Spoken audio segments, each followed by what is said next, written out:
يلقي كعبة لها قبلها بجلع صنوع أنا وجاب قومي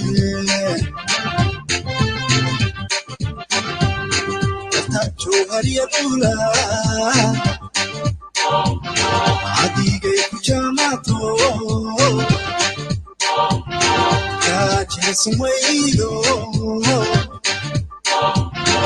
وجامعتها جوهري الأولى عديقي كجامعته Chasing way do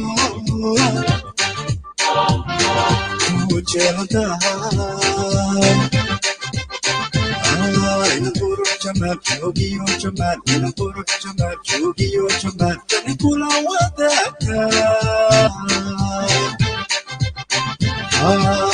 you harialuna Adiga chamato Chasing way do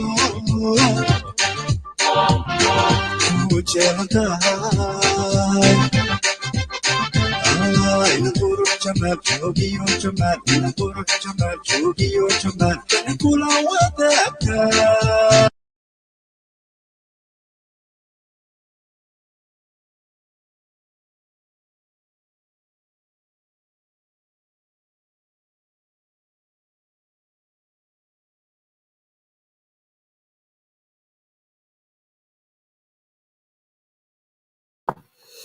Yes, Bismillah ar-Rahman ar-Rahim. Dadwin Iyal. Rashad al-Mudda Somali, the Mudda, Dadwin Iyal. I thought I might as well come in a little bit different today. Hesiyar or Daqaniya, Wadamiya, them ones. Yeah, man, so if you're I hope you guys are well. I hope everything's well. Let's see if everything's correct for me. Yep. How is everyone? Chim'an accent. Hope everyone's good. Hope everyone's fine. Yeah, man. So today, man, we're going to be talking about decolonizing the mind. Because I saw a video that I want to play, and I think this all they spoke volumes. I'm not even sure, so I'm gonna let you guys decide, innit? Yeah, but I wonder how is everyone? Iwarama. So please, man, tafadla, they make sure like yes.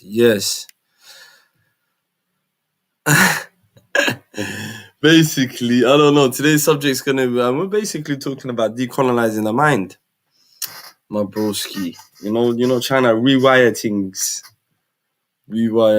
some things that might not have. Asking questions like, imagine if we didn't as a people, and we didn't get separated, and all the free foreign entities and what marks and stuff that is left, them ones, and I'm going to ask a controversial question. Were we better underneath colonizers? I know some people, someone said, yeah, on time on one of the streams. So I'm going to ask these type of questions. Where I'm coming from. So I think that's where the streams come from. There, you know how Somali speakers is. We just flow with it. What are you telling me, Born? You good, Dom. I salute my GG. So let's get into it. I wanted to play this. So I saw this video. Not the Somalia. Video going to make I don't know, I think it just popped up in one of my feeds, and I thought to myself, So I want to see what I want to see what Big Uncle is saying, and if you guys agree with him, yes or no, let me know the chats. So as we proceed to try to give you what you need, we're trying to, you know how it is, Yeah, my G, I hear you. Yeah, all good on the SS side, on the SS strip. Y'all already know. So let's get into it.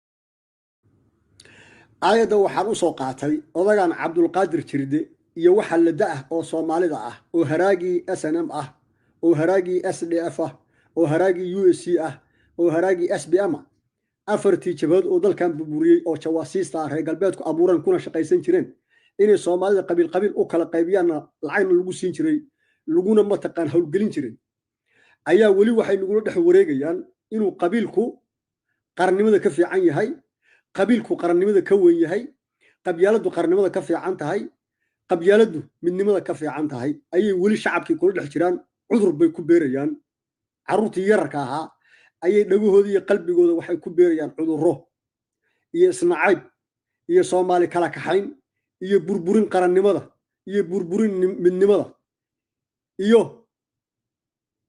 weynayn iyo caleema saarid qabiil iyo qabyaalad Yopa! Yalpa.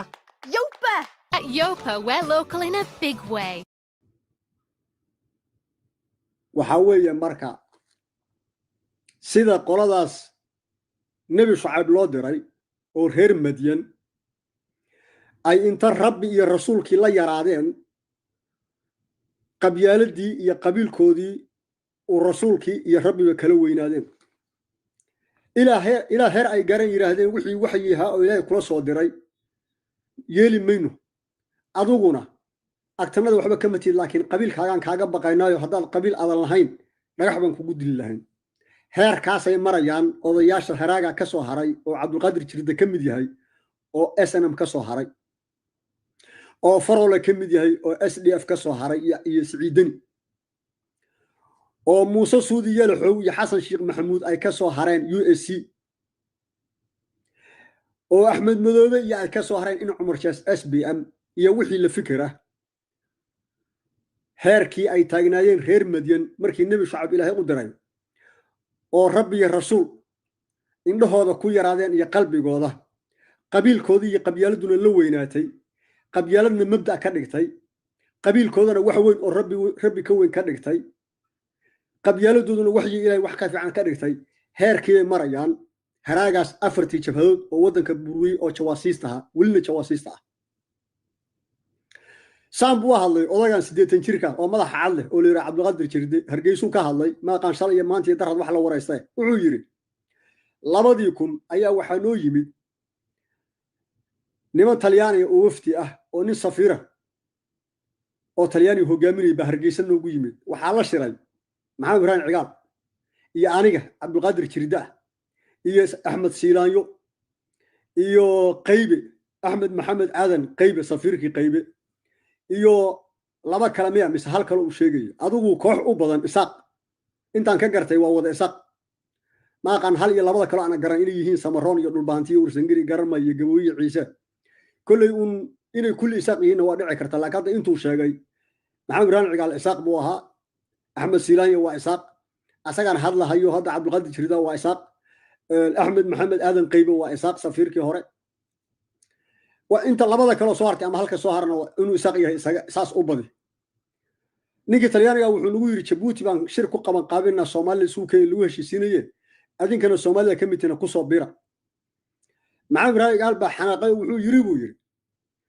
ma waxaad leedihiin waftigiina talyaaniga awood u leeyahay kala adinkuna yaa leedin siinayaayo Soomaalida koonfurta oo xamar oo talyaanigu gumaysan jiray ayaad adinkan Ingiriis idin gumaysan jiray oo 60kii calanka qaatay yaa meel dhexdhexaadinaysan oo markii ayagu marka ay xamar ku noqdaan oo heshiiska nagala qayb qaadataan ayaa adinka 60kii June oo Ingiriiska aad ka xoreeyeen 1960kii dawlad gooniya la idin ka dhigahaya ayagana adinka talyaaniga gumaysan jiro gaarkada ayaguna dawlad oo reer koonfur bay u noqonayaan hadalka masaasaad ka wada ninkii talyaaniga wuxuu yiri saas kama wadee kulligii Soomaali baa la idin dhahay shir ka soo qayb gala wax la kala goynayo Soomaaliya kala goynay ma jirtay adinkoo isku Soomaali ah saad 60kii koodi July u midoodeen ayaa ma taqaan Soomaali oo ahaanaysaan laakiin shirkan ka soo qayb gala Soomaalida ka mitiin hadda diidaana wuxuu yiri waxa idin ku dhici doona waxaad ka qoomaysaan oo waliga ka shalaydaan baa idin ku dhici doonta dawladna waliga noqon maysaan saasuu nagu yiri buu yiri waan ku kala tagnay ninkii talyaaniga ahaa iyo raggii la socdo talyaaniga ahaa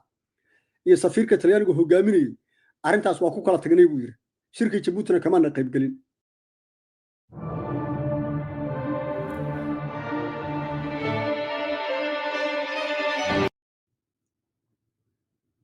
sidii cabdulqaasin marka loogu xilsaaray madaxweyne loogu doortay Djibouti ilaa hadda xamar bay fadhiyaan buu yiri UN ka iska xukumo iska maamusha waxay meesha ku hayaana male laakiin anagu dowlad baan nahay 30 sano jirnaa Somaliland baan nala dhahaa haddana waa goosanaynaa waxaan koonfur uga baahannahayna male warkii uu ka sheekeeyey waa 2000 cabdulqaadir jirde oo uu leeyahay safiir talyaaniga wuxuuna dhex maray ma qaan 5 nin oo isaaq ah yaana mantaqaan talyaani kooxa ayaguna milaashan ama 6 intaasoo ku dhamaaday 1900 marka 60kii maxaa dhacay 19 May 1960kii ayaa waxa ka tagay magaalada London oo hadda aan ka soo hadlay Ingiriiska anigan Cabdirashiid Cali Sheekh Maxamed waxa ku kulmay dhowr nin oo hogaaminayay ninka la yiraahdo Maxamed Ibrahim Cigaal waxa ka mid ahaa Ali garaad jaamac oo inuu dhul baahantay yahay aan u malaynayo Ahmed Hebelka Ducaale oo inuu isaaq yahay u malaynayo iyo Xaaji Ibrahim Nuur oo asna ama Samaroona ama Warsangeli ama Dagoodiye ma maxaa la yiraahdaa Gabooye ah ama Ciise ah aduu nimo saddex oo wasiira iyo maxamed raaciga oo xukumay markaas wareejintii Ingiriisku ku wareejiyeen inuu asagu Soomaaliland oday u yahay inta ku darmayaan kowda Juulaay Soomaaliland gumaysan jiray ayaa markay Ingiriiska la kulmeen oo la yiri 60 Juun baa la idin siinayaa 1960 xornimada kowda Juulayna xamar ku darma iyo Talyaanigu ku gumaysan jiray ayaa waxaan sii marnay buu yiri meesha la Adsaba ayay sii mareen gudigaas Londonna waxaa ka raacay ninkan la yiraahdo safiirka ah Ahmed Maxamed aadan qaybi oo markaas arday jaamacad dhiganay London ahaa markaan la kulanay Ethiopia 19 May 1960 ninkii la yiraahdo magaciisa Hayle Salaase ayaa maxamed raaciga noo hadlaya wuxuu yiri buu yiri ragga nagaan shanta ninna xogeyn buu noo yahay afartanadan kan la hargeysan kan nimid waxaan tagnay London waxaan soo qaadanay xornimadii 60 Juun 1 Juulaayna xamar baan soconaa kuwii Talyaanigu gumaysan jiray Soomaalida ayaan la midoobaynaa marka waxaan rabnaa Soomaali galbeed oo Ingiriisku in ku wareejiyay inaad nagu soo celisaan oo annaga hadda noo dhiibtaan oo markaas anagu aan xamar la aadno adinkoo nagu wareejiyay oo markaas Somaliland oo ah British and British colony oo 60kii Juun xornimada qaadatay iyo intii dhulkan Soomaali galbeed oo nagu wareejiseen annagoo labadaas wadana ayaan rabnaa inaan xamar aadne nagu soo wareejiyo ninkii la oran jiray Hayle Salaase wuxuu ku jawaabay yiri geeliini iyo loodiini aragiin dadkiinu waa ilaa Adsaba waad imaan kartaan dhulkana waa deganaan kartaan laakiin dhulka ma sheegan kartaan idinka Soomaaliya dhulkan Ethiopia weeye adinkuna qabiil Ethiopia kamid ah tirada Soomaalitiin waxaana ii fadhiyo yiri oo adinka gadaashin qaabilaya odayaal ogaadeen ah ayaa ma taqaan inaan qaabilo rabaa markaan adinka warkiina dhameeyo waxaana turjumayay oo Hayle Maryani uu kala turjumayay nimankan Somaliland ka yimid oo shanta ah Shop the latest Breitling collections at Goldsmiths.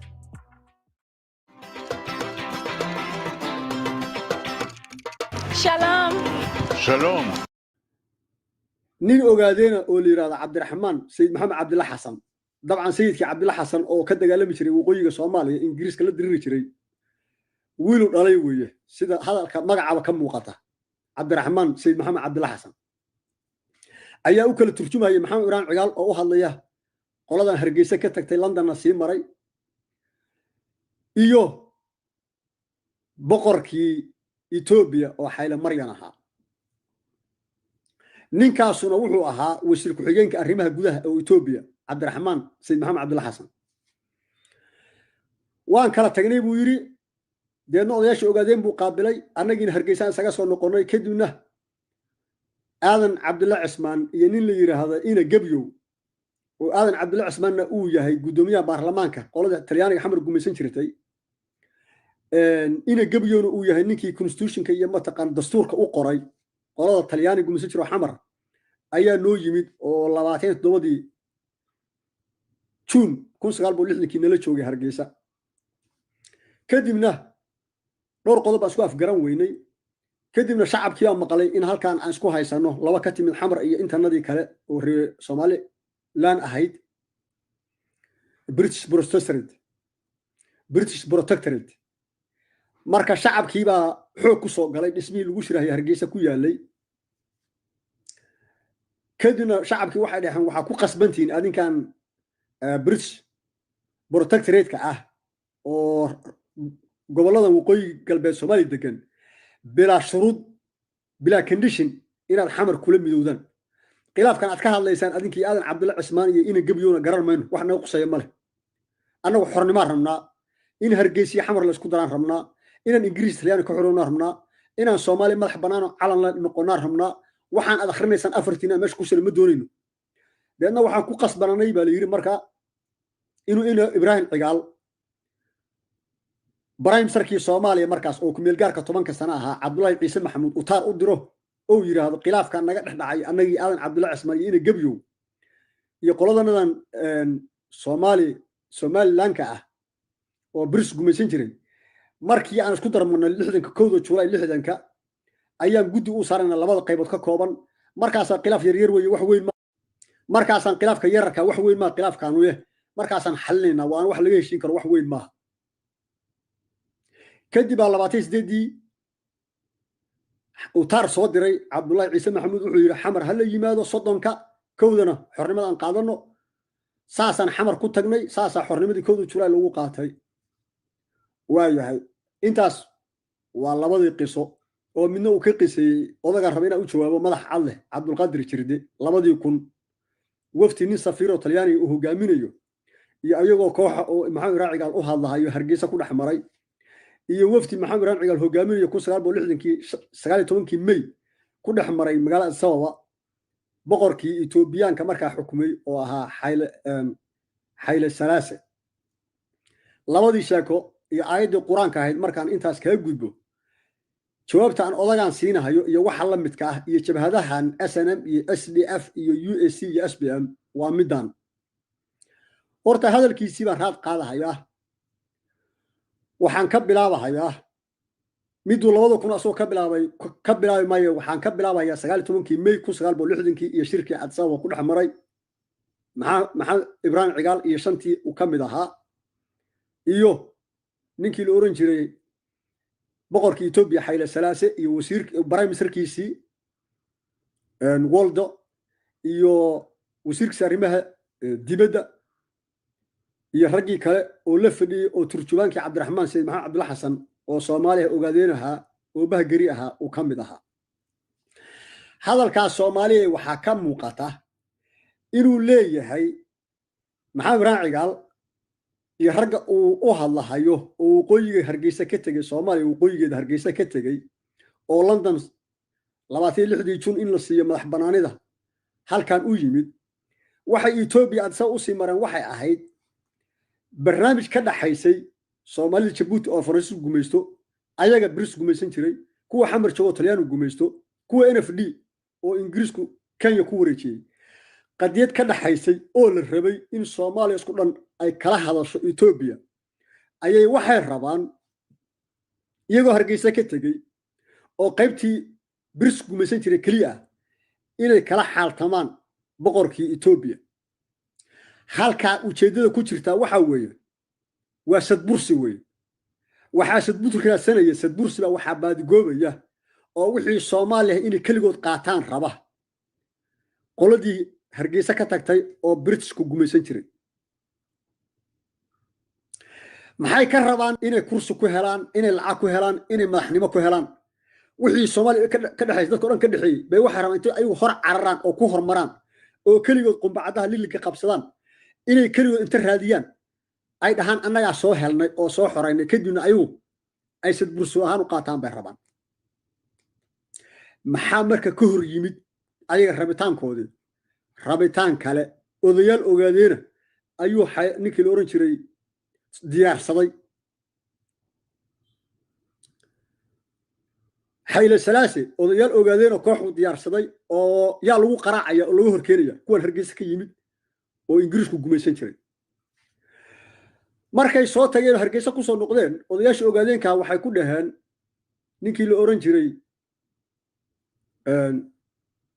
Hayle Salaase nimankaas Hargeysa ka yimaadeen Ingiriis baa gumaysan jiray dhulkan annaga iska leh annaga adiga kala xaaltamayna annaga cid kasta kala xaaltamayna wax ka qusaya ma leh waa niman gardaran warkoodiina saad u tiri odayaal baa ii jooga ogaadeenoo la hadlahaya sidaasaa sax ahayd waadna mahadsan tahay haddaad dhulkan ka hadlaysana annaga ogaadeena nagala hadal waa kaas jawaabtaa iyada ah waa la qaraarayd markii la siinayey maxamed ibrahim cigaal iyo raggii la socday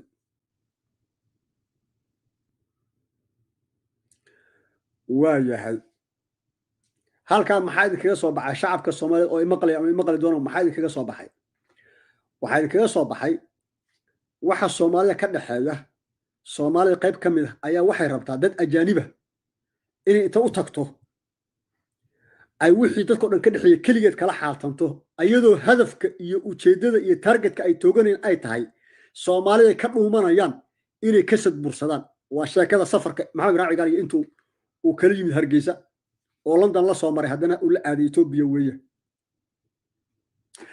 qolada ogaadeen oo u fadhidana maxay yidhaahdeen addis ababa ayaguna waxay yidhahdeen annaga ogaadeen oo baad nagala xaaltamaysaa eegada kada dhulkan soomaali galbeed eegada kada annaga oo baad nagala xaaltamaysaa haddaad tahay xayle salaasa haddaad tahay iyaga ogaadeenna maxay rabaan dadka soomaali galbeed ku dhaqan oo soomaalida ah ayay waxay rabaan inay keligood matalaan oo yidhaahdaan kuwaas annagaa matalna ogaadeenkuna maxay rabaan sadbursi bay rabaan ayaguna kursi bay rabaan jagay rabaan magac bay rabaan mansab bay rabaan oo soomaalida lalahaydna inay ka hor cararaan ayay doonayaan hadda maxaad maqashaan ee gobolkada ogaadeenka eegada kada gobolka ogaadeenyo gobolka ma ogaadeenya la dhahaa gobolka soomaali galbeed baa la dhahaa markii ingiriisku uu siinayey etoobiyana soomaali oo dhan baa deganeed oo qoys kasta ka kooban ogaadeen keliya ma deganeen soomaalida deganna qabiil ka maqan male kililka shanaad ama soomaali galbeed ogaadeenkuna hal jilib bay ka yihiin oo weliba absamo ah absamaha kale iyo inta dirta ah iyo inta digil iyo mirifla ah iyo inta daarooda iyo inta hawiya iyo inta samaalaha kale ah soomaali ayaa intaasoo jeer ogaadeen ka badan oo ku laalaamaya deedna waxay rabaan oo hadda ay idaacadaha iyo joornaaladii ku qortaan meelaha wax lagu qoro ee gobolkadan kada ogaadeenya maxaa ogaadeenya ogaadeenku waa qabiil ama gobolba waa jilib ka mid ah absame wax ogaadeenya la yidhahda ma jirto dhulka waxaa leeyahay soomaali galbeed siday u qaldanaayeen qolada hargeysa ka tagtay oo london ka tagtay oo maxamed ibrahim cigaal uu hogaaminayey ayay ogaadeenka waagaas la kulmay ninka la yidhaahdo magaciisa xayle salaase iyo kuwa hadda ogaadeenya la wareega meelaha oo yidhaahda soomaali galbeed magaca ogaadeenya ku bedelay oo fikirkaas aaminsan waa qaldan yihiin labadaas kooxoodba waa qaldan yihiin kuwii rabay ingiriis isagoo gumaysta inay soomaali galbeed kala xaaltama iyagoo keligood ah oo sugi waayey intay xamar tagaan sida saxda waxay ahayd inaysan addis ababa sii marin markay london ka tagaan inay hargeysa toos ugu noqdaan markay hargeysa ka tagaan oo 1 July xamar la isku darmo inay xamar yiraahdaan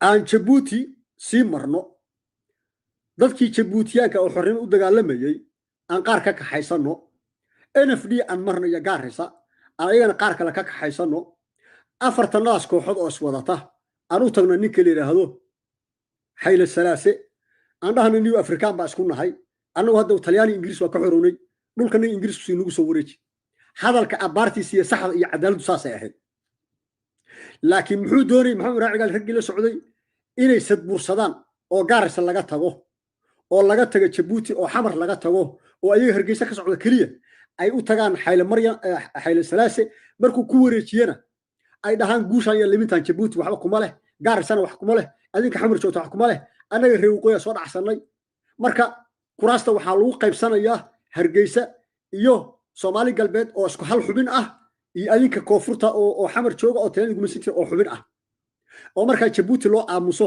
gaaraysana loo aamuso taasoo maxay tahay cadaalad darro ilaahay marka muxuu ka hor keenay qolo ogaadeen la yiraahdo oo ayaguna sida kuwan cadaalad darrada wataan oo kala wata oo ayaguna aaminsan gobolka Somali galbeed oo Ingiriis ku wareejiyay Ethiopia ayaguna iska leeyihiin uguna badan yihiin haddii lala xaaltamayo Ingiriis iyo haddii lala xaaltamayo Soomaalida hargeysa Ingiriis gumaysan jiray iyo haddii lala xaaltamayo Soomaalida Talyaaniga gumaysan jiray xamar fadhida iyo haddii lala xaaltamayo Soomaali gaaraysa oo Kenyaatu gumaystaan oo Ingiriis ku wareejiyay ayaga ogaadeen in lala xaaltamay rabaan taasna maxay la mid tahay qolada Hargeysa ka timid oo maxamed raaciga labada markii la isku daro maxay yihiin waa qabyaalad mataataxday oo daan dabangaale meel fog uga muuqday iyo wirwir iyo gaabawirq ayaa meel fog uga muuqday iyagii oo qabiil ah oo haddana qoran noqday iyagoo qabiil ah oo qabiilooyinkii kale ka sudbursanaya ayagoo qabiil ah oo qabiilooyinkii kale ka kuraas badan ayagoo qabiil ah oo qabiilooyinkii kale ka dhaqaalo badan iyagoo qabiil ah oo qabiilooyinka Soomaaliya ka magac dheer iyagoo qabiil ah oo qabiilooyinka Soomaaliya ka sharaf badan markaas ilaahina muxuu ku sameeyay waxoodiiba ewer buu ka dhigay ilaa waa wax cadaalad darro iyo musuqmaasuq ku socda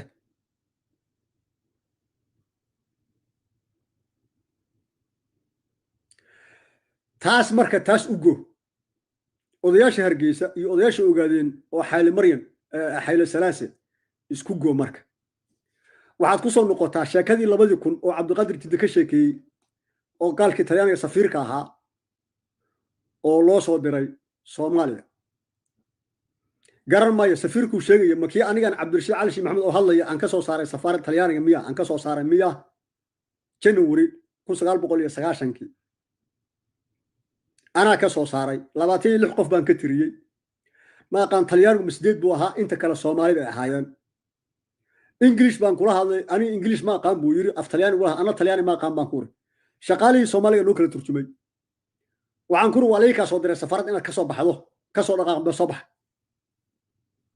إنه سفير كاسي هاي إنه سفير كلا أو كاسكوري قرار مايه أسوق إنه كان شيء عبد القادر وحليه هاي نين سفير أو طلياني ayaa hogaaminay waftigii noogu 2000 Hargeysa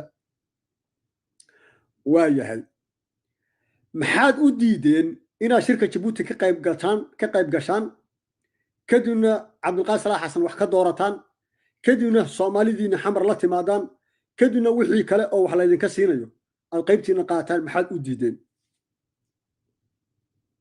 ilaan waadinkii Hargeysa ka tagay 60kii waadinkii London tagay ayadoo guddigiina maxamed raal cigaal uu hogaaminayo adinkoo baadi goobaya in xamar iyo Hargeysa la isku daro calankana la qaato Soomaalina ay Ingiriis tahay ku xorowdo dad madax banaan la noqdo sidii xilligaas Afrika oo dhan ka socotay oo gumaysiga reer Yurub oo Afrika ka baxay iyo Asia haddii taasu sax ay ahayd waagaas oo maxamed raal cigaal Hargeysa la qumanayd midaan 2000 Djibouti u aadana way qumanayd ee maxaa qaloocan maxamed raacigaal fikirku qabo 2000 oo Hargeysa la fadhiyo ayaa qaloocan wuxuu saxnaa maxamed raacigaal midkii uu ku aaday London 1900 iyo 60kii June markaasuu saxnaa markaan buu qaloocan yahay asaga iyo adigan Cabdiqaadir Jidde oo hadlahaya iyo intii la fadhiday oo Talyaaniga ka diidaysan safiirka inaad tagtaan Djibouti oo aad ka qayb qaadataan doorashada Cabdulqaasim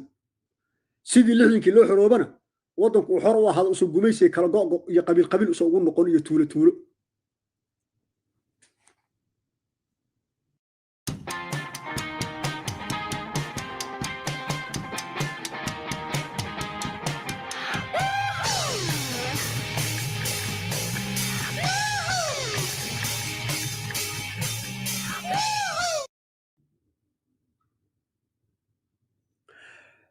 maantay oo ay tahay 30kii June 2021 Cabdiqaadir Jidde maxaa ku haysaa Hargeysa maxaa ku haysaa cid ku aqoonsatay ma haysaa waa maya waayahay adiga iyo Axmed Siilaayo laba nin baa tii Soomaa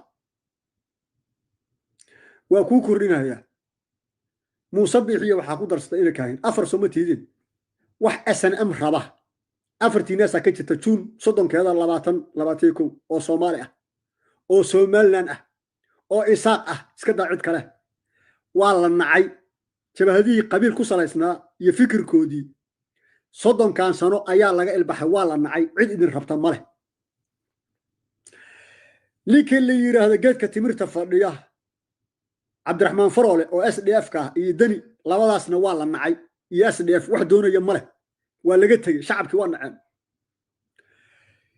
Suudiya la xoog dhufaysku ugu qodan yahay meeshii ciidanka badbagana iyo Xasan Sheekh Maxamuud labaas abgalna iyo USC waa nacay shacabkii waa naceen waa ka dareereen ma rabaan in Cumar Jees oo liiga jigay inuu joogo la sheegay iyo Axmed Madoobe oo wakiil ka ah Kismaayo waa looga kala tagay SBM-na waa ka tageen ogaadeenna waa ka tagay Soomaalidana waa ka tageen 33 lafood oo degan Jubbooyinka deganin iyo gadana waa naceen waa ka tageen kaligiisu ku soo haray in Cumar Jees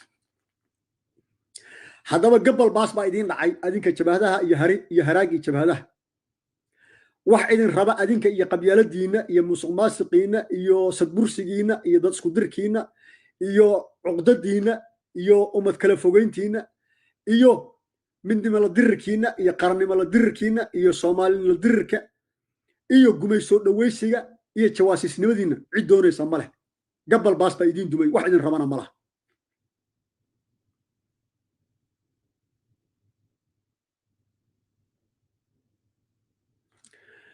waxaad amxaaro u aadeen 78kii waxaad amxaaro u aadeen 80gii waxaad amxaaro u aadeen 82gii waxaad amxaaro u aadeen June 89kii waxay ahayd annaga qabiilkanagu haddaanay SDF qabiilada kale oo Soomaalida ha ka badsado kuraasta baarlamaanka ha ka lacag badsado ha ka magac dheeraado ha ka sharaf bato ilaahayna muxuu yiri waa diiday waxa ilaahay diiday maxaa SDF ka qaban karta waxa baxay haddana SNM 80kii maxay u aadeen Ethiopia iyo Migista Xayla Maryam annagu intana la degto Somaliland aan ka kuraasiyo badano aan ka dhaqaale badano aan ka magac badano aan ka sharaf badano ilaahna waa diiday mayu ilaah yiri maxay SDF ka qaban ka SNM maxay ka qaban kartaa wax ilaahay ma yiri USC baa baxday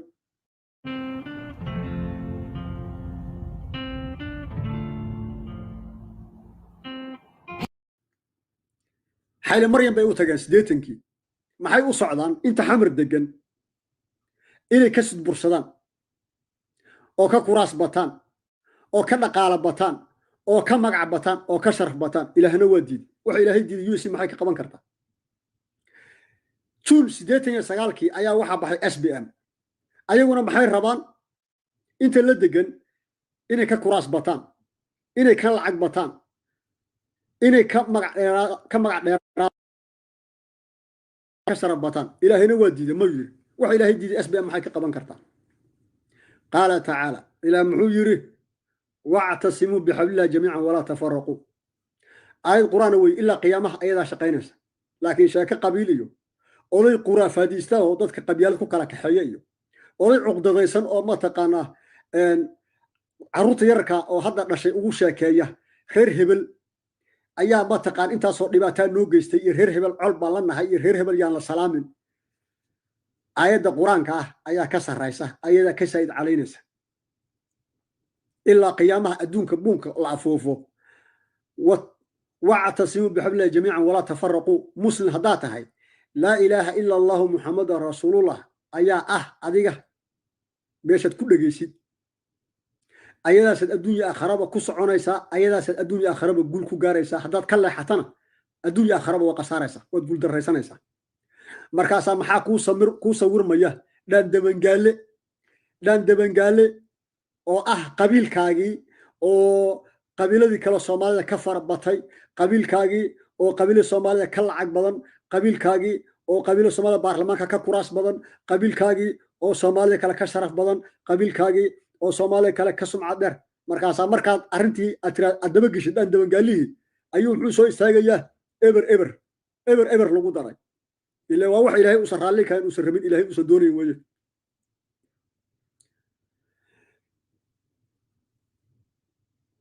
markaasay maxay markay halka marayso dhan dabangaalihi soo taabteen maxay ku maahmaaheen ma taqaan waxay ku maahmaaheen cadkaanow ama ku cunay ama ku ciyay macnaheedu maxay tahay cadkaanow ama ku cunay ama ku ciyay waxa way wixii Soomaali dhan ka dhaxeeyay haddaan aniga kaliya iyo qabiilkaygu aan qaadan weyno wax kasta waa qasayna luftan ku walaaqayna wax kasta waa dhiiqaynayna wax kasta waa wasakhaynayna wax kasta dhalooyin baan ku jijibinayna wax kasta sun baan ku darayna wax kasta ma taqaana ciid baan ku shubayna wax kasta dhagxaan quruxan ku shubayna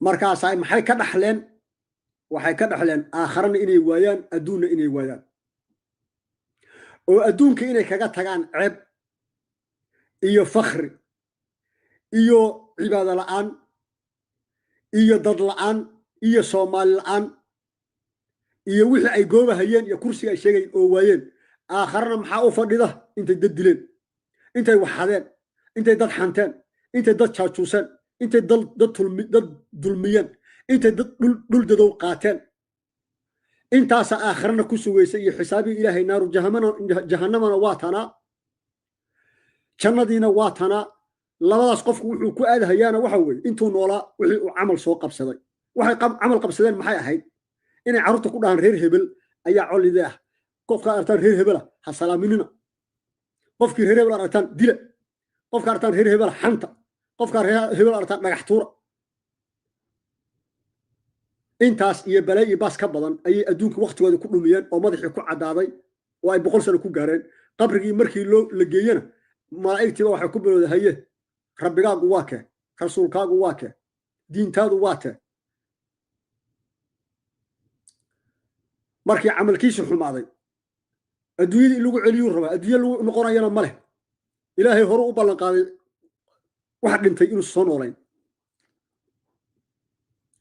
intuu noolaa oo la rabay inuu camal fashana oo aakharana jannadaas u dadaal naarna ka cararana oo tacliinta ilaahay iyo quraanka ku socdo iyo wacta soo bixilaha jamiicanna aayadan ka soo horjeedkeeda ku shaqeynay ummadiibu muslimkaad buu kala kaxaynay muslimkiibu qabyaalad kula dhex jiray muslimkiibu musuqmaasuq kula dhex jiray muslimkiiba waxa ay lahaayeen ka dhaxeeyay kaligiis ma taqaana yu kaxaysanay oo kaligi xaday oo kaligi la dhuumanay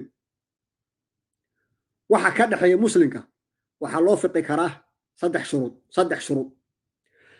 shuruud haddaad wadato waxa muslim ka dhaxeeya waad ka fiqi kartaa adinkoo 2 adinkoo 3 adinkoo 4 adinkoo 10 aayadan dhageysa marka qaala tacaala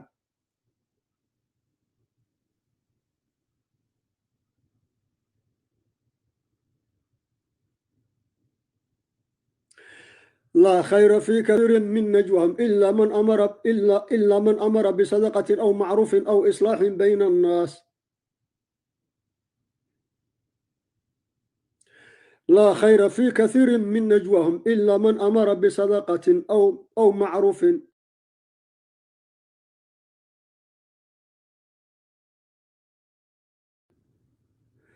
إلا من أمر بصدقة أو معروف أو إصلاح بين الناس arrimaha guud oo muslim ka dhaxeeya hal mar baa la ogol yahay inaad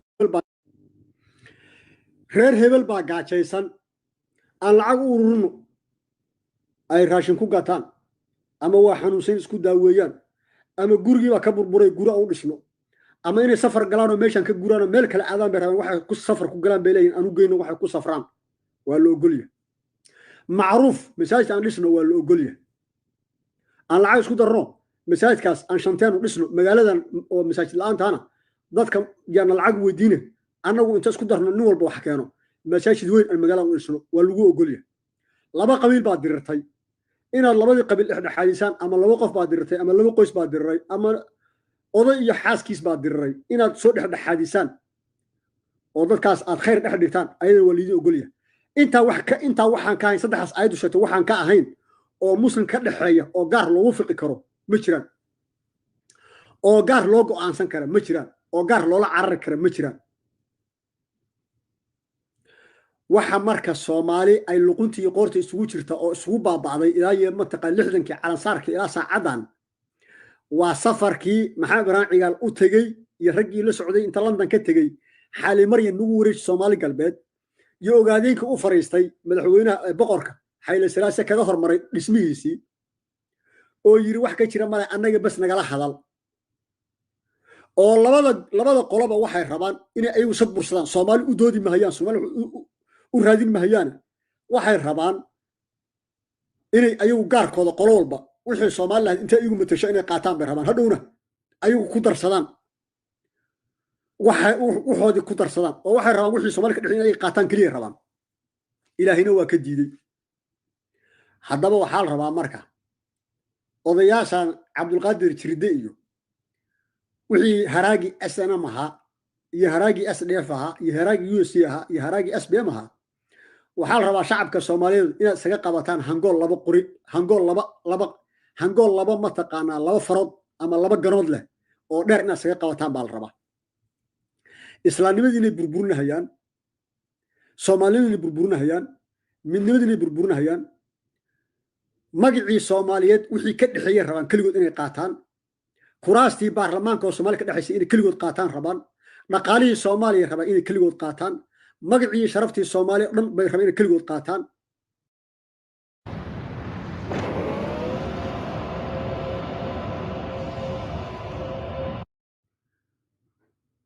nimanka iyaga qabyaalad oo asal ah ayaga corruption iyo musuqmaas oo asal ah iyaga jawaasiis ay reer galbeed nagu aaseen oo ilaa hadda u shaqeeya jawaasiis oo reer galbeed ah iyaga muslimnimadanadii iyo qarannimadanadii iyo dalkanagii iyo dadkanagii iyo shacabkanagii iyo hantidanadiiba ayaga burburiyay ayaga wax alla wax ajaanibi noo loogay ayaga dadkanaga dhintay oo dhan in dhintaan ka wakiilaha wixii abaara ka dhacay wadanka ayaga ka mas'uula wixii bad ku dhintay ayaga ka mas'uula wixii kaliya beer lagala baxay ayaga ka mas'uula wixii ma taqaan qabiil isku leeyay ayaga ka mas'uula wax alla wixii badanada malay laga qaatay sun lagu shubay ayaga ka mas'uula wixii hawadanada Kenya ay lacagtanada ku qaadeen 30 sano ayaga ka mas'uula waxa tarhiibka ma taqaan magafe caruurtanadii qarna kale laga baxay qarna loo adoonsadaa oo Libi adoonsi loogu jooga ilaa Sahara ayaga ka wakiila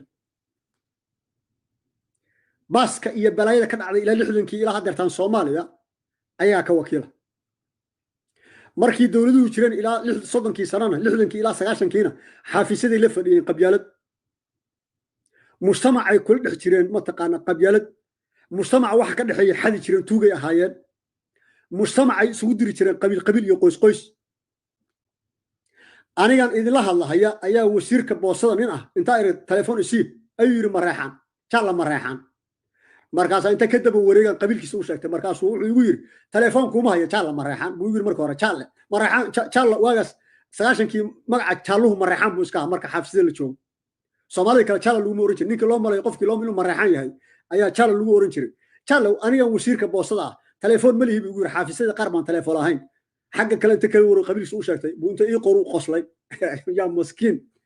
ya maskiin waxaas wasiir boosta ku ah anuu ii weydiinaya anigoo Soomaali wuxuu ii weydiinaya iyo kursi wuxuu igu diidaya inuu ii maleeyo inaan mareexan ahay markaasaan kaga qaatay inaan qabiilkiisa ahay ilaa nin weyn oo shaqeynayo waxaan ahaa duruufta 90kii wadanku marayo nin og baan ahaa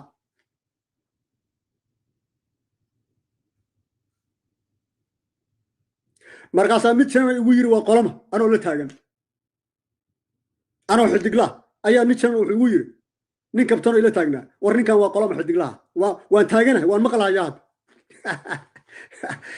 oo kuwaas dhalinyarada Soomaaliyeed odayaasha Soomaaliyeed waka dhaqankoodu wakaas waa ninka asagoo channel anoo xidigla taagan dhahayo waa qolama ninkan waa ninka anoo kabtana wasiir boos asagoo dhahayo ninkan waa mareexan oo igu diidaya telefoon guri ii gali markaa telefoon gurigeyga ii diiday markaa qabiilkiisa tagtan ii qoray inta qoslay waxay rabaan inay qabiil noo kala kaxeeyaan waxaasay rabaan inay qabiil isu kaydiraan waxaasay rabaan haddana hantidanada inay Soomaali ka dhaxayso inay xadaan waxaasay wax rabaan ajaanib noo soo hogaamiyaan waxaasay rabaan inay ajaanib jaajus u noqdaan waxaasay rabaan badahanaga in la qaato waxaasay rabaan badahanaga inay gataan waxaasay rabaan birigana inay gataan waxaasay rabaan shacabkana in dhameeyaan waxaasay rabaan shacabka Soomaali in la kiristaameeyo la gaaleeyo waxaasay rabaan shacabka Soomaali inay ka qaxaan oo bad cunto waxaasay rabaan shacabka Soomaali magafe iyo inta u dhaxaysa Suudaan iyo mataqaana Liibiya Sahara in kaliya lagala baxo caruurta lana gumayso la adoonsado caruurta gumaysato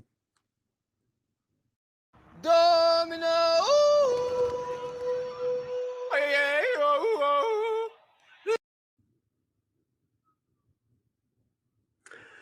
kaca marka adinka dhalinyarada inta kacdaan islaamnimo u kaca Soomaalinimo u kaca wadannimo u kaca qarannimo u kaca isku dumnaan u kaca ilaahi nida abuurtay muxuu ku yiri wa'tasimu bihablillahi jamii'an wala tafarraqu awalba SYL na wixii dhaliyay culumay ahaayeen wixii Soomaali isku keenna culumay ahaayeen wixii masaajida ka hogaaminayay SYL culumay ahaayeen qolooyinka cilmaaniyiinta ah iyo qolooyinka qabyaaladu googoysay oo qabiilsiyaasha ahna kama talaabi karaan isbaarada qabiil kama talaabi karaan sababtu haddaadan quraan iyo aqoonin iyo sunnada haddaad garanayn وحديث صحيح حسن هذا قرن إسبارة قبيل كما قادر كرتي كمان جود بكرتي مركا دينتنا برتا قرآن كبرتا سنة برتا أيها سوي واحد يكون جميسة إسبارة إن الله تكون قادان إسبارة قبيلك إن الله تكون قادان أديكو قصل يولي فرحسن كجودان هذا العلمانيين نقطان هذا الدين تادي نبران هذا الدين السنة نبي جبران قبيلة ده كم جود بكرتان قلقلة كم جود بكرتان عقدة كم جود بكرتان Somali umu gudbi kartaan midnimo umu gudbi kartaan islaamnimo umu gudbi kartaan horumar umu gudbi kartaan khayraadkiina badda ku jira biriga ku jira hawadiina soodimaha dhulkiina biriga ma difaacan kartaan yaa xukumay 91dii ilaa maalinkii gabre uu cayriyay ina farmaajo yaa xukumay hargeysa yaa xukumay garoowe yaa xukumay kismaayo yaa xukumay xamar yaa xukumay jawhar يا حكومي بلوين يا حكومي سمرات يا حكومي قربهاري يا حكومي بلحاوي يا حكومي دولو وحكومي نمان كان ما او لحعه او قبر حكومه او حمر فاديه او صدر سوي ميل سناوي هرجيسه كان هرجيسه جوجا ايا حكومي ان بران عقال كان هرجيسه جوجا او جنانك ايا حكومي ان سيلانيو كان هرجيسه جوجا ايا موسى بيخي حكومي ايا داهر ريال كاي حكومي وكا فاكتي يا حقيقه واساس وين maalinku ina farmaajo gabre iyo ayaga cayriyay ayaa Soomaaliya ay noqotay dal asaga gudihiisa Soomaalidu ay xukumaan markaas walibana Addis Ababa sidii asbuuciiba loogu yeeri jiray mal ama bishii dhowr jeer loogu yeeri jiray ayama ilaa ma uu farmaajo ka yiri waa soo xiray kanaaladii ma taqaan biyaha ay ka soo daadanayeen waan soo xiray ilaa uu yiri Hargeysa laga tagi jiray xagee loo socdaa Addis Ababa iyo mil sanawi iyo xayla maryam dhisale xagee laga safrayaa garoowe xagee loo socdaa Addis Ababa mil sanawi iyo xayla maryam dhisale xagee laga tagayaa xamar xagee loo socdaa Addis Ababa mil sanawi iyo xayla maryam dhisale xagee laga tagayaa kismaayo xagee loo socdaa dago markan maaha warsangari maaha ciise maaha samaroon maaha gabooyo maaha إن إبراهيم عيال مركو أسوي تجيو إساق بس كهذا البالي إساق بس أيقال هذا إساق نلبان تكمل هذي كرتيد هذه معه عيقاله إنما كأول دجال أو سمرون كمل هذي كرتيد عيسى كمل هذي كرتيد ورسجلي كمل هذي كرتيد نلبان تكلم هذي كرتيد وحد كهذا إساق بس كهذا إساق ده الرجال مركو بدلي أو تجي وحليه وحكى هذا شاه سمرون يجذب بيرس كهذا إساق وحكى قصة مالك أنا قاعد كلا حال تمام سيلاي مركو هيستماشى تيجي سمرون أنا على حال ثمانية هذه واحد كهذا شاء إساق كهذا مصبح المحل وورنا هي إساق كهذا صاحب عد كلا كهذا نلبان توحان كلا هذينا على خليف قلير قلنا المتقان سمرون نيمان كلا هذينا عيسى نيمان كلا هذينا حضرنا يسمعوا العمر جيلان كلا هذينا هذه واحد قصة يوم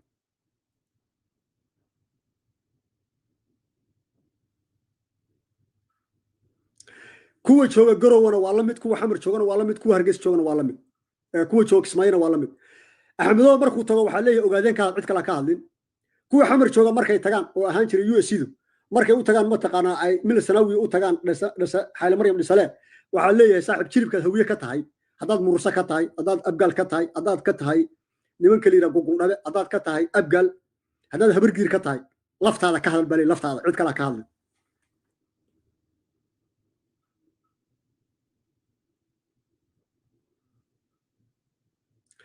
waxay idin la rabaan shacabka Soomaaliyeed khaasatan dhalinyarada waa sidaas wuxuu diidan yahay qarannimo Soomaalinimo iyo midnimo Soomaali iyo Soomaali israacada wuxuuna ogol yahay asagoo Hargeysa jooga inuu far ugu yeero xaylama ninka la yiraahdo mil sanawi oo asaba u tago markuu taga la yiraahdo jilibkaaga bas ka hada anaga xukun Hargeysa adiga ma xukuntida janan baan noo joogay waa ku qanacsan yahay waana rabaa wuxuuna leeyahay dekada ayaan sheerin ka siinay Ethiopia oo aniga Ethiopia walaalaan nahay wiilka xamar ku dhashay wiilka ku dhashay jigjiga wiilka ku dhashay jigjiga Ethiopia ayaa naxiga marka macnaheedu maxay tahay wuxuu aqbalay in la gumaysto aqbalay wuxuu ka dhaxlay Soomaali nacaybkii iyo midnimo nacaybkii iyo islaamnimo nacaybkii iyo dantii guud markuu diiday ilaahay wuxuu ku jirrabay inuu hoos u celiyo oo adoon la leeyahay uu ka dhigo oo mil sanawi adoon u noqdo ayuu ku qancay marka bal fiiri liidnaanta iyo bahdilnaanta qarannimo Soomaaliyeed waa diidan yahay Soomaali Israacda waa diidan yahay midnimo waa diidan yahay muxuu ogol yahay inuu mil sanaawi inta uu tago jilbaha qabsado lugaha ka dhunkado aaminsan yahay taasuu ku faraxsan yahay weliba ku faraxsan yahay oo haddana ku farxaya dekadii ma taqaanaa berbera ayaan bar ka siinay Ethiopia dekadii boosaasaan bar ka siinay Ethiopia uu ku leeyahay waxaana xukuma oo far ugu yeeraya jananka Tigreega oo jooga Hargeysa jananka Tigreega oo Garowe jooga jananka jooga Xamar jananka jooga oo Gabra ah kan jooga meesha la yiraahdo Kismaayo kan jooga Garbahari kan jooga Dolow kan jooga Beledweyne kan jooga Jowhar kan jooga Dhuusamareeb nimankaas xukuma oo far ugu yeeraya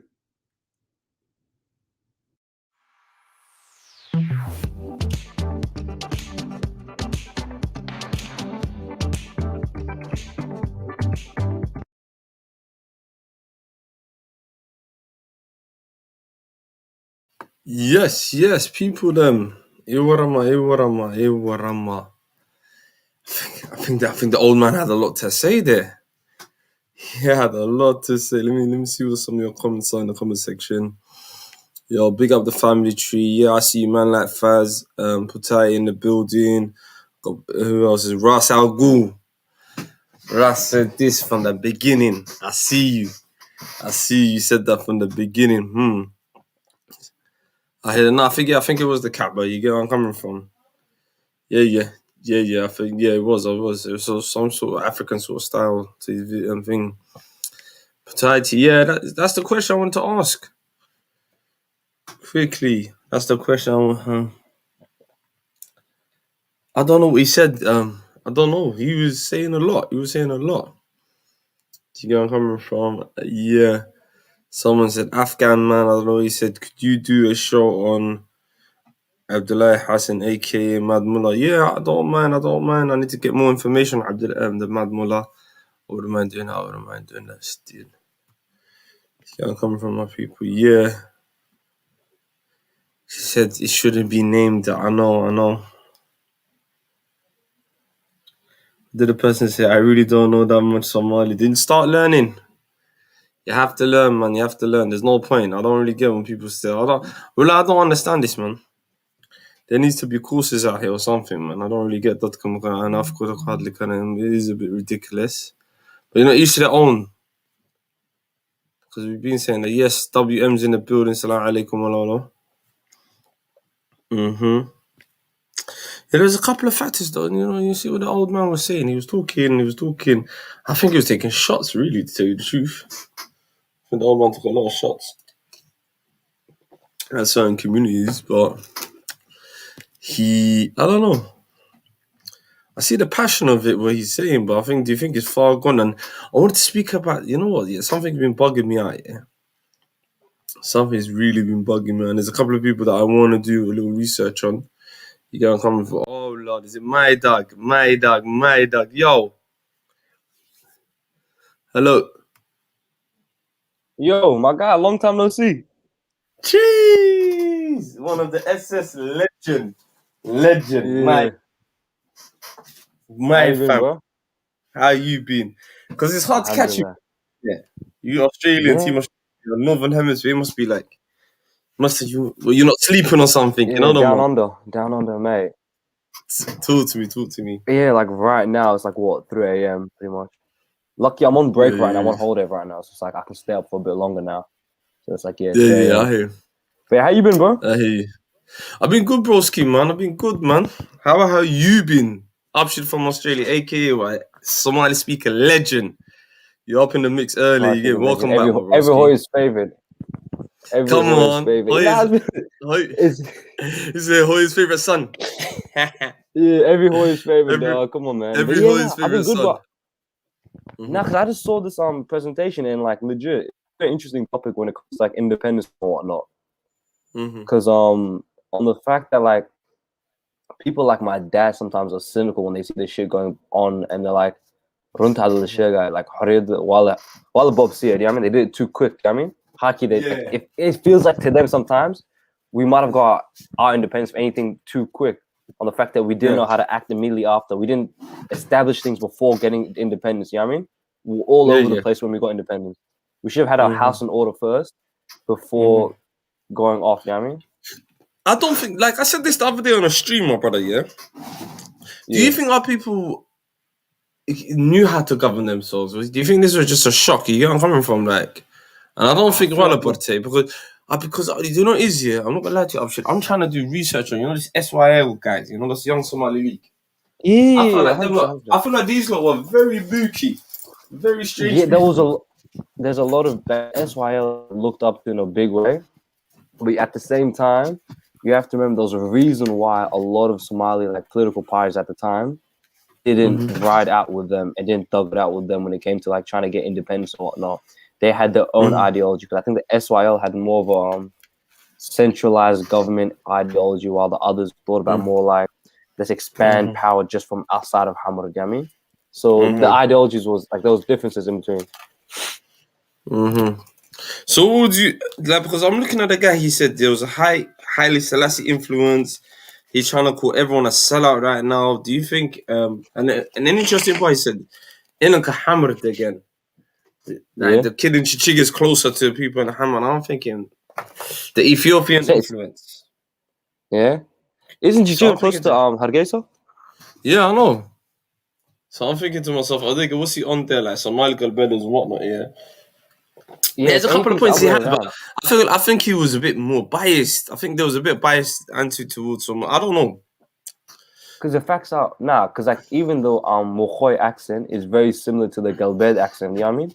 Even little things like that, or like the tribes that live in Somaliland live heavy in Galbed, the whole area and all that. That's the SNM legit left. They recruited out of that area and they went into Galbed, Mokhoy.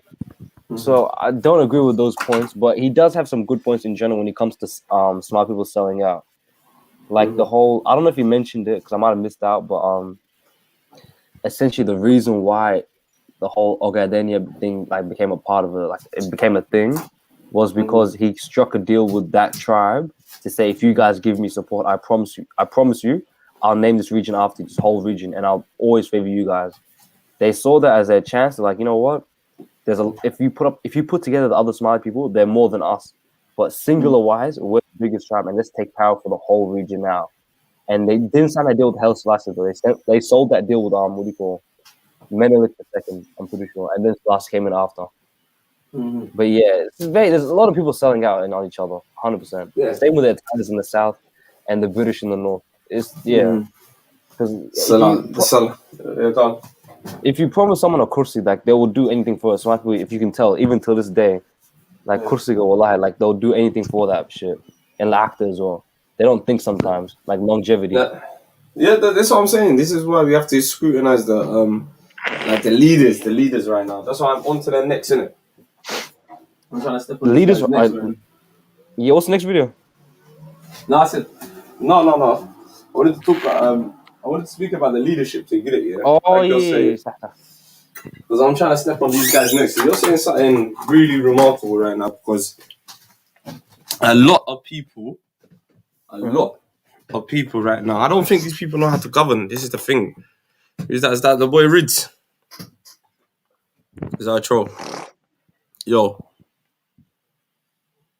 Rids. Hello. Good.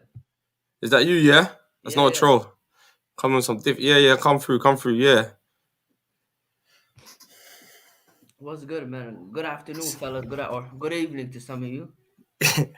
In Australia, this is mad. We've got England, Australia, and Canada in the building. Fucking hell. Colonialism was good for Africans. What? I mean, no, really. It would be good if we industrialize. Yeah, if we were like India or some shit. Or we got nothing out of it. We just got destruction. But then again, do you think we had a bit of Nadam then after? Because that's when the chaos happened. I mean, because there was I remember when I was in school before I dropped out, there was an Indian guy who wrote that colonization was good for India, because if it wasn't for colonization, they wouldn't be able to get the skills and the knowledge that they need to be who they are, which is kind of true. But at the same time, it's I don't know, you know what I mean? It's a tricky answer, right? Because it was like a two-part question. It was like a debate. You could say you're for or against it.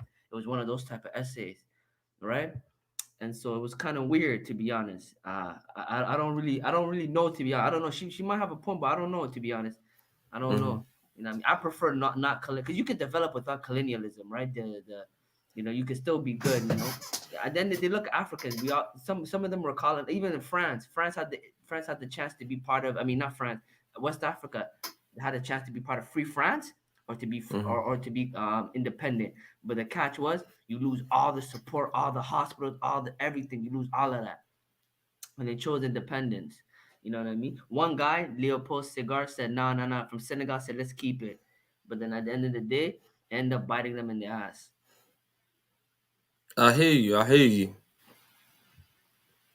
So, because I'm looking at that, but then again, I'm looking at the angles where Ridley, I'm thinking to myself, after what happened after with these leadership, like me and Abshid was just about to say, do you think half these guys didn't know how to lead Wooden and this democracy and all of this? Because I'm really looking at these YSL guys. I'm thinking some of them were like, well, some dookie ass Freemason Somali motherfuckers.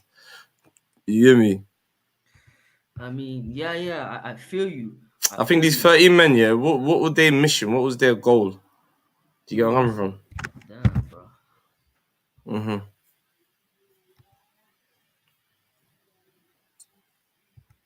So what's your thoughts on decolonization? Do you think what should we do? Look. We got Like road rules in decolonization, sorry? Like mentally, it's a mentality type thing? Yeah, the mentality thing. And plus, look at this sister. She's saying it was kind of good. A lot of people are bugging out on her still. We got a railroad in Mogadishu. We built roads plus high-story buildings. I'm thankful for that. Nah, like, how do I say this? Like, in a respectful way. Gomesi Nimo. So you got to hair out everything today. Fucking no, man. Where's the plats? Where the plats at? Yeah, I took my cornrows out, bro. Just chilling right now. It's winter for us, bro. It keeps me warm. All right, so now carry on, my G.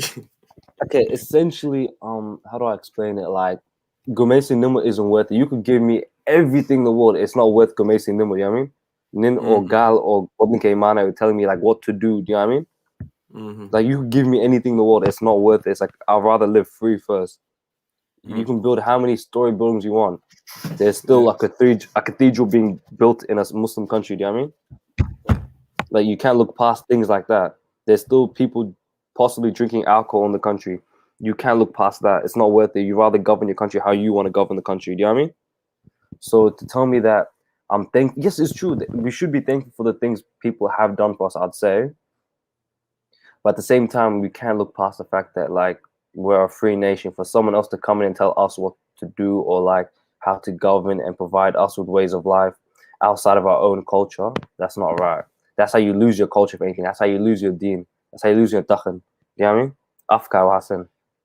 So it's not worth it. Wallah. It's definitely, at no point is it worth it to be under Gomesi Nimo, no matter what they build for you or whatnot. Manhood. Fuck that shit, yeah. Fuck that, to be honest. Bro, you can learn Yeah, anything it's by like, and the fact is, we should be self-dependent and self-sufficient. We shouldn't be looking towards being under Gomesi Nimo to get something. Like, Dad Mashan had it, if that's the case. Yeah, you feel me? Yeah, true. I completely agree. That was a weak answer from Iftin. That was pathetic.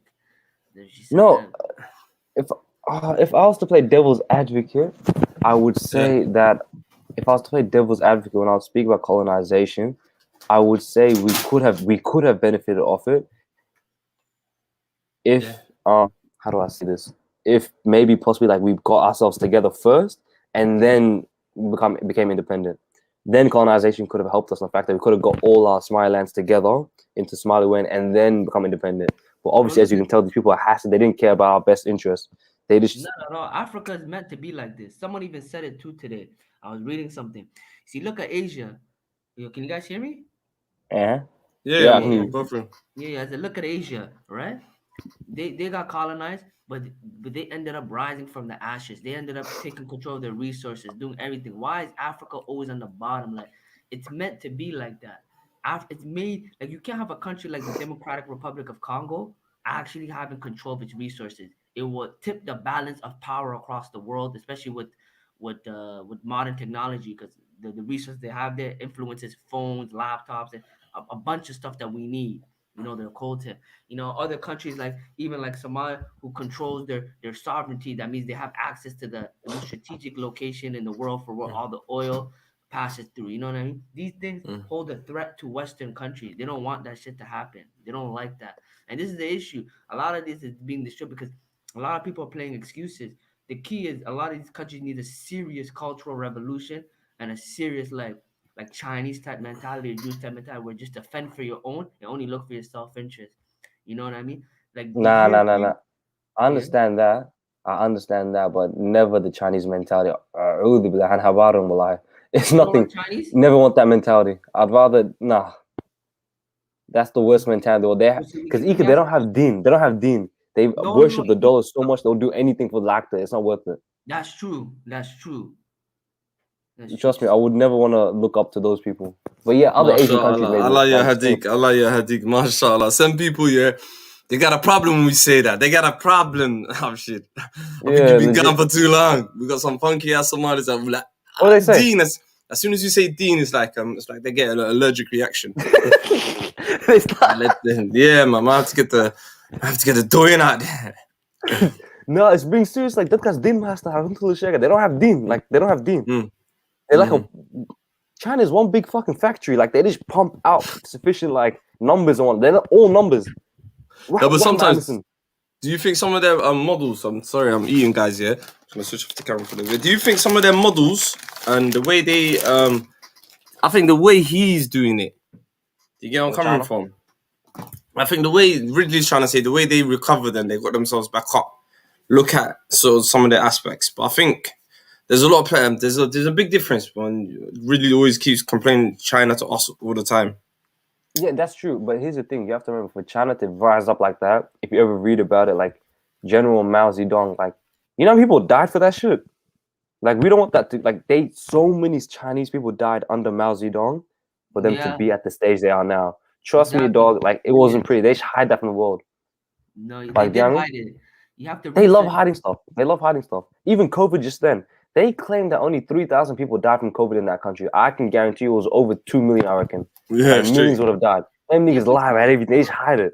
Well, that's a blessing, though. Because at the end of the day, a country strong enough to control the information that comes out of its country is a blessing. China doesn't even use Google or anything. You can't infiltrate that nation. That is something to admire. You know what I mean? It's almost that. It's almost because I don't know how your mentality is, I'm sure, but me, I want to be like a China. I want to be like modernized and with the times, but not have zero influence from the West into my people. Like in the way how they think, how they operate, completely have a certain level of censorship.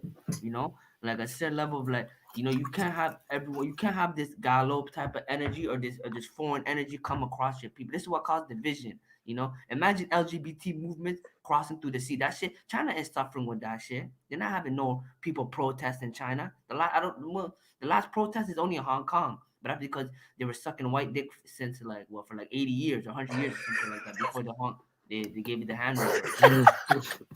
Yeah, it's not normal. They want democracy for a small island. I'm like, be like Taiwan. Taiwan is on some nationalist shit. Taiwan is just trying to say we don't want you. We want to be our own. Hong Kong is basically saying we fuck with white. Hold on. I mean, I was gonna quickly interject. I was gonna say, like, personally speaking, that sounds like some sort of dictatorship, like North Korea type nation. Personally, I want to have a free country, and the fact that we have Deen 10, and Deen 10 is what the strongest thing about us. Deen 10 will keep out LGBT, will keep out all those things. We don't need to be censored to keep that sort of stuff out. Some other people shouldn't need that. We should have Deen 10. And if we're so weak enough that Deen 10 can't hold that off, then that's like unfortunate, you know what I mean? But the facts are, like, you see some people, they're so rich with their culture, they won't let things infiltrate like that. And I think by having a free country in Somalia, we're like beautiful in the sense that we can have our own type of culture without being influenced by the Arab nations, without thinking that we need certain things. We're free like that, you know what I mean? No, but do you think I hear that we're free like that, but do you think something what really is kind of saying is kind of factual in it, yeah? Where you're saying we don't need other influence. I think our culture has been heavily influenced, and that's the problem. Since pre-99 tomorrow. But then you'll say, okay, so if we were to do this, okay, hypothetically, yeah, if we have censorship, who's gonna lead that censorship? The government, yeah. Then you'll see the government then become hella authoritarian and whatnot. And before you know, we're back to Siad Barre's days where he did the exact same things. Yeah. And we don't want that anymore. We want to be free. Like, well, that can, you know what I mean? No, but then again, this freedom that you're talking about comes with a major cost. What's the cost? That cost means you have to assimilate, adapt, and be told what to do. By who though? By who? But That's you have only to if you choose conform. to. That's only if you choose to conform. No, but obviously you have to conform. But we're independent now. We're independent. There's no Gomesi. There's no there's no colonizing. So the facts are so the only Somali people that would have to conform are the ones who live in the West now, like me, you, him, like in Canada, America, England, Australia, whatever. Us, we might have to be under the ones who have to conform. But the ones back home do not have to conform. It's their country. They can do whatever they want. They don't have to conform to nothing. They might get influence from the outside in, but it's like they won't get influence to a point where they drop the Deen to the Afko, like all that shit. They won't drop any of that. It's just like they won't. I've seen Somali got fiber optics before Australia got fiber optics. Their internet is better than us. So if they wanted to get influence, they would have been influenced by now. Can you see? I hear you. So I wouldn't worry about that. Somali people are very hard-headed as well. Like Let me ask you a question though. You see, even the name Somalia, right? That name is an Italian name. You know what I mean? That name itself it wasn't even made by us. So if you look at it like that, even other how's an Italian name? Somali was like a thing in time. Maybe the spelling was changed, but Somali was a thing for a time. Exactly. The A at the end, it's like Italia, Somali. Instead, it should be called the Somali state. You know, the name of the ethnicity and the state itself under the. But the ethnicity is called Somali though. It was Somali people. Yeah, that's what I'm saying. Now I think you look get twisted. I think what he's saying is right. I think the original came from Somal. No. The actual tribe, the guy Somal was Samale. That's how it was spelled originally. Somali. Yeah. That's why you have like different tribes like Ir Somali and like all those stupid things, like all those random things. Yeah. But the actual name of Somalia, I don't have any issue with that. It's just like spelled in a certain way. Like, you know what I mean? It's the same thing. Like you pronounce it that's how you pronounce it. You pronounce it the same way. It's like Khalid, spelling Khalid with a K-H or spelling with a K. Like, you know what I mean? It's like it's the same word. You're saying the same word at the end of the day. But just in a different spelling. It's a spelling, I wouldn't count that as anything significant or like influenced by foreign powers. I wouldn't definitely say that. And the whole like Italia one, Italy. But it's not even Italia. It's called Italy. It's Italy. So yeah, that's the English word. But in Italian, it's Italia. Mucho gracias. Yeah, that's true. Man, I don't know, man. Personally, I'm not an expert on that. Maybe I have to educate myself more, but I wouldn't personally read into too much of it. We should have secularism. I hate these sort of debates. Like, we should have secularism. I'm sick of seeing my sisters inspired being pressured ugly back tense as closed. SMH. Yeah, that's the thing. Do you think girls should be able to wear jeans and like dresses or some shit? I don't know. Wait. Give me a second, yeah. You guys see that TikTok of the lady with her mom saying, "What a jeans me up?" Have you seen that one? No, I haven't seen that one. You send that to me on Insta. Wow. What a jeans me up? She had like a miniskirt or something, and her mom saw that in her washing. Yeah. And then she's like, "Oh, it's not what you think it is." What a jeans, my heart. Oh yeah, I see that one. I see that. I see it when she goes the miniskirt. But when I heard jeans, I just thought of that. They should be allowed to wear jeans and dress. Mate, personally, okay, this is like me being honest here, and I'll try to take the cheap way out of this argument. Personally speaking, as Upshur, I do not think it's my place as a man, nor is it Khalid's place or Riddy James' place as a man to say what a female should and shouldn't wear. Personally, that's not my debate. I can have my opinions on it, but it's not for me to dictate what they say and all that. I don't want to hear that. You took the simp answer out. I don't know. You took the simp route out. Oh, jeez. It's not my place to say like, but okay, hold up. Maybe in Australia, because like if I see a chick in Australia, whatever she wears, I can't say anything because I can't be asked. Why would I say anything? Like I can't be fucked. When it comes back to my country, I might have deeper like opinions on it, on the fact that it's my country and I know there's certain cultural like trends we have. But personally speaking on it, I'd rather we get a Somali chick on this stream and she talk about from her side and get her They're all in the opinion. chat. She's You in the know what I chat mean? anyway. Personally, I think there's 3 of them in the wouldn't chat say so anything. far. Yeah, personally, I hear you. wouldn't say anything. Yeah. For me, nah, because I feel like, for me, I'm like you, man. I don't want no cultural sort of look. At the end of the day, it's like, for me, that's more of a female sort of thing. Because I had a debate recently, and some of the sisters were like, "Oh, Arab culture." I'm trying to explain what is Arab culture. To me, Arab is different. To you, Arab is different. Do you get where I'm coming from? Yeah. So I feel you. I don't want people running around naked as well, innit? Like, treating it like, man, what did I gonna say? Sit on the because at the end of the day, you're not no one learn. And I feel like the sister, this is conforming. Stuff like what she's saying, secularism, your Ainkan, your genius, hablaha, gashtani. I feel like, okay, like, you're doing the same thing as, these other guys that you're trying to copy another trend that's not yours.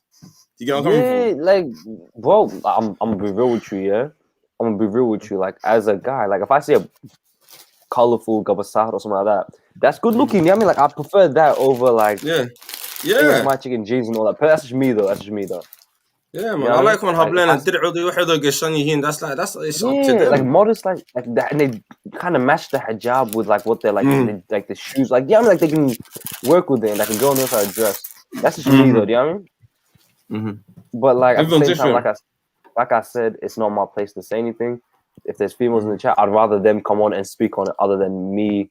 And it looks stupid when 3 guys are debating over what a female should and shouldn't wear. That's what I'm. It doesn't look good on like any of us. And it's rightly so. It isn't good on any of us. So one of you guys, 2 of you guys, whatever, jump on or set up with Khalid one time to have a stream where you guys come on and speak about it. So female dress code. Yeah, that's just my take on it. No, she's a panelist anyway. She could come on, drop what she wants to drop. If they want, it doesn't make sense here. Look at her picture. Yeah, look at that picture that she's got on as an emoji. That's a fly spit. You know what I mean? Yeah, come on. That's us to me. I think to me, you're wearing jeans. You get me? I feel like this in an unsidonokle. I feel like when I see in like as the picture of Sidagashani, I feel like we're not. Whoa. You get me? It's very clean as well if you think about it. It's very clean. Like it's like a white. Yeah, I mean, it's like clean. Like how we wear khamis and all that, or like a nice matris and all that. Yeah, man, that's just, it is what it is. But then again, just because you see people running around naked around here and you want to conform to that, I don't know. For me, I don't really like. For me, it's like I see that's foreign influence as well. You're heavy on this foreign influence, eh? You're one of them guys. Nah, do you know what it is? I'm thinking to myself, where is our problems, innit, yeah? Should we rewire, get back to what Somali was? That's what I'm saying, decolonization. Because when I was watching that video, the other guy, he was naming Sid and Aink and this guy name dropped a lot of people, eh? He name dropped a hell of a lot of the y'all that I'm looking at. How do you put these guys in the cut? They even do anything? They don't even there. No, but then again, yeah, with me, like, because I'm gonna do a stream about the SYL sooner or later, innit? Yeah, and I think to myself, I felt like there's something booky with them guys there. Yeah, I got a fair few like stories I've heard, like with Awo and all that, because he was like he was Godomia at the time as well. He was Godomia of Hamad at the time, and he was very close with them before independence was taken. And then he joined parliament, I think, under the SYL banner, under their political party. He had one of their seats as well. So yes, there's a lot of interesting stories when you think about it, high key. I'll definitely look into it. So you'd enjoy it. Yeah, because I just thought to myself, these guys, these 13 men, and plus I look at their symbols as well. I was like, wow, they got crosses. What was going on with these guys? Were these guys fully secular? Did they have a choice? Was this government come by Ludi? But you know the ones. You know what? Yeah, there was a big thing. I remember I spoke about this with my mom a few times, and my dad was there a couple of times too. Essentially, in 1960, one of the years, early on in Somalia's like independence days, essentially what happened was there was parliament, and this is when Awo was in parliament as well. He was in parliament. No, it wasn't Awo. It was his father, so it was my great grandfather before he passed on to his son. And the debate was, should we govern Somalia based on Sharia Islamka? everybody we did, like everyone said, like, nah, we'll make our own laws. Besides two people, I'm pretty sure one was from Mokoy and one was from somewhere else. And the guy from Mokoy straight up said, I'll tell you the truth, I'm not good at Dinta. Like Dinta and Mukfam, like Runtok Share. But my belief as a good Muslim is that Sani San, you know what I mean? We should follow these ways. And so this has been a debate in Somalia since the 1960s, if you think about it. This whole like secularism and all that, like how we should govern the country. Because you think it's like a new topic, like, oh, what women should wear and shouldn't wear. It's been a thing since the 60s, low key. I don't know. The guy even said, like, I'm the Dinta Mukfam. I'm not good at Dinta. Dinta, and like, no, man.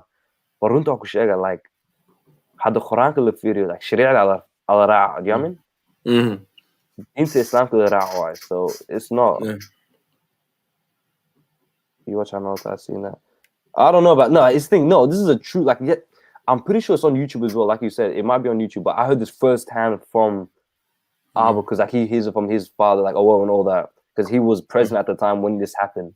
I have a photo as well, and it was to a point where, like, there was one guy in the bus, the funniest photo, I'll try to find it for you. They were lined up, they're all Somali, yeah? One of them had a funny name, I was like, this is gonna be like a typo or some shit. His name was Mariano, he has some like white-ass name. Mariano Johnson, that's some fucked up name. And then he was like, yeah, back then there was Somali Christians in Parliament. That was the one Somali Christian. He was Michael Mariama, innit? Huh? Michael Mariama, what was his name? Michael Mariama. Something crazy. Like, I saw it, I was like, well, this is like, at first I thought they put one of the white guys on the side by accident in the photo, like their names. But I looked, I was like, that's a nigga. Like, I know a nigga when I see one. That's a nigga, you know what I mean? That's a Somali black guy. And then I was like, this can't be right. And then they're like, yeah, nah, he was a Somali Christian. He was put into cabinet as well. So that shows you times were so different back then. So the whole SYL thing, a lot of people might come out of it thinking different about them when they realize the things they would have done. Like putting a Christian man in cabinet right now would not be on. But back then they did it. So it's like, what do we say about them? I don't know. What did he say? Michael Mariano fought to get the hold back. He might have, that's the thing. I don't know. Here's the thing. He would have been a good Somali, but the thing is, okay, here's another thing. I'm playing devil's advocate, yeah? So don't take me for my word. This isn't my belief. Michael Mariano fought hard to get the hold back. So this shows, yeah, just because he was a Christian Somali doesn't mean he's less Somali than other Somalis. I'm not saying he is or isn't, but he was fighting just as hard. As you can see, he was the one who was actually fighting for them. You know what I mean? So is it like, do we go back to the whole, like, do you have to be, like, do you know what I mean? But I personally believe you have to be Muslim. Muslim in Somali, it goes like this. You can't intertwine both of them. Yeah, we've got some people, We've got some people, I think, aka Ridley, I think Iffy. We've had brothers and sisters that wanna, and I feel to myself, the thing is, what you guys don't understand, it's so intertwined. You can't. Do you get where I'm coming from? It's very hard to intertwine. It's impossible. It's like, you can't do it. It's part of our fabrics, you know, them ones, and it's been like that for God knows how many years. But all of a sudden, just because the last 20, 30 years, Europe, then you came to Europe or Australia, Canada, Melahan, and you swag a lot and you think, oh, I want to run with this. Maybe that's not for you. At the same time, though, these guys were doing it in the 60s. As you see, Michael Mariano was doing the shit back then. That's so crazy. Why do you pick that name, low-key? Like, can I just ask? Like, nigga had the pick of the names. He picked that one. Like, that was a hard thing. They did him so dirty, bro. They gave him the most white name. It's cold. Like, they didn't even give him like, you know, those black names in America, like Lamar or some shit like that, or like some black name like Jordan or something. Like, do you know what it is? I was watching. I met Speaker's Corner. What came on Somali Christian TV and them like in it. Yeah, I'm like, I was thinking to myself, imagine like of Somali with like Michael. I can't call a Somali guy Michael. Like it's weird, fam. Or yeah, Michael, John, Steve. No, I have a Do you think he should have just had the original Somali name? Should have just stuck with what some or something like that. Cousin in London, to be fair. And his name is Abdi John. I'm pretty sure. Abdi something. They give him. That's a nickname. That's the thing. Abdi John. They call him like Abdi John or something like that. Muhammad John. That's the thing. Yeah, Muhammad John. Yeah, I mean, that's a nickname. That's a nanes, man. Nanes, yeah, they have things like that, but actually being named that is a different story, dog. Being named that is a different story.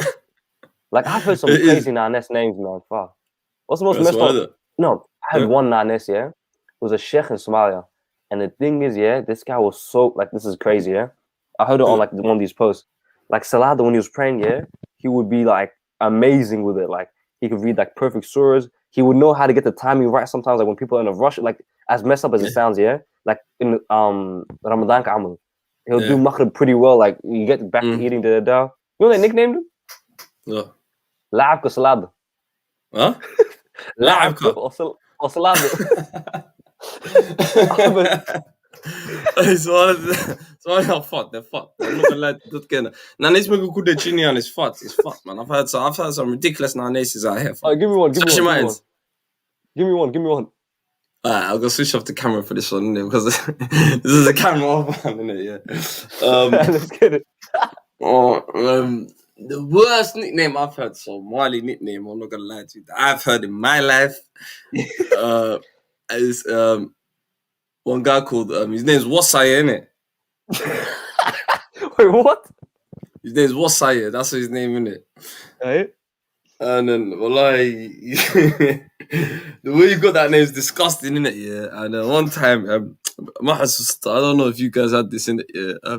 There's a funny story in it. Yeah. There used to be these, these times where, how used to go missing. Like, girls would just go out there 3-4 days. Man, like, yeah, that's been a thing. Yeah. Yeah, it's been a thing. So obviously the man come round, like he's looking for, and then he's saying it, yeah. And he's like, I win career, this, that.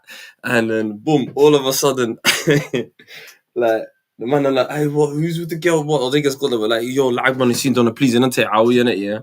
Yeah. One of the man's like, yeah, who was the last person to see the girl in it?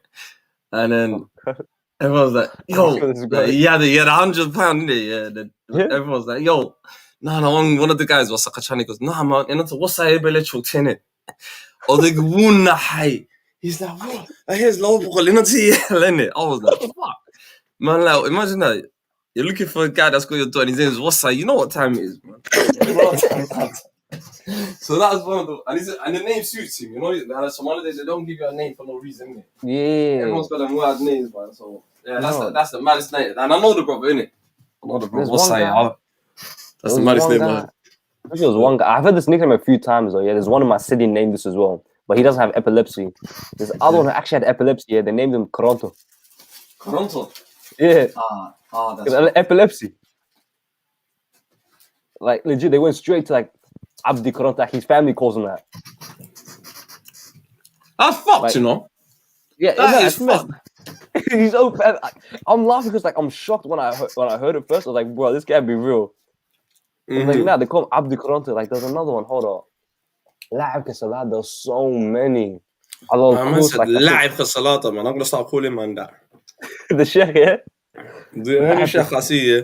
Man, you say he times everything, the Salat, the Quran, everything. Literally perfectly. Like Mufti Menk, like perfect, like he's perfect reading, everything like that. Call him straight La'ab Kasalad. Like, I remember Hassan Sheikh Mahmoud, what they call him, Khoslai or something like that, because he kept smiling when he was, like, there. Like Khoslai, because they kept, like, he would just laugh all the time. He'd always be smiling. Yeah, Khoslai, I've got a couple of Khoslais. I think every end's got Khoslai, bro. Well, yeah, you say La'ib Kasalad, Dusty's laughing, it's La'ib Kasalad. Now, bear man, I've heard a couple of Khoslais. I know everyone knows a Langere. What does that mean? Cheese, cheese. Oh, God. That's fucked. La'abdi cheese, Khadr cheese, Khadr Langere. Like they're fucked, Like my people, when it comes to nicknames, even the other day, yeah, we had the heated debate. On the channel. Yeah. And it was the J word. What do you think about the J word, innit? The Chirer word. And then we had, basically, up the way it was, we had an Asian brother. He was in a chat, innit, yeah? Him and some Africa, Black Hebrew Israelite that comes through as well, innit? Mention spoke up in chat. There's some guys that I know from, the Speakers Corner board, innit? That follow the channel, innit? Yeah. So they're in the chat with this guy's the E1B, that black this African this year.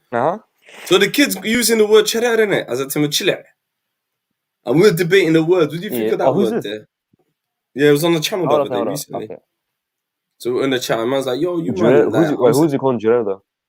The Timothy is calling Kuyero Chirer, like some actual Chirer guy.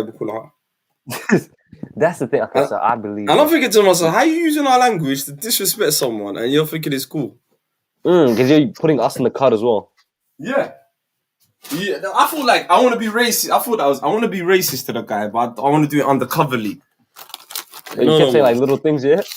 No, check out how. Like, imagine this. Yeah, you're Asian. You're calling someone a derogatory word in a different language. In what country from Asia? Oh man, I hear you, man. All right. So personally speaking, yeah, I think let me put on the camera so it makes sense. Yeah. If someone who's Somali calls me Jirer, yeah, and obviously I'm from Somali and all that, and they see, because I have long hair, so they'll see long hair, they'll see curly hair, they'll say, something Jirer that, and we'll laugh it off because this jokes, yeah. But if a Somali person then goes to a West African, they're in a debate, let's say they something happened between them, incident, and the Somali goes up like, fuck it, you're just some nice ass Jirer nigga, you're stupid, you're Jirer about, and he starts teasing him like they're using it as a way to hurt him. Once you use a word to hurt someone and you're trying to be hurtful to someone, that's when it's bad. The second you try to use something to hurt someone, that's when it's fucked up. But if you're just using Jirer normally, like me and you, like, oh my god, to my Jirer month, you have to comb it out, task. But if you're going directly to go hurt someone and you're saying in a way to hurt someone, like you're Jirer, you're worthless, Jirer, like that's when it's fucked up. So you can't be using rank. Then again, there's an argument for this one as well, and there's a counter argument for this, isn't it? Yeah. People will argue anything. It's 2021, bro. Anyone will argue anything, low-key. If you think about it, if you really deep it, people will argue anything. No, like, that's so true. 2021, everyone's arguing. The COVID, citing the COVID. Yeah. So what I want to say... Did you get the vaccine? Hold on. Did you get the vaccine? Hell no. I haven't got the vaccine yet. It hasn't really rolled out in the country. But in you guys, in the UK, it's like hella big. Like everyone's got it. It's hella big, yeah. I don't know. My GP keeps telling me, should we put you on the list and all of that, yeah. But I'm thinking if they're going to make it mandatory to fly, because I want to go back home next year, innit? Yeah, next summer, I'm literally trying to stack up. You might have to take it, yeah. I know. It's not that bad. If you get the Pfizer one as well, you should be all right. Yeah. But I wanted to go back to our little bit, yeah. The argument that I wanted to speak about is should other communities police our language now? Or should we be PC culture with that word? With that word, no, J that's word. The thing. If it's a talmam in our language for someone, should these other communities be pissed off of it? No, here's the thing. Okay, here's my view on it. Yeah, we shouldn't have other people tell us what's right and wrong because we should be able to see what's right and wrong. You know what I mean? We shouldn't have to wait on other people to tell us, yo, that word's messed up. We should be able to tell ourselves, like, yo, as Muslims as well, yeah, we should know in the Quran that no creature of Allah is better than the other. Okay? So we should know ourselves like, no man's better than the next man. So we shouldn't be talking down on people and using terms that we know we're trying to hurt them with. If we use that term within each other, because this means tough hair.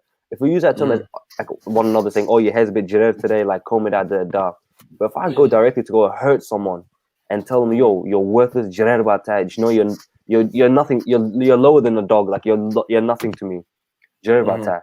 If I start using it in that sense, and then it's like, yo, that's wrong because dinta is a sin, like what haram as men, like all that stuff, yeah. So the things it's not us really being like policed by other cultures and time, because the thing is, I like all about how we waited for other people to tell us like, yo, stop doing this. That's with a lot of things. So my people don't realize like we're not getting policed. You should stop thinking like, why these people keep trying to like infiltrate us? They're not trying to infiltrate us because your dumbass couldn't pick it up yourself. So now people have to tell you. It's like when you're looking bummy and like you can't realize yourself you're looking bummy. So someone has to tell you like, yo, but wash up your face. Like, you know what I mean? Like you have to wash up your act. Yeah. Fix up. Yeah. Some like it's the fact that we have to wait till that point, and we're getting more angry at the fact that they're telling us this than actually the issue that we need to fix up on. You know what I mean? We're focusing on the wrong thing. Yeah. You know what I hear that. So that's just my take on it. Well, my take is it's like, okay, if you're gonna do that, yeah, if people are gonna be upset about certain things, what about the color negro? Okay, it's like that's Spanish, that's Latin. Hold up, this comes back to my exact same point I was saying before. If two Spanish people are talking to each other and they're talking about the color, yeah, like showing my notifications, they're negro or whatever, like they're talking like in that language, in that context, where are they? But if they start saying like, oh, you stupid negro, you negro, then it's fucked up, and the world knows that now. They know the word, like you can't call someone that. They notice that themselves without people really have to tell. I think people did tell them, but either way, they've established that now. Now we have to establish this, like if you can't be derogatory to people, man, no one is better than the other. And we're Muslim too, we should know it's number one. The Arabiya have been trying to like talk down on us for how long? And we should know how it feels to be like put in that position. We shouldn't then think to ourselves, okay, let's talk down to the next person. Yeah. So like we should have to pattern Yeah. up sometimes, man. That's legit. Yeah, somebody's Use- need to pattern up. In life in general, somebody's Use that need to lit. pattern up. Samala lit. Yo, okay. Yeah, let me just add to that, K. Yeah. I beg you, man, that- hold the panel for me. I'm gonna come back in, man. Bashiro, you see that word, yeah? You see that word there, yeah? Like, adore, what's it called again? Tough hair, or whatever it's called. Charer. Ain't that tough hair, though? Yeah, that's literally. Don't Somali people know the language? Like, adon is the correct word for disrespecting, man. Adon and charer are two different things. Okay, well, can I like get to my point again? But it's like legit the same thing I said before. If me and you are talking to each other, yeah, and you say "Abshir, what I tell my jera man today," and we start saying the word jera to me, yeah, that's calm. We're talking to each other. That is calm. But if you then try to go to a West African man and start saying you're worthless, jera bata, you people are worth nothing. You are jera people. Jera people are worth nothing in this world. Once you start using that term in a different context, then it's derogatory. Then you start to talk down on people, and that's haram. That's a sin. Yeah, but this is what I'm saying. I feel like you don't know Somali though. Like if I was calling a Mado person, I wouldn't say charer bata yolo. Charer just means the texture of your hair. No. I would say adon. Adon is a slave. I would say adon bata you're lower than low. But I wouldn't say charer. Charer is like I'm just describing his hair. How is his hair describing his hair? Okay. Calling him the low of low. I know what you're saying. People use it to say slave nowadays, yeah. But that's in a slang kind of way. But, but in real life, the word charer just means tough hair. Yeah, I know what it means. But here's the thing. I can tell right now, your Somali is pretty decent. You understand Somali more than most kids nowadays. You have to remember most kids in the West now do not understand Somali like that. The ones in the UK do not understand Somali like that. So they don't even know themselves that adon is the word they should be using if they want to be meeting someone. As fucked as that sounds. Adon is the proper word to be using. So they're using Jared instead of Adon now. They don't understand there's a difference between them. You might understand, I might understand, but to them, they see Adon and Jared as the same thing. So they're trying to be hurtful to that person. So God forbid they learn education like that car. They should be educated. That's the thing, because the reason why this debate has come up recently is because there's kids in the West who only learn one or two Somali words like Abaha was, Jared, shit like that. And they run with it. That's the thing. We need to like pattern up as people. We need to like educate ourselves, I guess, and tell them like, nigga, if you're trying to be helpful to someone, at least use the right words if you're gonna do it. Do you know what I mean? So you don't start fucking canceling the words that shouldn't be cancelled. Do you know what I mean? I don't know if it's making certain words hot or making certain words hot. The word should never be hot. I was gonna add another thing. I don't know if it's part of our culture or the fact that just Somali people, they've been through tough things, so our language was tough, because even had they kid like, let's go to the highest thing, Dinta or Ilahi. Like, Somalis don't leave nothing behind, bro. You know what I'm saying? When it comes to saying how we feel about things, like, Dinta the Iabaha, like, they would just say the maddest thing. And this guy will go pray 5 times later, 5 seconds later. Do you know what I'm saying, though? 5 seconds later, my man will go pray, But these guys will play Dinta the Iabaha, like, whoa. Like, what's going on? You better talk about Charere. Charere is just the description, bro. It's just the way we are, I think, man. But the thing is, Somali kids don't understand that. Now, the ones that are on social media that are blowing up in the West knows the new generation of Somali people. They don't know the past ones. So these new Somali generation of kids do not understand Somali properly. They're making certain words hot that shouldn't be hot, really, because they're using it in the wrong contexts. And they then because then me and you want to use the word Jared casually. Khaled wants today to call my head Jared because it's curly and all that. And he can do that, but then people might think like, "Holy shit, is he one of those kids who like does da?" And then those people start let me educating ask you a themselves. question, if your mum or your dad called you Charere, would you see calm. that? That's but calm. If they called you Adon, would they ever call you Adon? Would they ever say to you Adon Batai, or would they say Adon Askadigin? But Adon, you know what I'm saying? Like when they're describing like Mado people, like if we want to talk real, when they're describing Mado people. Our parents don't say Charere. Like my parents would say, "Adon Batskadigisa," not or like when she dissed in my hair, she'll say, "Go comb your hair, Charere."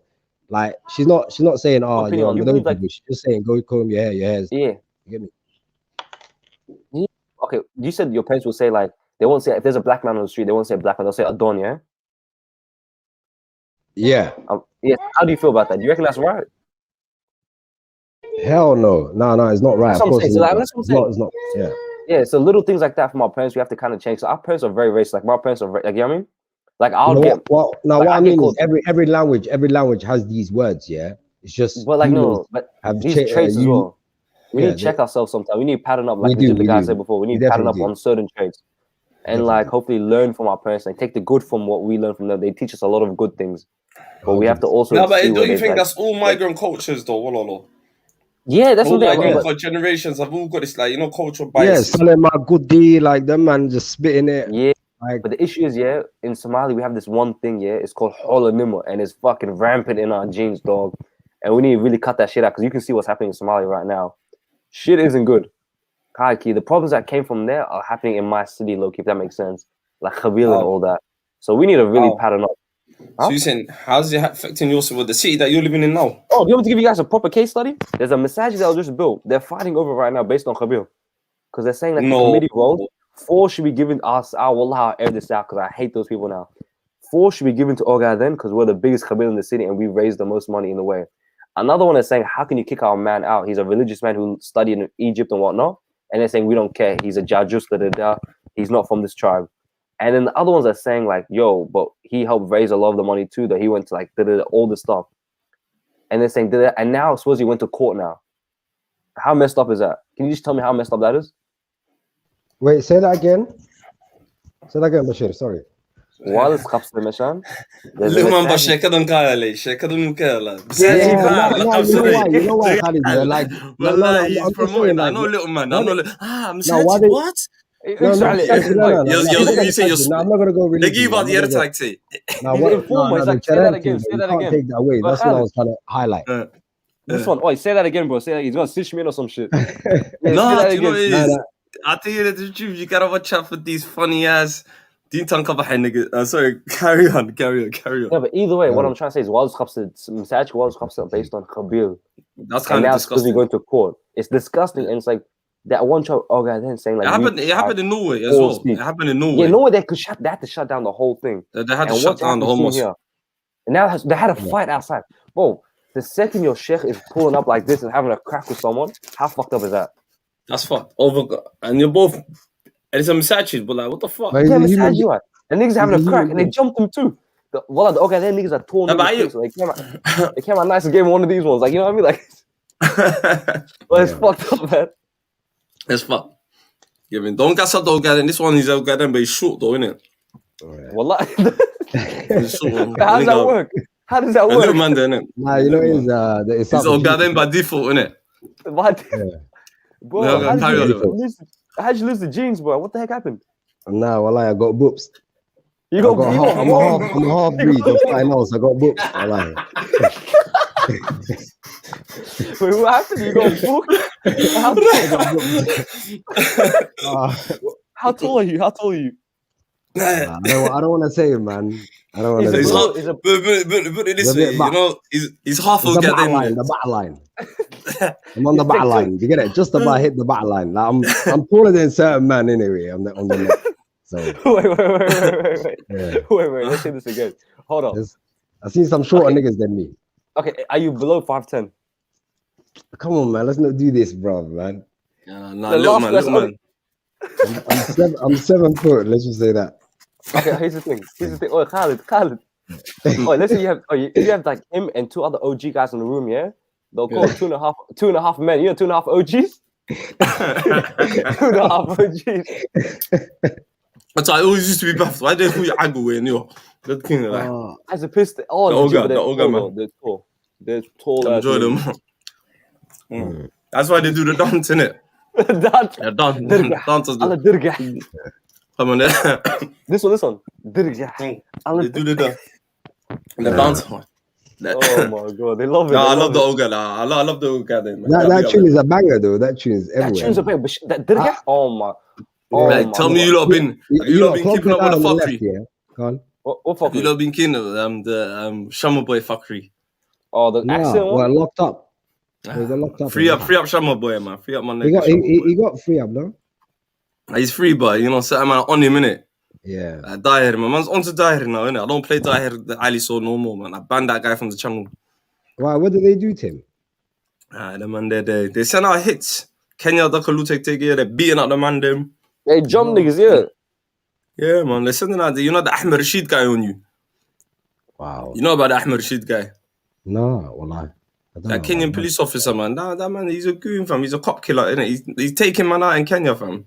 Okay, no. I heard that some girls were getting kidnapped. Yeah, no, but there's a guy basically. He's like, you know, Training Day. You know, Denzel from Training Day. Oh Lopez. my God, yeah. The Somali version. I'm talking about. Man, I'm dupping that man. Then he's onto that man. He's running up on you. Man, I'm getting hits from Europe to, you know, my man's in Kenya. Yerakapta. Wow, he's onto the YouTubers. That's why, bro. So man's pissed in. I don't go Kenya, man. It's got to go here. Like he's on time. I'm on him. From time knows I'm on him. About him, I'm pretty sure. There's a BBC documentary about him. Yeah. I had a friend who went to Kenya who told me first about him. He's like, yo, actually, there's a famous guy in Kenya called Ahmed Rashid. Did die? He told me all the shit he did, yeah. And at first, I didn't really believe it. Then I went on the internet. I see like not long after, like on my shit that came up, he's like got a BBC documentary now. Mm-hmm. He's like famous for jumping. No, but I'm hearing at the time, yeah. You see, at the time, yeah. At the time, I'm hearing guys here like he had to be that because there was a little group, you know, terrorizing Megalodon. Yeah, that's. Sometimes you're gonna be like that. Sometimes you're gonna be superpower. Like sometimes you're gonna be harsh and like show your authority, but there's times where it's too far. You're just killing. I mean, and you're talk to for no reason. Did he do that? Stepped over it. Yeah, recently about 2 months ago, a month and a half ago. Okay, no. Imagine that, you man, you just come out, that's a crazy thing, fam. Yeah. But then again, what do you expect? Do you expect like policing back home? Do you like you man think? Because even the other day, I'm hearing some kid got killed in Boroma as well, bro. Yo, I heard about that by an officer. Yeah, it came out of university. And they try to flip the story. They try to say he was wearing a blue flag, but you know that got debunked. Yeah, even if he was, even if he was wearing a blue flag. But look at this kind of. If it wasn't for the internet, yeah, back in the day, people would actually believe that and run away with that. Yes. Yeah. You know what I'm saying? Like sometimes I think, how many stories do they lie to us about Somalia, bro? Like, forget about that. Yeah, that guy did this. Yeah, I hear different points of view. When I ask, depending on who you ask, you get different stories. Do you get what I'm saying? No, hold on. Can we go back? Even if he was wearing a blue flag, why is he getting killed? Doesn't make sense. You don't kill someone, no matter what. Like, no, we're I clocked it. That's and true. Little man and up here. The worst thing is upshare and little man, yeah. Like I'm looking at all over the land. I'm seeing man them making YouTube videos about this. I'm like, I swear this is all bullshit. About what, the whole flag thing? Yeah. Flag thing. Yeah. Like actually making a story. You can wear your flag, whatever. You don't kill someone over a flag. That's stupid. What we're Muslim people here. Some of us are. Yeah, I guess so. So some of us are left. I know some of us sold out. Some of us have left, innit? They could have handled it. Can you explain this? Who isn't like who left though? You keep making like a note to it. It's little man there, innit?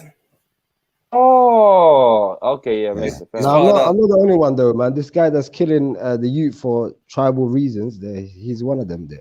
For anyone that kills anyone for tribal reasons, they're a part of me. Or shall I say less than me? What's your ideology? Yeah. Like واحد Muslim yeah, but واحد could do this واحد could do this tribe. Yeah, that's not true. That's not. Like, there's a white man because of where he came from. Like he never chose to be with. Like there's a man, like a philosopher or something like that, who's looking to Somalia. He's like, listen, this is like after the war in 1991, yeah, or during the war. And he says Somalia is the only country where everyone is religious and claims religion, but not one of them is like actually practicing. That none of them actually practice the religion. They all claim it, but they don't actually practice it. Secondly, man, I think there's a lot of people practicing. Yeah, there's a lot of people. There's definitely a lot of people there, but there's definitely a lot of people that you know what I mean. Yes, sir. There's a lot of people that practice it, but I feel like Khalid, you know, the other night, okay, for example, I think you as being a Muslim, if I would say, in my personal opinion, yeah. And you know that guy that came on that was trying to tell you, I always knew you was a fakhish, the old man. What's his name again? Hassan, yeah. When Hassan was telling you, I always knew you was a fakhish. Like, them kind of guys, they worship their tribe more than religion. Like, they're not able to see. Yo, Hassan? You know what I'm saying? Hassan is a bahala. He's a menace on society. Hassan's a menace on society sometimes, dog. He's a funny guy, No, but but sometimes listen, he's a I menace like on his society. energy. I like his energy though, bro. He I like comes his in real. energy. He tells you But 100 Well, what he's he what he's passionate. he wears it with his chest in it. But Yeah, then he again, wears it with there's his two chest. ways. There's a lot of men that hide, bro. No, but you see, there's a you see what with him in it. Yeah, like I said, this channel's for to express whatever in it. Yeah, say all your chest, you know what I mean? And he says it with his chest. Yeah. But I think what certain people are frightened of, a lot of people are moving away from that mindset, and it's scaring people. You know that? Do you But get here's what I'm the coming thing, from? oi. Yeah, Because yeah, people are because forgetting, like, man's are because diasporas as well. You know, us because man all remember, here. yeah, Look, our generation had nothing to do with it. Like, all yeah, right, cool, that's how I Siad, look at it whatever, nowadays, but isn't it? what's that got to do with me, fam? You You get know what me? I'm And saying? slowly by slowly, yeah. And you can Like, see that I don't. generation, they're still there. Like Farmajo, all these guys, they're the same people, bro. They're Yeah. about to die out, Kulugo, inshallah, soon. Yeah, that way of thinking, like, because with me, okay, look, shit happened, didn't it? But the more you, like I say to myself, yeah, one thing I don't do is hold grudges with people, innit? Yeah, with me, my thing is Hello. Udr turns into what's it? Grudge turns into Udr turns into نور Hanun. والخيرة Do you get where I'm coming from? Yeah. بالبس did you brush your teeth Ahmed? Hola. Yeah. No, yeah, so that's what I was trying to say. So letting things go sometimes, you know, is the way forward. Oi, high key, yeah.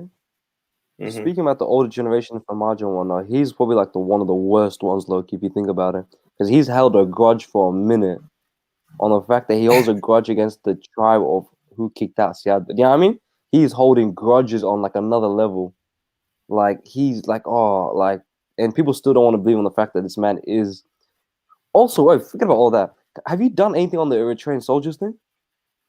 But the recently thing, yeah, I've done it. I've done a couple of the missing children. You've done it. I remember back in the day. I remember right now, like very recent, because the UN report I came out posted recently. I posted something about it because don't keep it again. But do you think, yeah, you see that story there with the missing troops? The missing troops. I think no, too much information has come out now. The US. Okay, here's the thing: the most knowledgeable country in this whole damn world is America. And if America can confirm that yes, there's concrete with all that stuff, yeah. And if they can even tell you what the Somali troops were doing there, could you hear what they were doing there? What were they doing? Essentially, they were mostly based in Aksum and other areas. And what they were doing is they were guarding trade routes or supply lines, because in all wars, you need a supply line that comes in and out. They were guarding the supply lines for the Eritrean troops coming in and out and their supplies. And they were guarding that against the Tigray people. And a lot of them would have died while defending the supply lines because it's very important. And obviously, that's the thing that gets targeted the most. The supply lines get targeted more than any other like region. Do you know what I mean? Because if they know if they cut off the supply line, these guys are fucked. So I literally believe now these smart people they were used now. I can believe now that they were used. And this is I think Farmaj is hoping that he's out of office by the time that they can get concrete photos of dead bodies and all that. Okay, I hear that. I hear you, Abshir. Once this comes out, I think, personally, if this comes out before Farmajo leaves the country, I'm not trying to be like vogue or like try to talk down his tribe or anything. It's nothing to do with his tribe. He needs to be executed. That's like that only point. He's the first president to be executed then. He needs to go down as the first president to be executed. This is really, because this is what I'm saying. A lot of people say, no, it's not true. But well, in Kirai, oh my God, years and years were in Kirai, and they kept saying blatantly. And then now I want to hear them say, watch, I can just see it happening already. They're like, we didn't know anything about this. We're annoyed. We're as pissed off at you guys. Da-da-da. And here's the thing. You have not one video or picture came out. Yes, because there's a communication blackout in the whole region. How can it come out? But you can have multiple reports from the Tigray people who are fighting themselves. What do they benefit from saying that Somali people were here? They already said Eritreans and Ethiopians are here. What do they benefit from that? What do they benefit from what does the US benefit from saying, yes, concrete reports, these people are here, and they're guarding the supply lines, and they even gave the city that they're at. So what is this? And the thing is, I actually do hope. One of the, you see those soldiers that were captured by the TPLF, the thousands and thousands? Yeah. I hope the Somali people are in there on the fact that they weren't killed, that it's captured, and they can just show them off and be like, listen, fear it. You know what I mean? You're going to argue against US intelligence. That kind of lie, they think they're smarter than everything. Once Khabil gets involved, they're smarter than US intelligence. Khabil is US intelligence, Khabil is smarter. That's No, but literally what man, the fuck is this? little man, and It's Abshid, like, yeah. it's Okay. so, it's Can I so ask you a disgusting question? as I've got a well. song Little for man, you, man. Sorry. little man, Abshid, yeah. This is the question, just to piggyback of what you're saying. Okay. Because I saw this, recently, Abshid, you know what you're talking about. I remember doing a whole stream about it. It popped up about a month ago, Askarti that's missing. If what you're saying is true, yeah, and with Saad this Montar, like you're saying, should this man be held accountable Yes. for And getting let me Somali say something troops else. involved in a war, illegal war, had that nothing to do with him? And should the people execute him? Because I feel like that's treason against whatever. No, I don't think you should. It deserves a head top. Him. No, Little I man, don't come think on, man. No, well, I don't. You know why? Because, bro, yeah, because every guy that does something mad, man's gonna head top him. So like he needs to spend time in like do you know how easy it is to get head top? That's lovely. Take man to jail, bro. Let man sit down and relax and think about what he did. And for anyone, you know, like in Greece, when something new happens, terrorist attack, they set example. First guy that does that, well, for life. While anyone else that does a terrorist thing again, you know where you're going, innit? Like, you have to set examples. Yeah, if you just head makes top sense. the guy, Makes sense now. it's like you gave him a way out. Bro, I would love to get head topped. Give me 1 year, I'd rather get head topped. Like, it's long. If you've been in jail, you know, innit? It's long. Sitting there. It's not even about the jail, it's just sitting there thinking about what you did, what you done wrong, what you could have done. Freedom is like priceless, wallah. Okay, hold on. Here's the thing. Okay, before I get into the comments of these guys here, let me just go backwards, yeah? Also, you have to remember the soldiers that were sent there, and you can tell because when the protest first started here, they didn't start in Hamad. They started in Galkayo first. That's what they were protesting first. The guys he sent to Eritrea and then obviously then sent to Tigray, yeah, were mostly from the Hawiya clan. That's the thing. All the ones from his tribe, he returned to Somalia and he sent them together as well. You know what I mean? He sent them together immediately. The ones that from his tribe. The ones that weren't, they were sent to Eritrea. They were kept in Eritrea and eventually used in the Tigray war. That shows you how large his Aqdad is against that tribe, where it would demand it like that. Secondly, let's get into the comments now. Dusty said, I rate for Marjorie if he sends troops there. Now, I don't know if he's a Kabilist. I assume so. And this is what he said as well. May Allah bless him. Okay. Okay, feel the strong guy. Okay, no. Okay, Dusty, I feel you guys. Now, please go look in the eyes of a mother who lost her son, who was promised to go sent to Qatar and Turkey for a better life, and was taken against his will to go fight in a war that has nothing to do with him, while his country is suffering and Al-Shabaab is in Hamad itself. Go tell that mother who's crying right now, may Allah bless from Raja for doing all of that to your son. Please, if you can do that, and you can actually tell him that your son didn't die in vain, and didn't die in salah, and the one mother who said, Wilke or Miskinko or Wallahi, he was my only child, will Igabaru I will Labudha, you know what I mean? Labudha Rolo has to. The soldiers sent there for training, not war. They were sent for training, not war. And these kids by force were taken to go fight a cause that has nothing to do with them.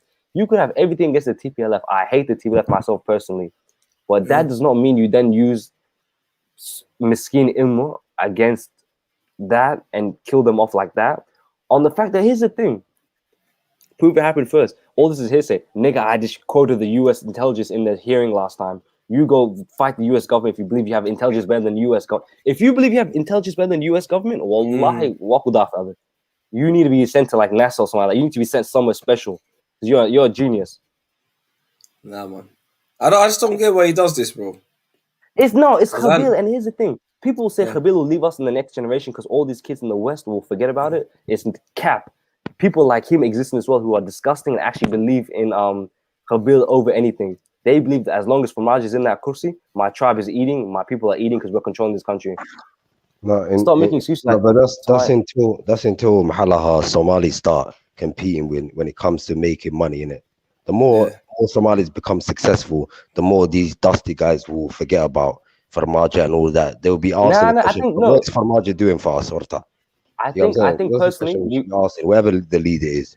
I think at that point, you're right. When we become successful, we just forget about people like Dusty in general. Them will just be left behind because they're still on the old rhetoric of like Khabil and all that. They just get left behind. Personally speaking, they just get left behind. Thousands of Somali mothers are crying. I agree. That's evidence enough.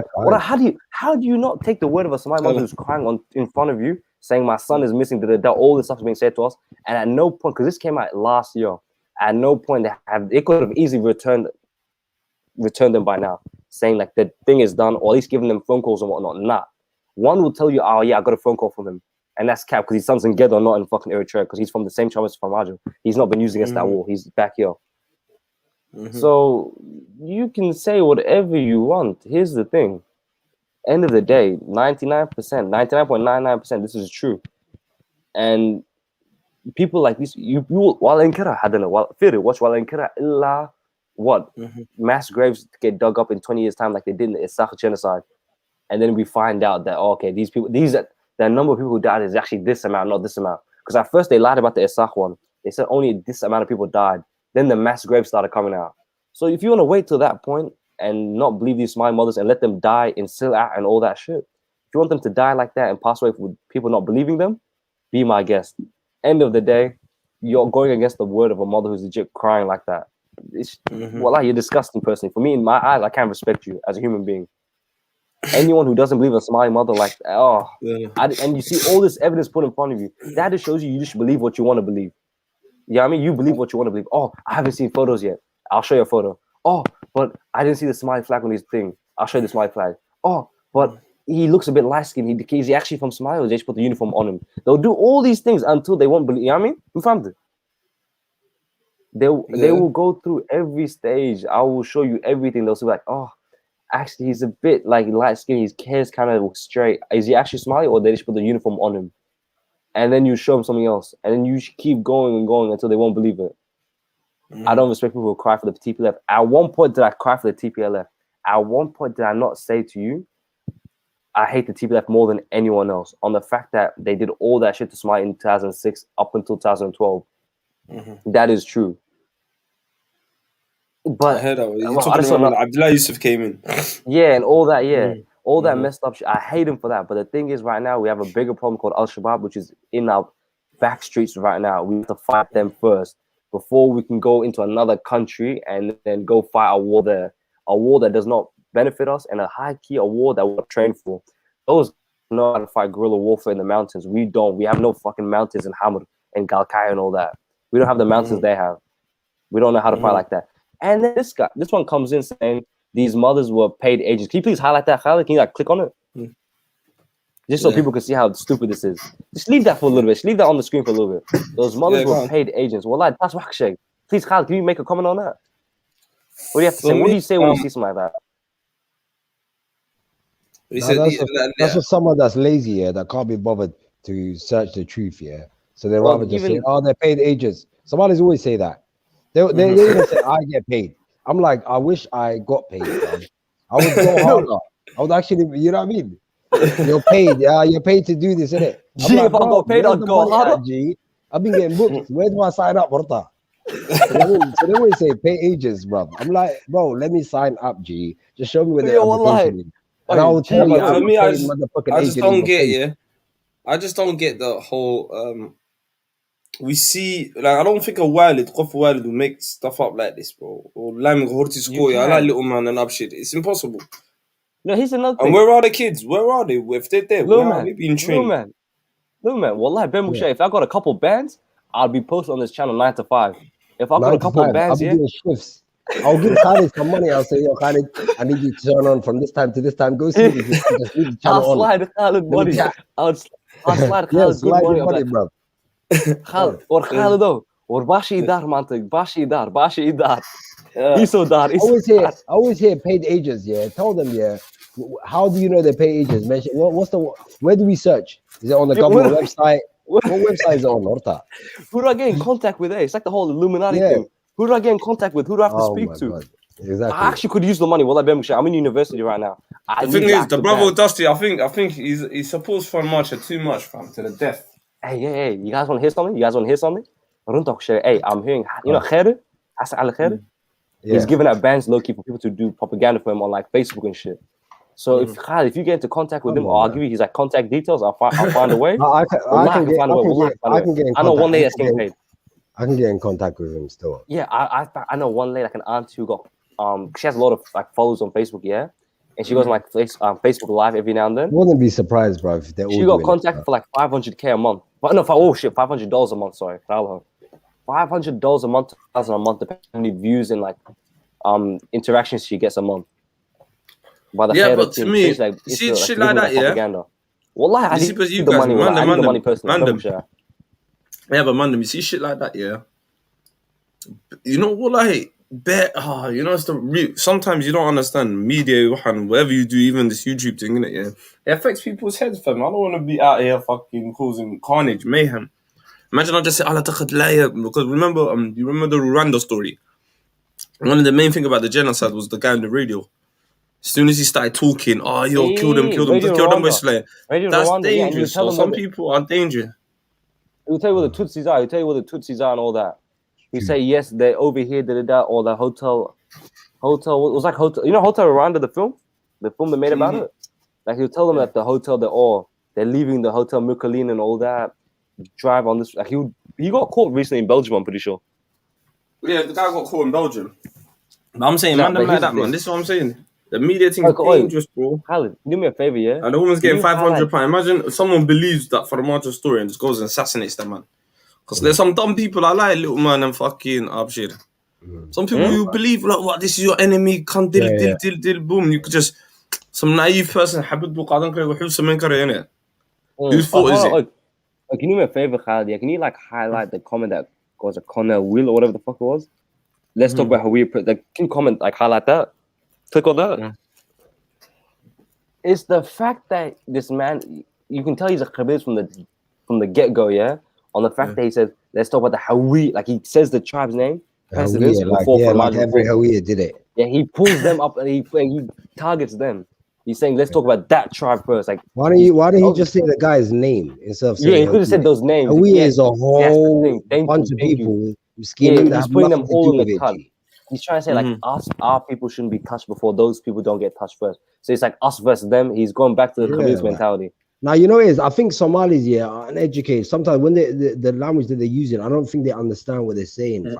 I don't see the power of what they're saying. Africa, they don't understand Africa. Little man. You know what they need to do first? Understand like the bars that you're dropping right now, like how it can help stuff kind of. If I was, you might even have a brethren that's Hawiya. He might get like taken over just because of what you said. Do you get but 100%. You might even have a brethren, someone that you love, that's Hawiya, fam. And then they get touched just because of what you said. Now here's the thing. Here's another thing. Yeah, you should. Well, like low key, you should get touched for that because then you can know in the future. Don't speak like that. Yeah, if I was here's another thing. Say the guy's name, innit? Say the president's name. Don't say Hawiya. Yeah, be mature about it. Low key, you obviously aren't a mature person who doesn't know how to like talk about things, and yet trying to put the Khabil card on us because we hate on Farmajo. Why would we care about Farmajo's tribe? That's a different shirk if you want to get into that one. But let's leave that one. But like, if I was president of Somalia, I know what the number. What tribe is Farmajo? Khalid, you can take it over from here. Is he Hawiya? Is he Darod? Is he Isaac? Khalid, you want to jump in? Yo. Okay. He asked you. Lomek, he asked a question again.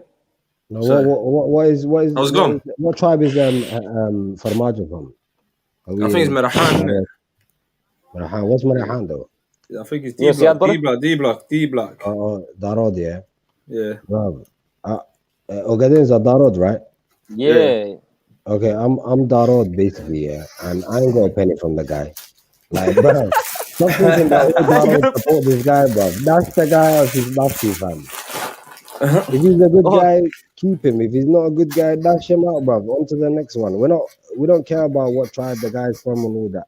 We care about what is the guy doing for the people. What's his accolades? I like, what's he doing? Like, some guy will be working at Tesco as security guard, go to Somalia, and he's the president. Like, what's going on? Bro, you know this guy legit pulled up. What's the criteria, bro? Wait, I know this is a true story. You can't even argue this one. There was a taxi driver in London, the UK, yeah, that happened to be from the same, like, related to Farmajo through tribe, yeah. He called him back into the country, and now he's the okay, so he has a general of not the, I think it's like Lukta as well, Edika Lukta. So the infantry, leader of the infantry. Look at that, bro. The major general of the infantry, I'm pretty sure. Because they took it off the other guy before. The other guy I knew, they took it off him and they gave it to him now. So this. See, that's the thing. Man, They don't try to. apostate. Listen to this, little man. What does he say? Apostates have no place in Somalia. Opinion doesn't matter. Haki, can I take it from here? Can I take this one? Yeah, you take this one. Haki, Dusty, as a fellow Somali brother, yeah, and I think I can speak on behalf of quite a few people. You have a couple of trolls in the comment that will go against me, maybe. That's I do at times. But after what you just said about these are paid agents, about the mothers and all that, about Somali sons who went to train up to be like to fight for the country essentially, or go to Qatar or Turkey, yeah, to get trained up and come back and serve their country and end up dying for another country, another cause. As that has all happened now, and you're clearly taking the side of the oppressor and all that, Adi, I won't argue that. Can you put the comment up? Oh, Dusty, not Dusty. Kylie, can you put the comment up again? Put the comment back on the thing so that you can see it here.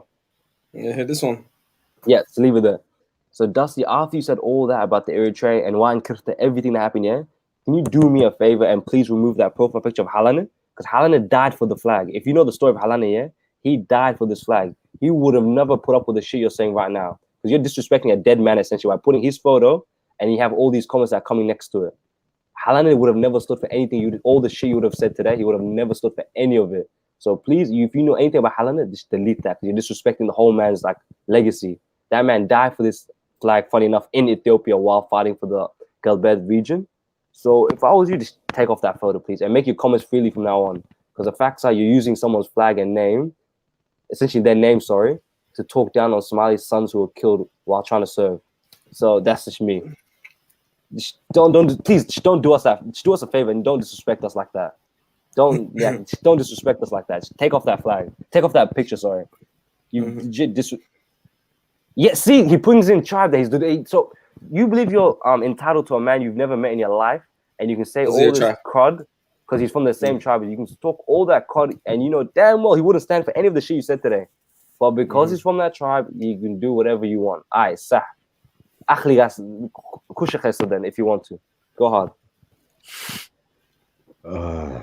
Yeah, I would just like to add to Dusty for That was a speech. Every time. I have to dust this nigga real quick. Hey, legit, nigga's name is Dusty. I have to dust the nigga real quick, man. What's so annoying sometimes? He's a nice guy. He's a nice guy, but it's like, nigga, what the hell is you doing sometimes, dog? Like, pattern up. I think it was the early days of shit, yeah. I think you kind of took him to pieces, and I think he's still holding something. I love you like queen higher. So he gets excited when he sees upset.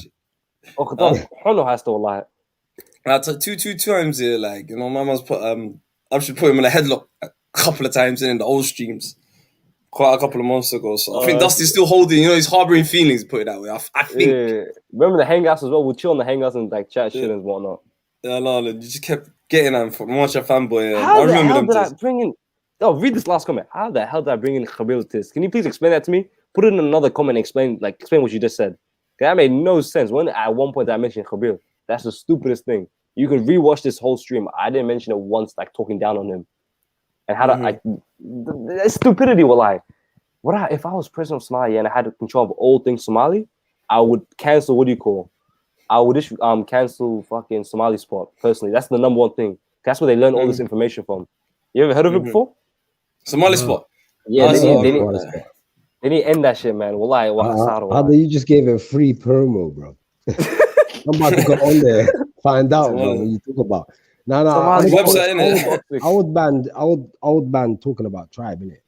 No, I would have banned Facebook talking Live. About tribe, and I was saying I would have banned Facebook Live. I would have banned Dad Alice number one.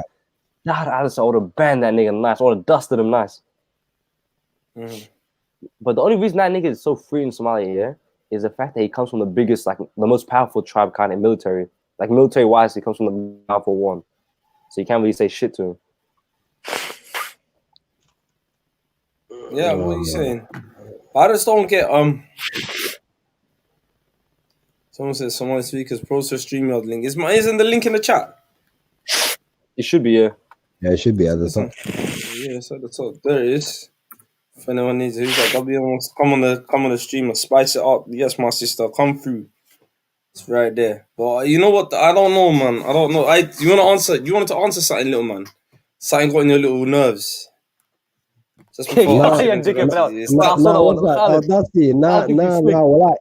No. I expect that still from Dusty. Dusty's Did you my hear what guy, Khaled's comment bro. was? Oh, Lil man, did you hear what That's Khaled's comment was? That was that's slick. my guy. He said I'm not allowed to go Somalia. But I've been there many times, G. You never there. Where I'm at, you never What he there. said? What he He's said? never I'm been waiting there though. for That's it. one thing. Yeah. He's never been there. He's Bro, never I been just pay my cousins to light you up, bro. Hey, hey. You know Them what? 7 I'll footers. probably pay your cousins to light you up. You know, money talks, bullshit walks. But he talks bullshit.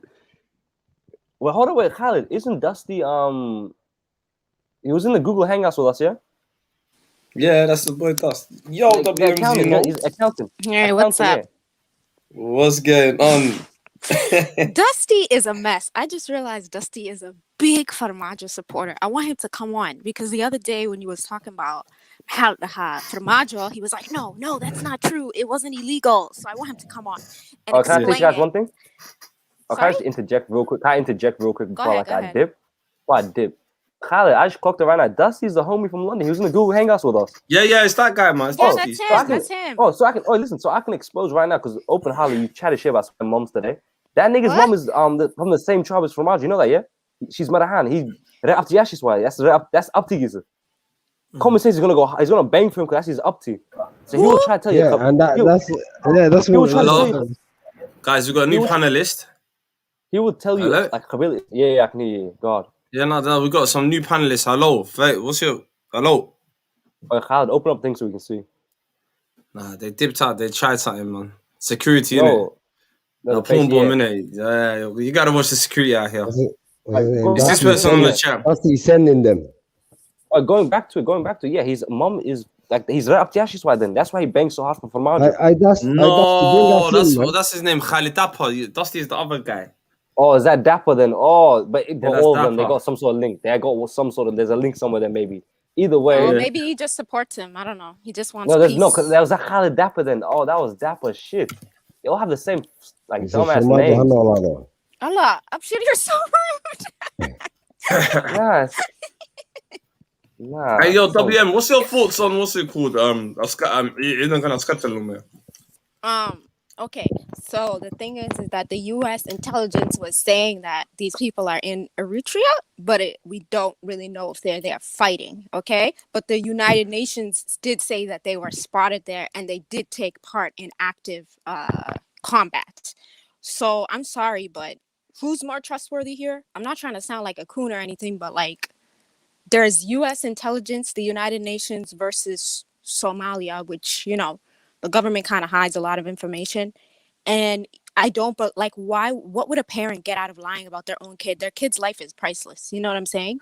I'm like putting the own government in jail. Why would you lie about your own government like that as well? Thank you. And the parents are still in Somalia. So if their parents are in Somalia and they're lying about that, would they not face retribution or something? Like, would the parents not get into trouble for, you know, like it just doesn't make like any sense whatsoever. And I just think that, let's be honest, okay, this whole issue with Eritrea, it's because, you can correct me if I'm wrong, do you remember Meles Zenawi?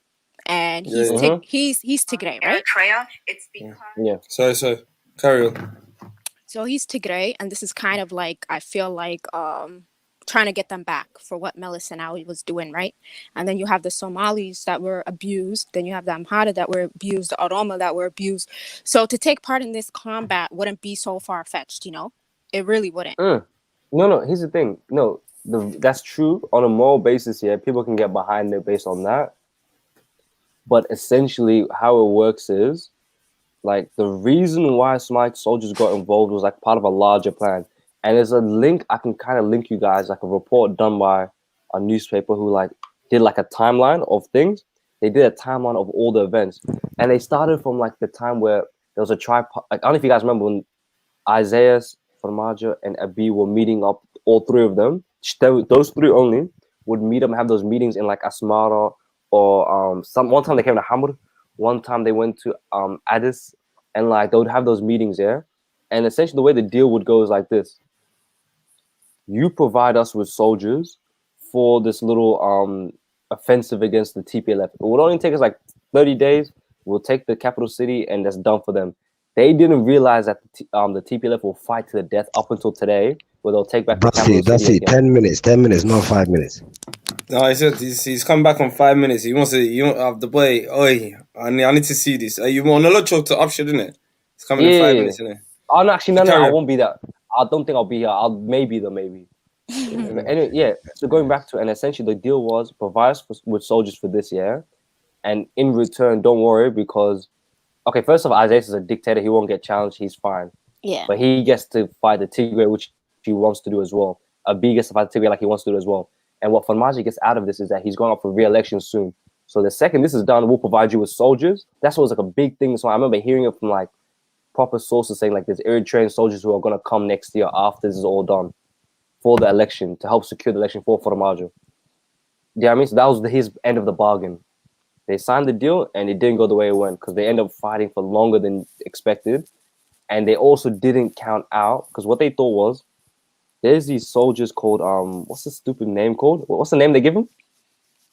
What's the name it's called? Fuck. No, that's one. Not done. Haram all that. Yeah. They thought that those soldiers could keep off any opposition on the fact that I remember the last few months before this all kicked off. Yeah.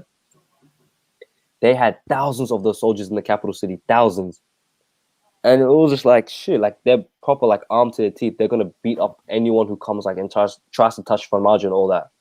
And you guys saw what happened. Like they entered from the city. They did not enter the opposition, and they took up how many positions in the city, up until the point where they were only like 500 meters outside the presidential palace. Because remember he announced the 2-year extension, and like we can all see it's all documented. He announced the 2-year extension. And then the second that happened, there were soldiers who came in and fought those Haram people, defeated them, and pushed all the way up into the footsteps of like Villa Somalia, to a point where he had to quickly run back to parliament and say, I don't want this extension anymore. Let's go to the election polls now. And I'll give up all election duties to the prime minister. But what was the point of the, I'm still confused as to why he wanted an extension. Like, what was the point of that? Well, dictator, like Siad Barre, like stay for as long as he can. Yeah, what do you mean? It's like a dictator. Like be as long as he can. So but it's I'm saying it's 2021 though. Like, how can you try and run that 30 years later? That's what I'm saying. It goes back to the thing. Yes, still against those people who overthrew like Siad Barre, I'm guessing. No, Abshir, that's not what it is. Let's call a spade a spade. As much as people hate Siad Barre, he had territorial integrity. He controlled the whole country. Everybody wants to be the next Siad Barre. No, by hook or by crook. That's what it is. I agree with WM, yeah, because I've clocked. I feel. I can see where WM's coming from. Yeah, most of the presidents, yeah, wallahi, is like Siad, but it's on their lips, like they want to be my man. Because when I hear like, you know, I tried to get I said I hear so many bad things about my man. Let me hear the good things, yeah. And if you hear the good things, I feel like his view would be like when he says stuff like, we're in the way on what's our tribe and whose tribe is the biggest and blah blah blah, yeah. But our tribe is Somali Nimo. That's what we're gonna tell them. And I'm like, right, like the way my man speaks, yeah, the way people. Who's this? Kind of match. Siad Barre. He said that, yeah. Yeah. Wallahi, don't believe a single word that comes. Don't believe a single word that comes out that nigga's mouth on the fact that he said that to you. Yeah, I could pull up a list for you of all the ministers and generals in the 1980s army. Yeah, they were all from his tribe. He's the biggest Khabilist himself. He just said that to put it out there.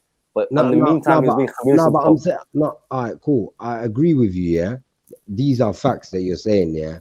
But the way the man chose it and what he chose it and who is the person good enough for that job, they might have been the best people for the job. No, the tribe one. No, you know what I'm saying? He made his son the general of the tribe. Maslah. Yeah, exactly. And this guy did not. He's the biggest. Little man. I don't think you guys really know. Like, no, I don't know. I'm not saying right. Oh wait, little man. It wasn't just. It started with clan nepotism, but then it went to nepotism, which is my family. The beginning. What was the beginning like? The beginning. The beginning was. You hit the word on the head. It was nepotism. How did it start from the beginning? Yeah, but from the beginning. From the beginning. If you think about it. What is too peaceful with him in the beginning? In the beginning, you can look this up. I'm not making this up. I'm not a Khabilist. He killed 3 of the most major people coming from the most major tribes in the country. He killed Salat Gabere. Yeah, were they sheikhs? Were they sheikhs? No, not the sheikhs. That's a different story. I don't know how we let him get away with that. What were they and why did he kill them? Essentially, what happened was in 1969 when the coup happened, yeah, he had the coup with other people. He can't do it by himself. He had to do it with other people because the fact was he did not control the army. He was just the head of the army, like a ceremonial position. The actual man who controlled the troops was Salah Gaber. That's why they call him the father of the revolution. You can look it up. He was executed. They said he's essentially, he suspected them of trying to have a coup on him in 1971. They took him to trial. Right? Or was it fake? I'm not too sure. But either way, they shouldn't have executed them. You can't like. Okay. Why did he put? Why did he? This is the kind of questions I ask. Yeah, this is the kind of questions I ask. Why did he put AD? Why did he put AD in jail? Yeah, and not kill him. Wait, little man. You know what's so funny is you say AD was in jail. Do you know who his cellmate was? His cellmate was Abdullah Yusuf. Abdullah Yusuf. And you know where it was? It was in Barra. That's the city I'm from. In Barra, that's the city I'm from. I didn't know that. You didn't know that, did you? You didn't know that Abdullah Yusuf. Wait, Abdullah Yusuf. He was the former president of Somalia and also president of Puntland. The good-looking brother. He has an autobiography. He has an autobiography. I said, yo, that brother's good-looking, you know, bro. No homo. Well, there's one president, old school brother, he's got a black and white picture, bushy eyebrows. I was like, right, this brother he looks like a sick president. He looks like a president. But imagine looks like, I just came from the Murphish. I'm right now. It's in Abdullah Yusuf's biography as well. Like, he tried to kill himself in jail. I heard that guy was a good president as well. No, he tried to kill himself in jail. No, but what I'm saying, he put that guy in jail. I remember the story. He put that guy in jail, that first president, the good-looking one, because he said, because he was loved and he felt that he had their influence. So he felt like to control the thing, I put my man in jail. Whether that's right or wrong. That's not why. The reason was that's the reason. Wait, little man, let me tell you why it was. Okay. Fun. The first or second attempted coup d'etat was a failure by the SSDF. In the beginning of this stream, Khalid had some guy that was talking about it, right? It was 1978. Let me finish. No, 78. Let me finish, please. Tell us in lame terms there, man. I'm telling you, they tried to topple Siad Barre, and Siad Barre executed people that were part of the group, the rebel group with Abdullah Yusuf Wukafakale. So he did try to do it. Yes, Wukafakale, and that was the Somali Salvation Democratic Front, also known as the SSDF, just like the Somali National Movement, also known as the SNF. We could Siad Barre because he was a dictator. And some people see those people being. But he just became president, though. He was president in October 1969. This happened in 1978. What do you mean he just became the president? Well, so how long was he president? 9 years. 9 years. At the time. 9 years. And he was effectively killing his own people and starving his own people. What are you talking about? 9 years of BS.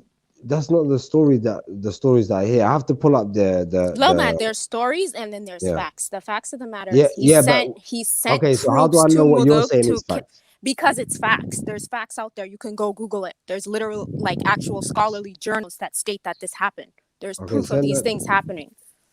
He went into Mulug in 1977, pillaged and poisoned people's wells, killed people, had soldiers rape women in Mulug.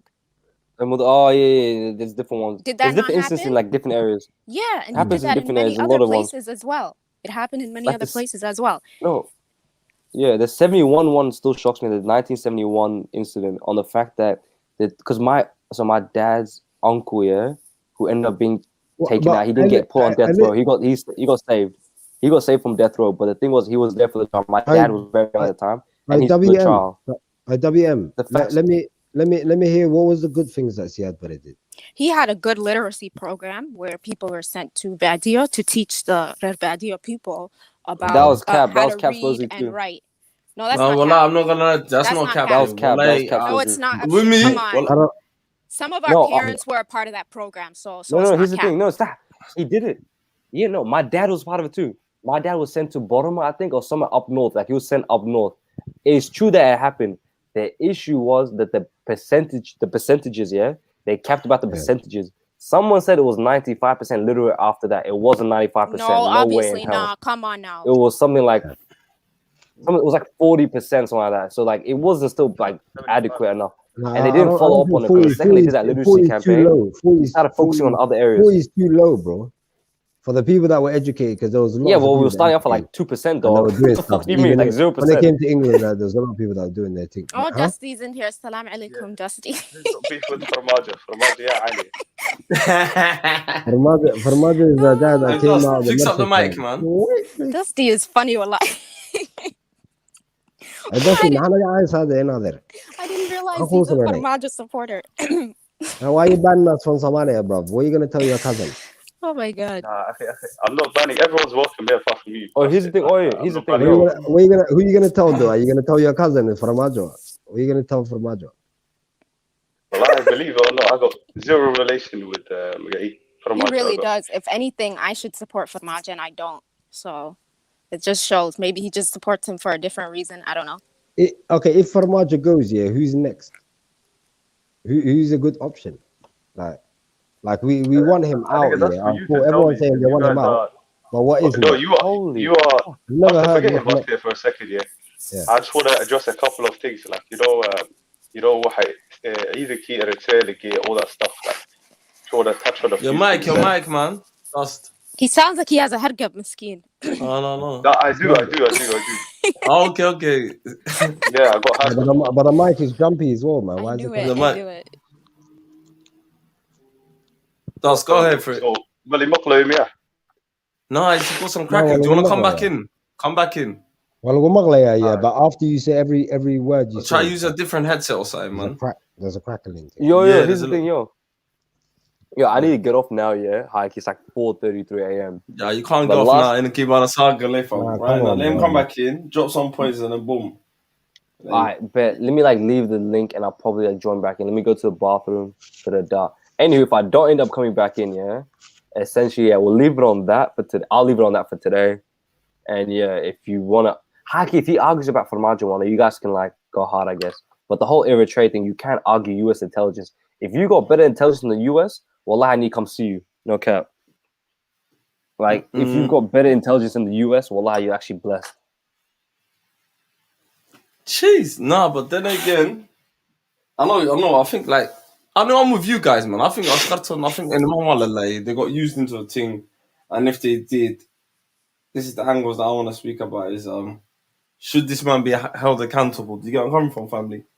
Yeah, but a lot of weird stuff is going on under his presidency, which I'm trying to understand from Dusty, which is gods for fish, illegal extension, the troops in Eritrea allegedly, what is really going on? You know what I'm saying? I'm trying to figure out. Yeah. What kind of shitty ass deal is that? God for fish, really? Oh no, you know what? What is when I heard that, I thought that's a big deal to someone that choose. They say, "Ooh, God for fish. I'll go get bear fish, get bear chard." Do you guys disgusting. What is that? It's disgusting, but it's a joke, fam. That's just do that. Yeah. My whole thing is if U.S. intelligence is so trustworthy, where's Somalia's counterintelligence? Where's the capability from Somalia to counter that? You know what I'm saying? What is your counter argument? Your counter argument can't be just, I don't trust the U.S. They lied. Okay, so the burden of proof is on you to prove that they lied and it's not true. You know what I'm saying? Yeah. Because it just doesn't make any sense. For me, you could just tell, come on, man, look, we all come from Walid's parents, innit, yeah? Say if us all join the army, innit, yeah? Mm-hmm. And our parents don't hear nothing from us, innit? Usually, telephone, you'll be they're alright, mm-hmm. Some type of contact, yeah? And that's when I thought, they're keeping too stum, quiet for my liking. It's just, I don't know. And it seems like an obsessive, grip for power, to me, in my opinion. Because let's be honest, the FGS is very weak. That's why federal governments are able to do whatever they want. Puntland can do what it wants. Jubaland can do what it wants. Galmudug can do what it wants, etc., etc. Because he should be focusing on, building the army. There was something that I had read the other day about this warlord called Janin or something, however the hell you pronounce it. Yeah, I know. General Janin. So why did Farmajo let him go free? Number 4. That's number 4. Remember that shit, yeah? I'm not gonna lie to you. I swear they recruited him in the Dollar now. Yeah. So they said they're gonna make him. They said they're gonna make him an MP. Kawaran. Yeah. Wow. The man was licking shots. He was causing madnesses. He was licking tanks down. He was a terrorist. The next minute later, and then not only that, they said, the Attorney General is no longer going to pursue charges against him. And then they said he's going to be an MP. And then Ahmed Madobe was former Argag Hisso, right? Mm-hmm. And then Ahmed Madobe is president of Jubaland. And then this guy, Janin, used to be security minister. This guy was your security minister? Oh my God. Oh my God. There's the boy Dusty. He's back. Let's start grilling him. Hello?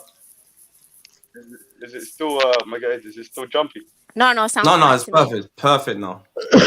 Okay, yeah, I forgot my train of thought anyway. See what they think. You wanted to address what's it called? The missing Eden. Yeah.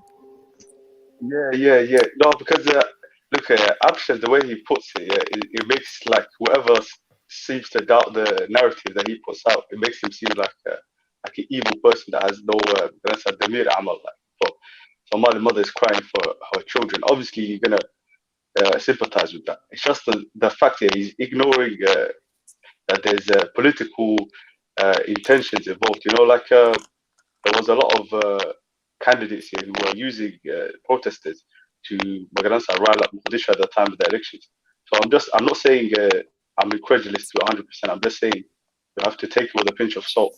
But the other point is, you know, like the Eid, it's like well known around the world, when people send like let's say, for example, any one of us an Eid and Skafar, like you have to accept what's gonna come with that. Like you can get sent to Ukraine 10 years, Russia 10 years. You don't know, like in America they send you these people to Afghanistan to fight on the other side of the world. They don't know how long they're gonna be there. They get stationed around the world. And for me, if any fight was like more important than the Horn of Africa, would be the TPLF in the Horn of Africa, because they invaded Somalia as well. So for me, if we actually had the Eden to send there, I would actually be one of the ones who would support it, like for the Eden to be there. But because of lack of evidence, I would say I don't believe the United States of America. Yeah, but Dusty, like you said, the U.S. didn't. When Ilhan was on the Foreign Affairs Committee, when she was questioning the guy in the military, he was saying there's no evidence. The ones that said that there might be evidence is the UN, actually. So I don't know. They would have to show that burden of proof to prove that they are in active combat or were, whatever it is. Yeah. So you saw that video of the U.S. Secretary guy. He said there's no evidence. Mm-hmm. Yeah, so I'm saying then the burden of proof is on whoever's claiming that the Somali soldiers it's the are UN. It's the UN. United Nations. Until I'm gonna obviously side with the Somali. But to be honest, if it was proven, it's not something I would deny anyway, and it's not something I'll be against as well.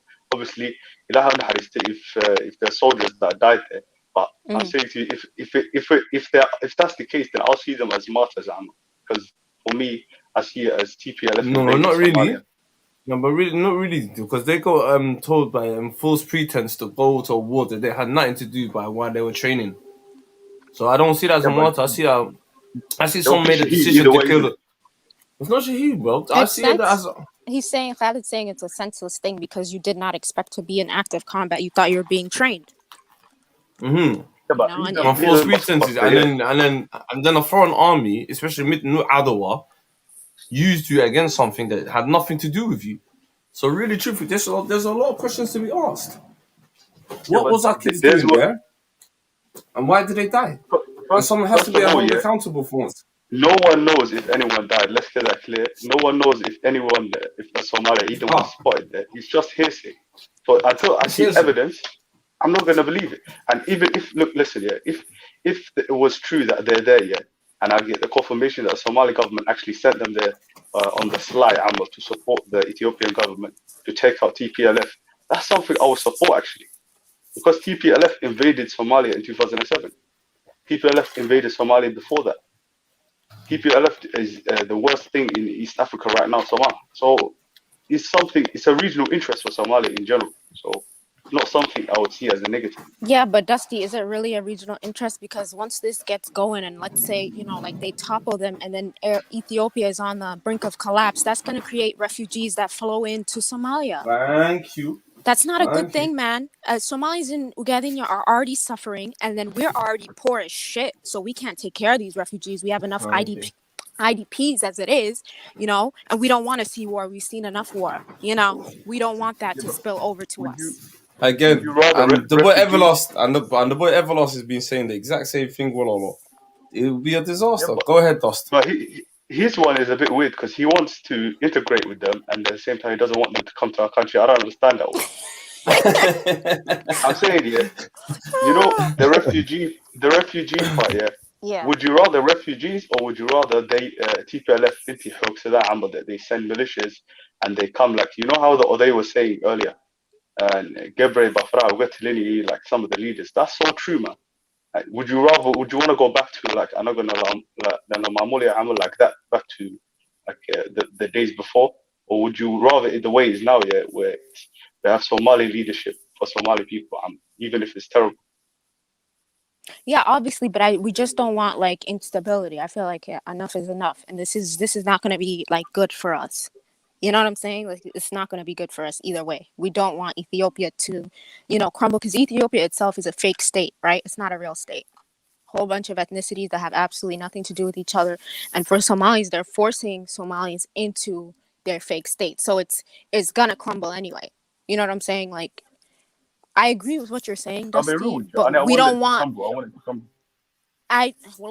I don't think so, wallahi, because it's not going to be good. It's really not. Like, if it crumbles, give Somalia the what's it called, the impetus in the whole of Africa. Let's say, for example, Ethiopia splits into however many nations, yeah. Yeah. And then if we were to split into nations in the future, yeah, it would not give them an advantage of 100 million strong armor. Well, it will be separate nations, so it will balance. You know, the balance of power will be equal, and then at the same time, Somalis can still link up on Somali. So you have to be far-sighted in your Somali. So Dusty, so basically, are you okay with like Somalia splintering into different nations? No, I'm not. But at the same time, if I'm being real, it's a possibility, isn't it? We're there. So I'd rather Ethiopia breaks up first. I understand what you're saying. This Rasta person said Ethiopia is one of the world's oldest countries. Somalia was created in 1960. Give us Uganda. We don't give a shit about the rest. Stop claiming our land. Allah. Stop claiming our land. You don't speak Somali. That is not only Somali. That is where pure Somali is spoken. That's where the best poets are from. Okay, you're claiming our land. So stop talking about some fake state called Ethiopia. That's why Ethiopia always crumbles. They were lucky it didn't crumble under Mengistu. Get out of here. He's mad because it's a fact. Do you know they played this Christian boogeyman game? Oh, the Muslim Somalis are coming for us. Oh, America, give us money. And then America gives them money to invade us. They play that game all the time. Big up Puntai. Puntai come out with some power. I love that. I don't know if it's a guy or girl, Puntai come up with this. He said Ethiopian is a Greek word. You get me?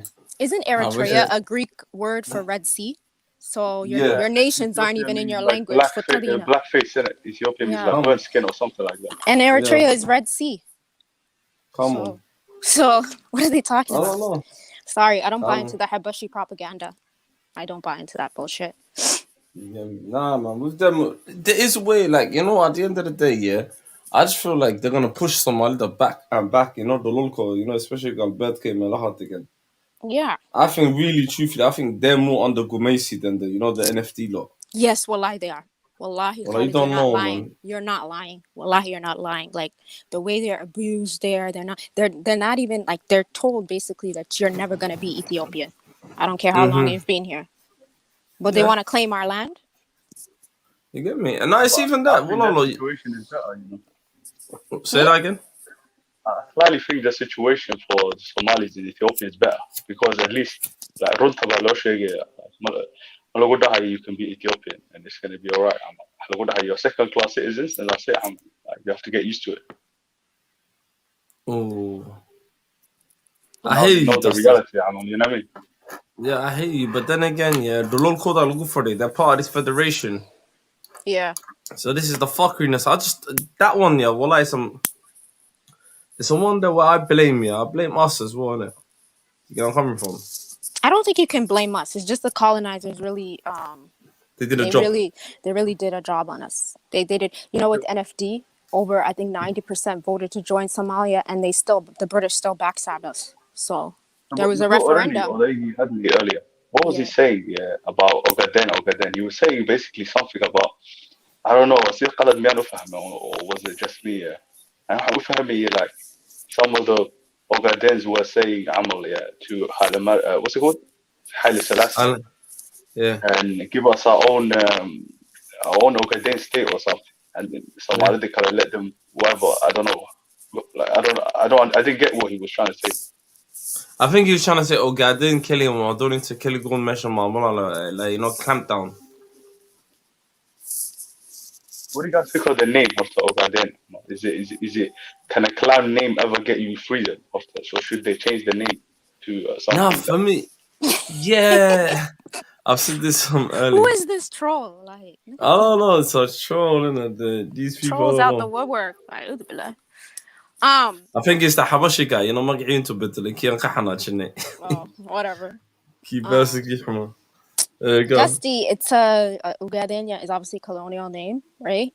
But Somalis will always know it as Somali Galbed. But then I feel like that Habashis are using that intentionally, so the other clans that live there are marginalized, because every Somali clan lives in that area. This is what. Thank you, sis. I'm surprised. Do you know how many Somali people I've met from different clans that live in Somali Galbed? Yeah, everybody lives there. Everybody lives there. Yeah, man, so many sub people live there, like, you know, Resa Matarka. There's a couple people in my sub clans that live. They're from there. Haga said the game. They're not even part of us, but this school. And I was like, raw. Alright, cool. How come these lot don't get a part? Mahmoud Chita as well, you know, like Mahmoud Chita, what's his name? He's Samaron, innit, yeah? And he's from Samaroon, remember? And Samaroon that used to come in here. Their family, they're all from Hera, Dirtaba, Malhasa Matin. Oh, okay. There's more Samarons in Dirtaba than there is in Oldal, but people don't really realize that. Yeah, but isn't that named after their tribe? Correct me if I'm wrong. As in Dirtaba, right? Yeah. So I'm not sure, no, you know. It is. I'm pretty sure it is. It's Dirtaba as in Dir. Yeah? You know? Yeah, I'm pretty sure it is. But yeah, I feel like these Ethiopians were like, you can never trust these people. Biggest backstabbers. Very big bad. Hatta, like, you know, even the Oromos, like as much as Somalis, like, we are against each other, like, we're always gonna have each other's back against, like, Shisheya, right? But what a lot of people don't understand about Oromo are not like that. If there's an Oromo Christian and an Oromo Muslim, they'll take each other's side before a Somali Muslim. I don't think Somalis are aware of that, and we need to be careful.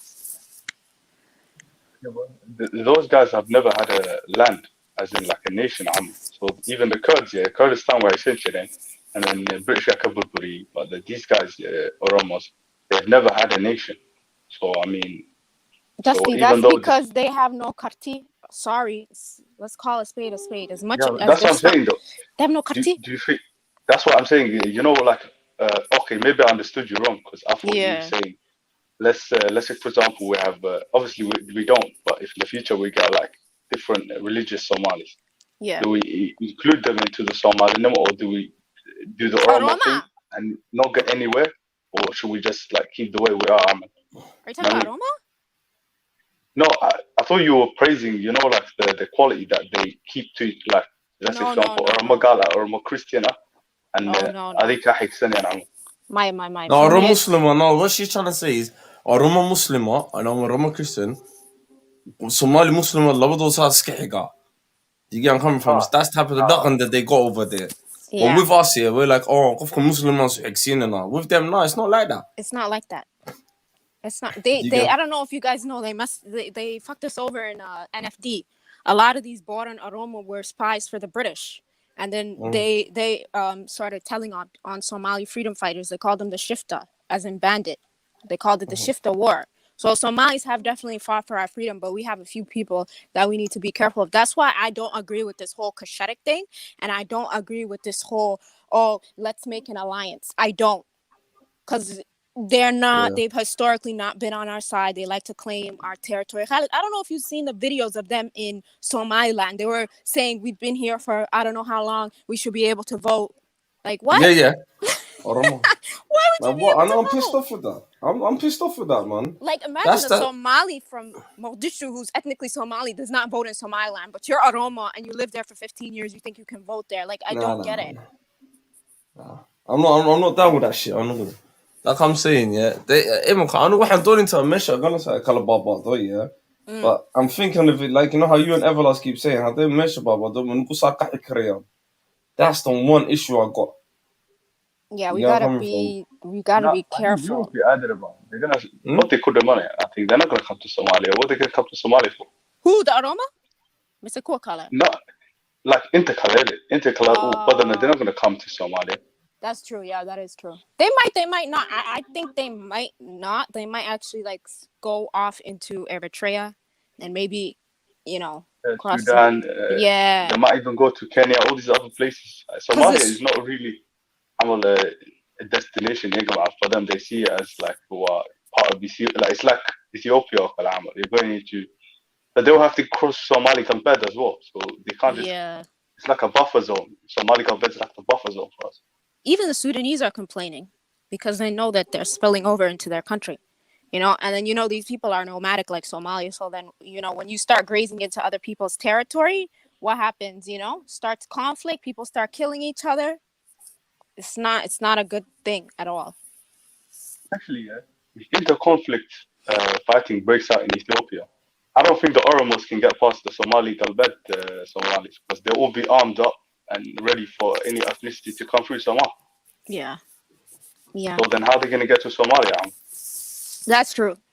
But it's just like, it's a possibility. It's far-fetched, but it's still a possibility. This Rastas person saying, Ahmed, look at the way he spelled his name, was a Harari. You're so stupid. It's Ahmed Gurey, and if you know what Gurey means, it's Ka'amos. Like, what is wrong with these people? Man said, I know. I know who he is, man.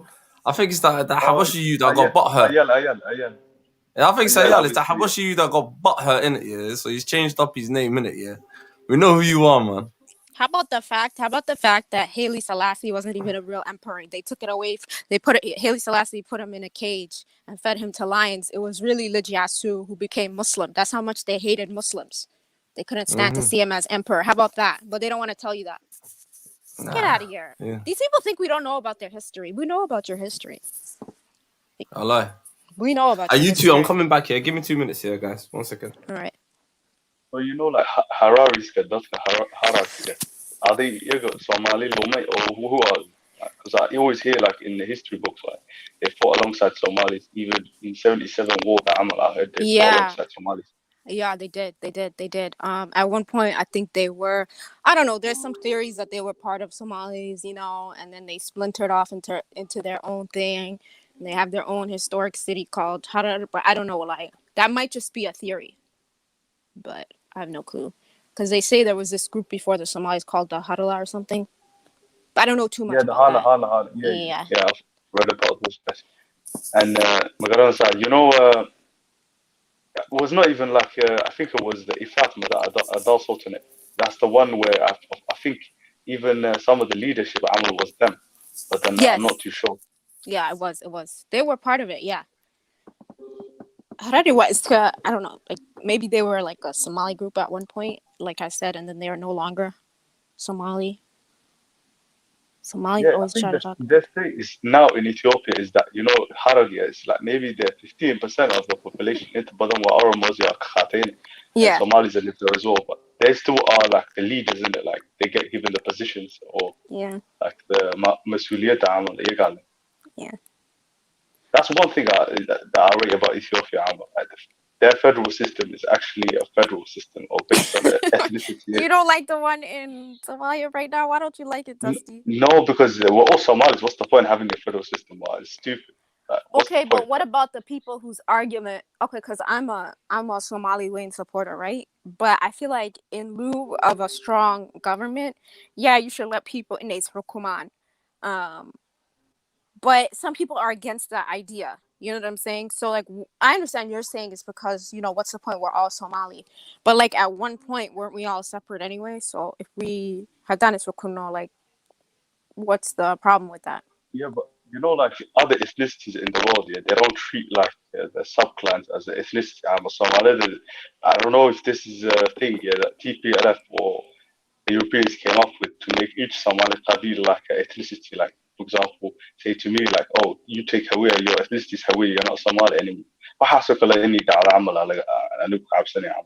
That's what it seems like to me. Because if that's the case, then obviously I'm going to look for the interest of my ethnicity. Now that's my identity. So I don't have an underlying, I don't have an overlying ethnicity that is Somali. So in Ethiopia, they all know what's it called? The federalism is based on ethnicity.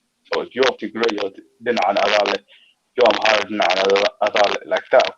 So, but in Somalia, you're all Somali, so you're gonna have to go for clans, isn't it? So yeah. And I saw I read about a European think tank thinking about making Somalis Qabil's ethnicity. So because they can't get out. Yeah, what? They can't get How would along. that So work? We all speak the same language. What the hell? yeah, but as in, like in essence, like as in like like local got you in.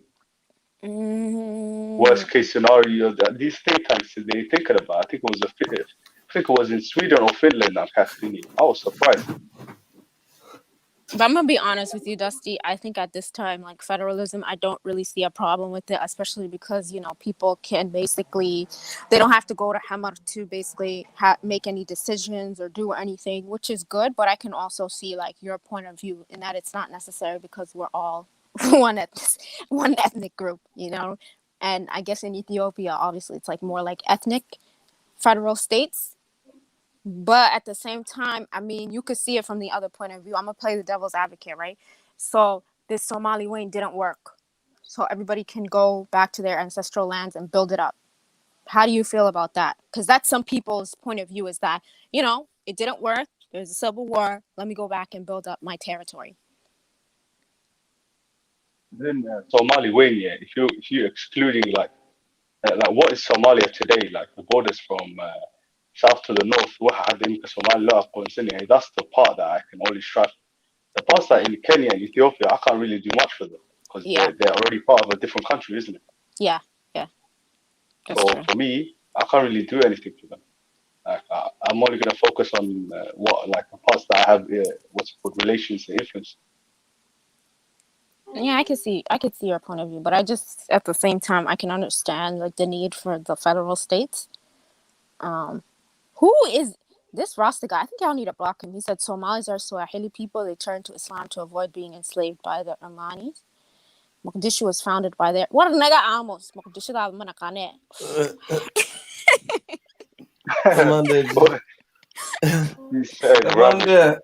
Yo, Maki, oh, he said Mogadishu and Abgal for life showed up. I hope he paxed him. Abgal for life. What's going on? You already know. Assalamu alaikum. Alaikum assalam wa rahmatullahi wa barakatuh, brother. How's everybody? Alaikum salam. We're good. How are you? Alhamdulillah. I'm gonna be outside for a bit, so I'm gonna be starting. So you guys speak, I'll be back. Yeah. How are you, Sister Maki? You weren't?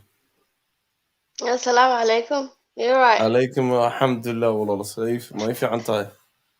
Alhamdulillah. I was listening to you all for a bit now. How can I just give you advice? Just a little one for all of you. Yeah. وحالها قاركود. You know when you're talking about some things, especially with the neighboring countries. Like why don't you just Somali kuhalla? At least حبت. At least say وحيرة unaqano. You know, under us, because this is public. Somehow, it's public podcast. You don't want to upset other people. You don't want to do things. So, you know what I mean. Don't start. The problem I'm against that. I don't care. You know what I mean? Yeah, but they still our anyway, darling. They still our neighboring. Hey. Ethiopia's going to collapse anyway. Laakiin suge Yeah, my abayo life dad running. baa jiro oo halkan ku jira that we found out do not even understand Somali, so you gotta break Somali them. That's fine. Ma They garanayaan. learn. That's how you teach them, walalo. Listen, your Somali is very good. I know. Your Somali, Right now, mashallah, is very no, good. but You can teach them. Maki, Yeah, right now, yeah. right now, I think, Go on. I need a call. WM, Dusty, Ariga. Yeah. ما في Somali سفعنا هذا الكلام. محمد, I'm not sure. أفكيس one قرنا, yeah, it's kind of solo. Would ولا دعي ولا. So it depends who the crowd is. It depends who. For me, I'll tell you the truth. Yeah. It depends the speakers. إما كقوحدة إما تا. إما كضد باتشيم Yeah. حسن برعوك له.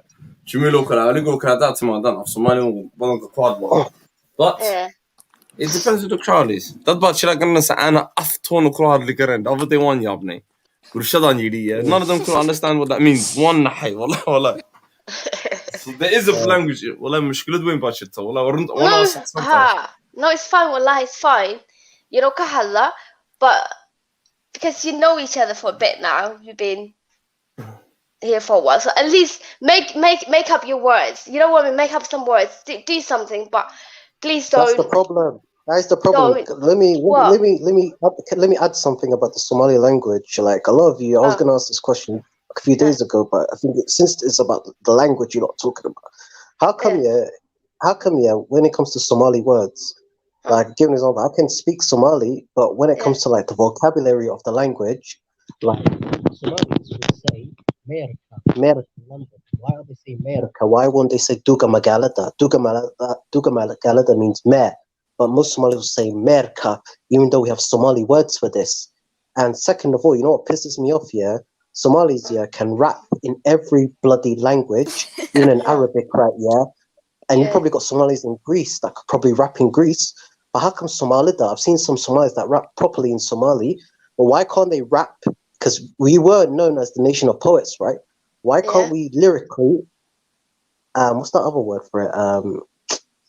Basically, cannot rap in Somali, cannot rap at all. Like, why won't they use proper Somali words when it comes to rapping? Like, but not everyone is good at rapping. You know what I mean? Had the feeling I live in the UK. Had that if you listen to a white guy that's rapping and a black guy that's rapping in English, I'd rather listen to black guy. So it's I think it's like a rhythm, music. You have to have a feeling. So that's I don't see that as a big problem. Inshallah, maybe they're getting better with rapping Somali somehow. I'm not talking about Somalis rapping in their own language. That's what I'm talking about. You mean Somalis rapping in their own language? Yes. Yes, because they can rap in any other language. They're getting better. You know, back home, but like Jambo boy, in the beginning, why Yapana, like what's wrong with this guy? Had the he said, you know, when you listen to him, it makes sense. Like I do like a bit. I'm liking it. I'm growing to like him. Oh no, same here. At first, you know, somebody back here. One night, I'm thinking to myself, all these guys, Ilka Asa, and all these guys, the other guy. Argan. Let's compare. Let's compare Somali. Let's compare in terms of like profession. Let's compare Somali rap and Ethiopian rap. I've listened to Ethiopian rap. It's more professional compared to Somali rap, and they use more of their words and more of their languages when it comes to. Again, I will say the type of music, the rhythm, our rhythm and their rhythm are two different things. Again, Firia, do you agree or don't you agree with me, Walalo? Like the rest of the panel.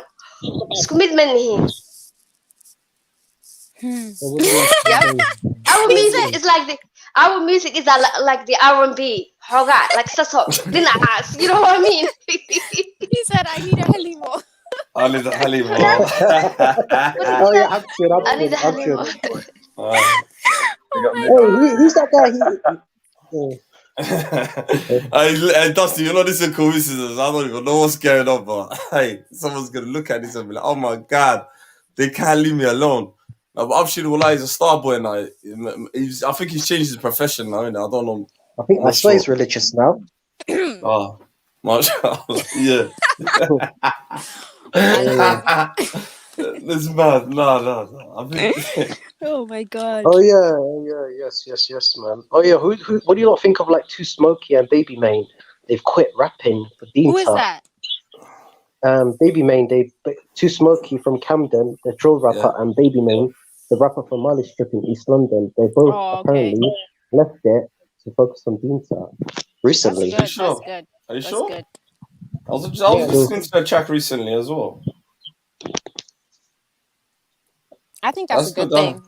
Well, I think that's a good thing. Stop. You know what? Can I promoting say something? trapping. Stop. What do you not think of like the entertainment industry? Like, you think we should stay out of it? Yeah. Do you reckon? Yes, I don't. Because I don't want to say this. There's a but my brother back in the day. I don't want to mention this yet, but my brother back in the day was a rapper, and he could have played for what's it called, Watford back in the day, but he didn't do none of that for a rapper and a footballer.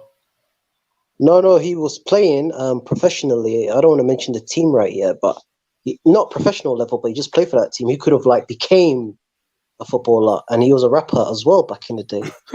You got some multi-talent in your family. No, let me guess, you got an injury. You got an injury.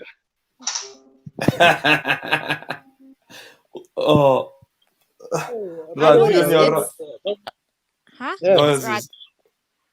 Yeah, carry on.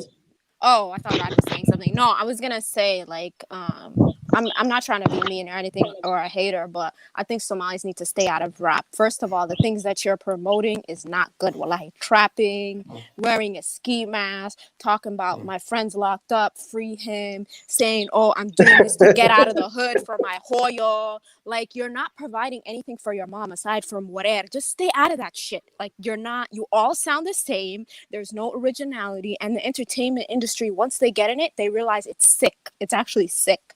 It's full of khanisi, pedophiles. Don't go in Solo there. London quit. Yeah. Who knows Solo London? Like he told that.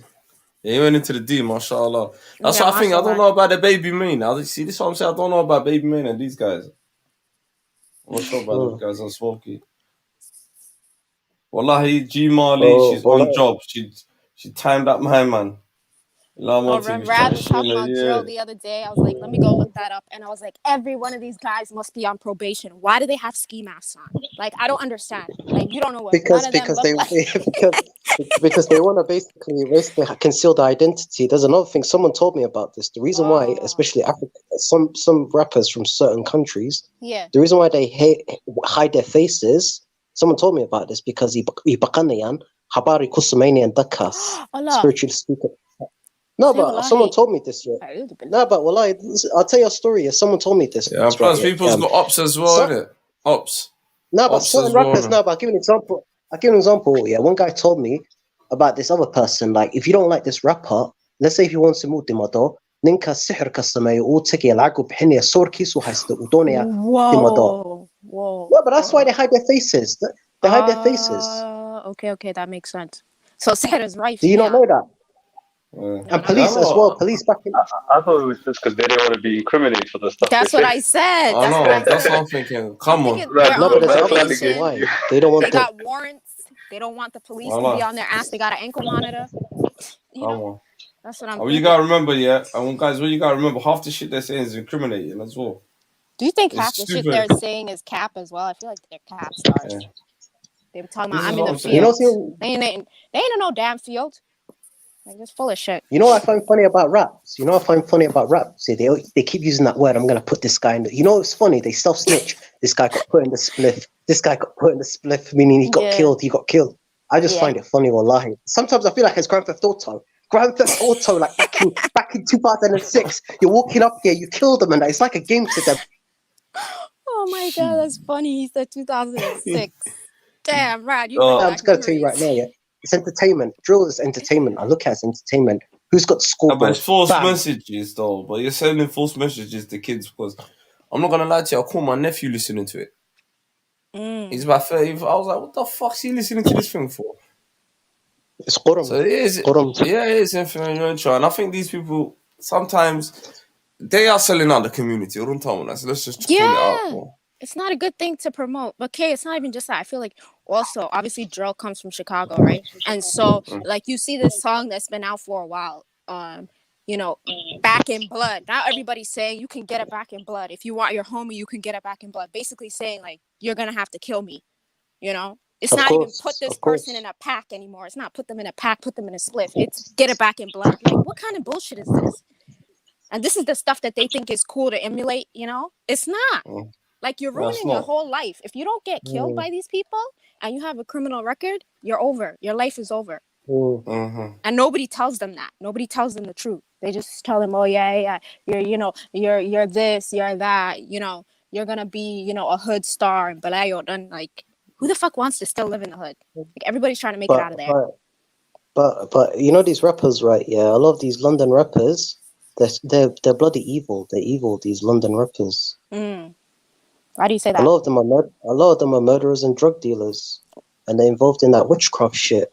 That's what they are. Like, I'll tell you a story. Who's heard of that kid who got killed? Who's heard of T-Wiz? Not me. Yeah. Basically, it was that Somali kid from West London. Right? He got killed by this. His name was T-Wiz. I can barely hear you. Yeah, man. I can't hear you. It was Squad City, innit? That guy Squad City. Yeah. Who? You know that guy from Birmingham who does like the crime around the UK? Squad City. Yeah, he did like a murder case about this T-Wiz kid. No, basically, he killed that T-Rose got killed by this T-Wiz kid, right? Yeah. Then this guy, he was taken to. He killed him. Listen to this, but listen to the story, yeah. Yeah, but listen to the story carefully. He killed him. This happened in 2017. He died. Allah the T-Wiz. He was loved in West London. He killed him, and this went to Crown Court. Basically, afterwards, he was found not guilty, and Hoydisa ran out of the courtroom, and they always say the reason why he bust case was, and this happened in 2017. The T-Rose kid was acquitted, and he was acquitted because he used witchcraft, sihr, to win the case, and that. Then afterwards, him and that T-Rose kid, the kid that killed the Somali, him and his family had to flee London because a lot of people in London were coming after that family. They had to leave, right? Yeah, and the guy was settled in Telford, and 3 years later, this is 2020 October, like last year, that T-Rose kid was killed by Somalida from West London, and some Birmingham Somalis were involved that killed him in Telford, the Telford shooting. But that's karma, wallahi, man. Wait, Rad, let me ask you something, Rad. Who's doing the sihr? Maku and West African kabat? Yes, or is it Somalis? Who's doing the sihr? What the hell? No, but it's a mix of people. It's a mix of people that's Everybody's doing it. That? Oh my God. Everyone's doing that. You know what's even crazy? Who remembers this from back in the day? One time I was going to the high street a couple of years ago, and you get this a lot in London. You got these so-called African sheikhs, yeah? Will pass your card. Are you possessed by the evil eye? Do you have this? Then they'll give you a card, yeah? But these people who say they're sheikhs are witch doctors. You even get that in Somalia, where they did the kiskatigan, but it's the basic jinka la shaqaya, jinka. Rad, you're scaring the shit out of me. I don't believe in that. Rad, you listen to true. I'm gonna read ayat. But listen. You do know sihr is real. It does exist. It does. I don't know, I kind of... No, it does. Khaled, listen. It does. Listen, it's in our religion. Never has sallallahu alayhi wa sallam so it is real. Yeah, and it does exist. Like, wallahi ma ogayn that people now are using it now. And it does, because I've heard, I'm not going to lie to you, I was in a shop in Birmingham, and this one was telling me and my cousin, she was having a problem with her husband, and then one of her friends called her and said, I know the sheikh.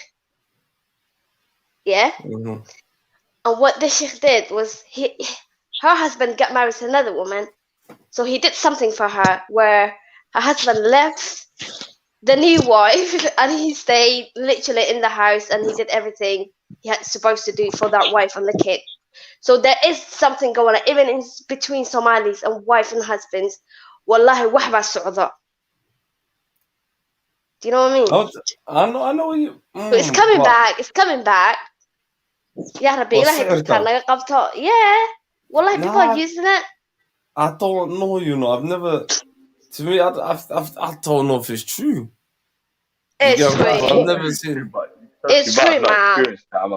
Maybe you know what's even crazy? Hey, Mark, you know what's even crazy? Even crazy? I've heard stories like, this is why a lot of people go mad on social media. Or if you want to find information about someone, this is what better Africans have told me in the masajid, right? Yeah.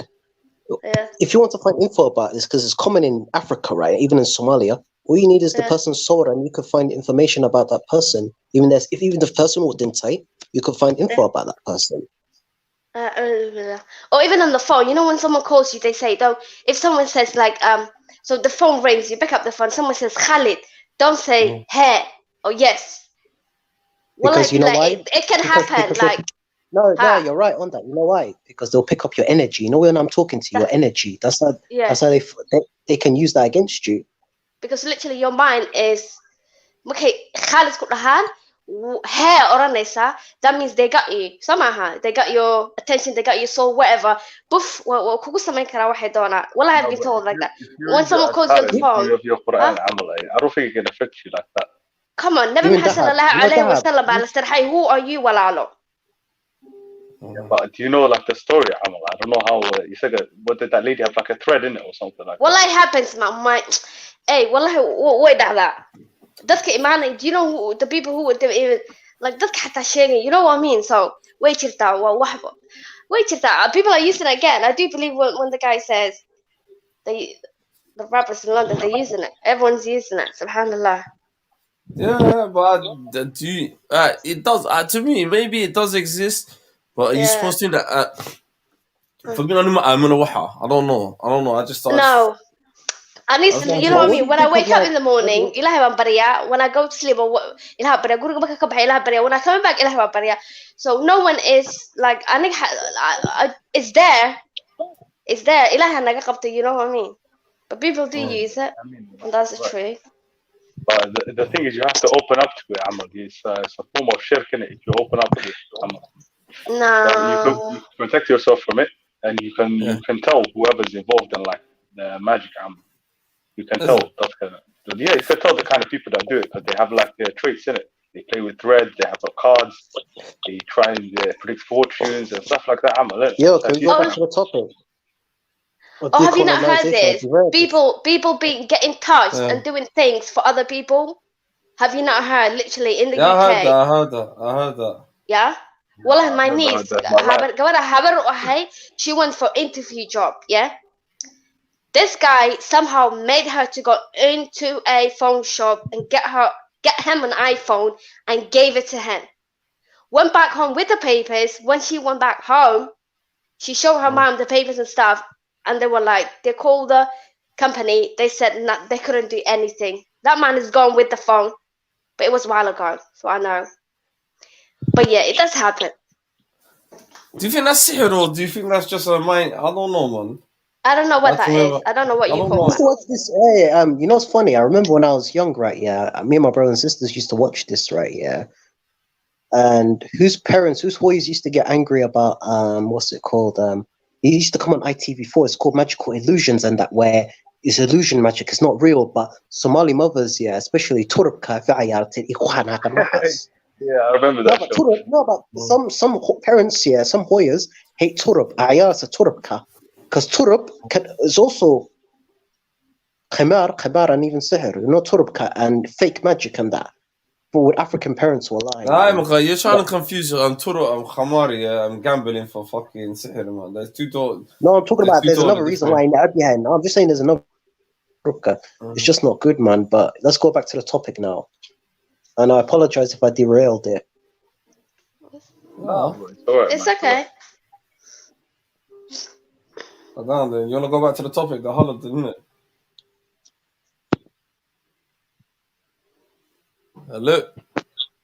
Yes. Well, so what's the topic about Ethiopia? Like, let's talk about decolonization. Like, if Karma is coming back to Ethiopia and that, with all this madness, with the dam and that, yeah, and the conflict in Tigray, and Ethiopia is now China's bitch and that, yeah, because they're borrowing lag and that. So how's it going to affect us, bro, man? And this madness. No, but it's true.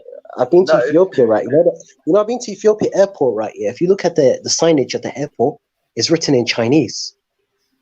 Can you believe that? There how many Ethiopian bills in debt? You got trillions of Ethiopian bills that are in debt to Chinese, right? Even the development. But you know, one good thing I've seen is you know the Somali region police. They got I don't know if it's temporary or not yet, but they got stationed back. You know the oil fields in the Somali region. The Somali police are now protecting it.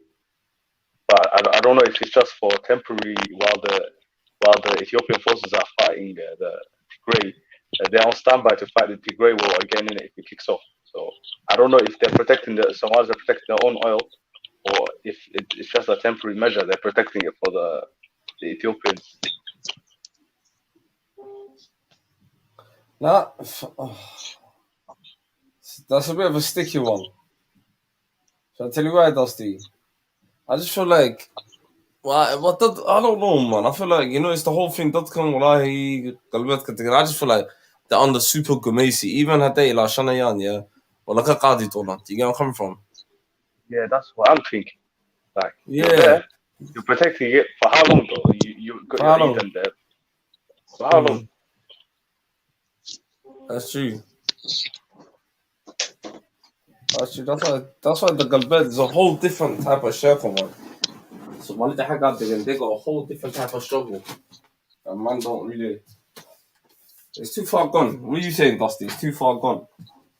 No, I think also I don't know if they want for the they have to fight for themselves and they have to get. Yeah, I know that. They have to fight for freedom, like because if Somali from Somalia mainland gets involved, then we're committing what's it called international crime. Minute you get involved in an internationally recognized another nation. Yeah. You can't really do like. Isn't like people gonna think. But do you know what? What about if you just start propaganda programs? Or from the that way, what's it called? Indirect warfare, psycho warfare, internet warfare, physically, all that stuff. You know what I mean? But it's gonna happen, man. Just like with the Yugoslavia, the Balkans in the 90s, man. I see like it might split into several different countries. But are we prepared for that? If that were to happen today or tomorrow? I wouldn't mind then if the Somali they go on, why not? If the Ogaden does break away, yeah. Do you think the Ogaden, there's about 15 million Somalis in the Ogaden, right? The region, second largest region in Ethiopia. Do you think if Ethiopia were to collapse, how is it going to benefit us politically and economically? And the status of the Ogaden, does the Ogaden want to be independent or do they want to join us? No, I feel like that's an interesting question. What incentive do they have to join us? We're still in this mess. I think he answered his own question. If they're calling themselves Ogaden, they're not going to join you, bro. They're already a clan name. That's a clan project right there. They're not going to join you. Yeah, man. I don't like them calling it the Ogaden or Somali Ethiopia. I think that's Somali. You know what I mean? The fifth, whatever it's called. I say Somali Galbed. Yeah. Until they officially change it, then the aspirations are pretty clear. You know what I mean? At the Ethiopia Ghostan, they're gonna say they're gonna oppress the remaining Somalis there, and they're gonna make a hierarchy based on Ogaden, Somali. Yeah. And I'd rather not join for them not to join us now because we're in a mess. If I want to keep Somalia, wherever it's Nabat, I want to keep that Nabat for now. And sort out where it's a mess. Does that make sense? So I don't want ever thinking of joining us. That's crazy, wallahi. Never the haystag. You know what I mean? Yeah, but it's not underneath Kumeski.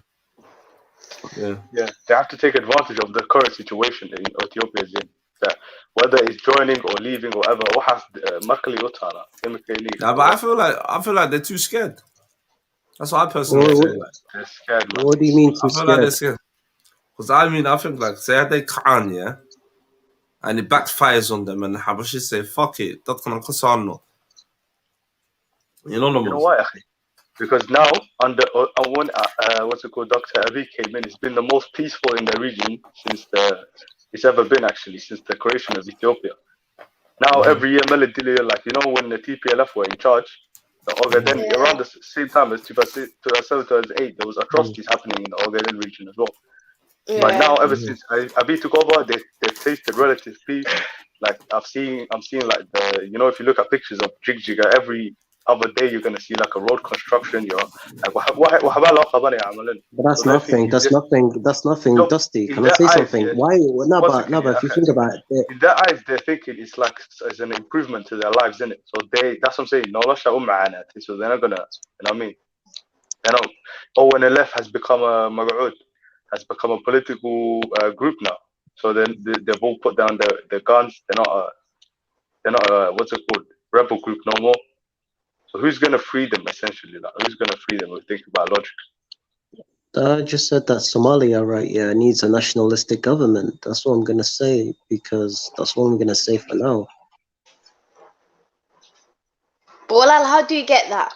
How do you get that back? Like for example, before I go into nationalism, you know, in Ethiopia, who do you think Somalia's like greatest enemy? Like, which tribe do you think? The Oromo tribe or the Tigray tribe? Because I feel like the Oromos are a bigger enemy. No. Wallahi, Oromada, nah man. Oromada, that's kalakasi. You know what I mean? No, but I'm just giving you let me give you a quick history lesson. Let me give you a quick history lesson about the Oromos. Yeah. If you look at the Adal Empire and the Ajuran Empire, two Somali empires, going back to the 15th, 16th century, around the 13th century, around that period, Middle Ages. Let's stick to the Middle Ages in that period. The Adal Empire had beef with the Tigray Melahas and the Amhara, going back to that age. Then you had like Somalis during the Ajuran Empire. You know, the Ajuran, sometimes I feel like the Oromos are jealous of us in terms of our history. We've got our own country, we've got our own diaspora. And of course. The Oroma, back in when the Ajuran was declining, they was becoming weak, in the 17th century, because the Oromos were expanding in Ethiopia and the Adal Empire collapsed in that year, and the Abyssinians collapsed. The Oromos were expanding. They wanted to go to southern Somalia. Their eyes were on southern Somalia is extremely fertile. They wanted to go there, but they were beaten back here. They were beaten back and destroyed by the Ajuran military supremacy, and they stopped. And they went back to Ethiopia, and some of them converted to Islam, the ones that were captured. But I'm just thinking, what if the Oromo Ajuran... tribes that are called Ajuran? You know that some of their clans are called Ajuran. No, that's a Somali clan. You know, you have to understand, right? Yeah. You know what pisses me off? Why do some of these Oromos in Kenya? Because you got like, you have to look at the Somalis are split into two. You got the Somali, then you got Sab. Rahanwain is like what? Sab. Then you got the Somalis. You got Ethiopians. Oromos try to claim certain tribes that are Somali. Obviously Somali. Have you not heard of that? Like the Gari. They say that the Gari is Oromo, but they're Somali. The Gari of Ethiopia, and the Dogodia, Belahas. Oh no, yeah, Dogodia, they're Somali. They're Somali. No, but if you go to Wikipedia, I don't know about that. Firi. أنا هاد Somalia ku hadlaya. You know, dadku markay isla degan yihiin. Amharada iyo kuwa kale ya inoogu dhow. Is Oromo. But who is the closest to us, Somali makaan nahay? When we're talking about land, who's the closest? You talk about the Cushitic people. Obviously, it's going to be Oromo. No, but in terms of Ethiopia, I'd say these are the tribes. I'll name it to you: Hala, the Afar, Harari, and Oromo. And there's another tribe. These smaller tribes are more closer to us. The biggest one that's closest to us is Oromo. That's pretty much it. The rest we don't share nothing in common with. But if you're gonna talk about, I don't believe that. Well, we don't share anything in common, really. We do share a lot with Oromos. Wax badan. Fahmaysaa? Have you ever heard them talking? Afkooda say ugu hadlaan maaragtay. The vocabulary, yes, I can understand some of it, some of the words. Thank you. Marka dadkan and numbers, even numbers. Yeah, somehow, somewhere we were related. Hadihina manihin Somali baan xagee ka timi cirka ma ka timi naadiga. We were related with dadkan. Yeah? Walaalo. Dadkana waa dad intooda badan waa dad Muslina. You know what I mean? So dadkanayto haday rabeen in I don't know man.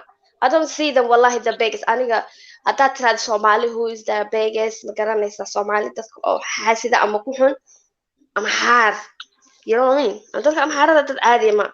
Dadkaas inaga dadka ina xumaynayaan. We don't share nothing in common with them. They will use other people. Kuwan ina nacabunti waa kuwa. So dadkan kale waa la isku kandiraya.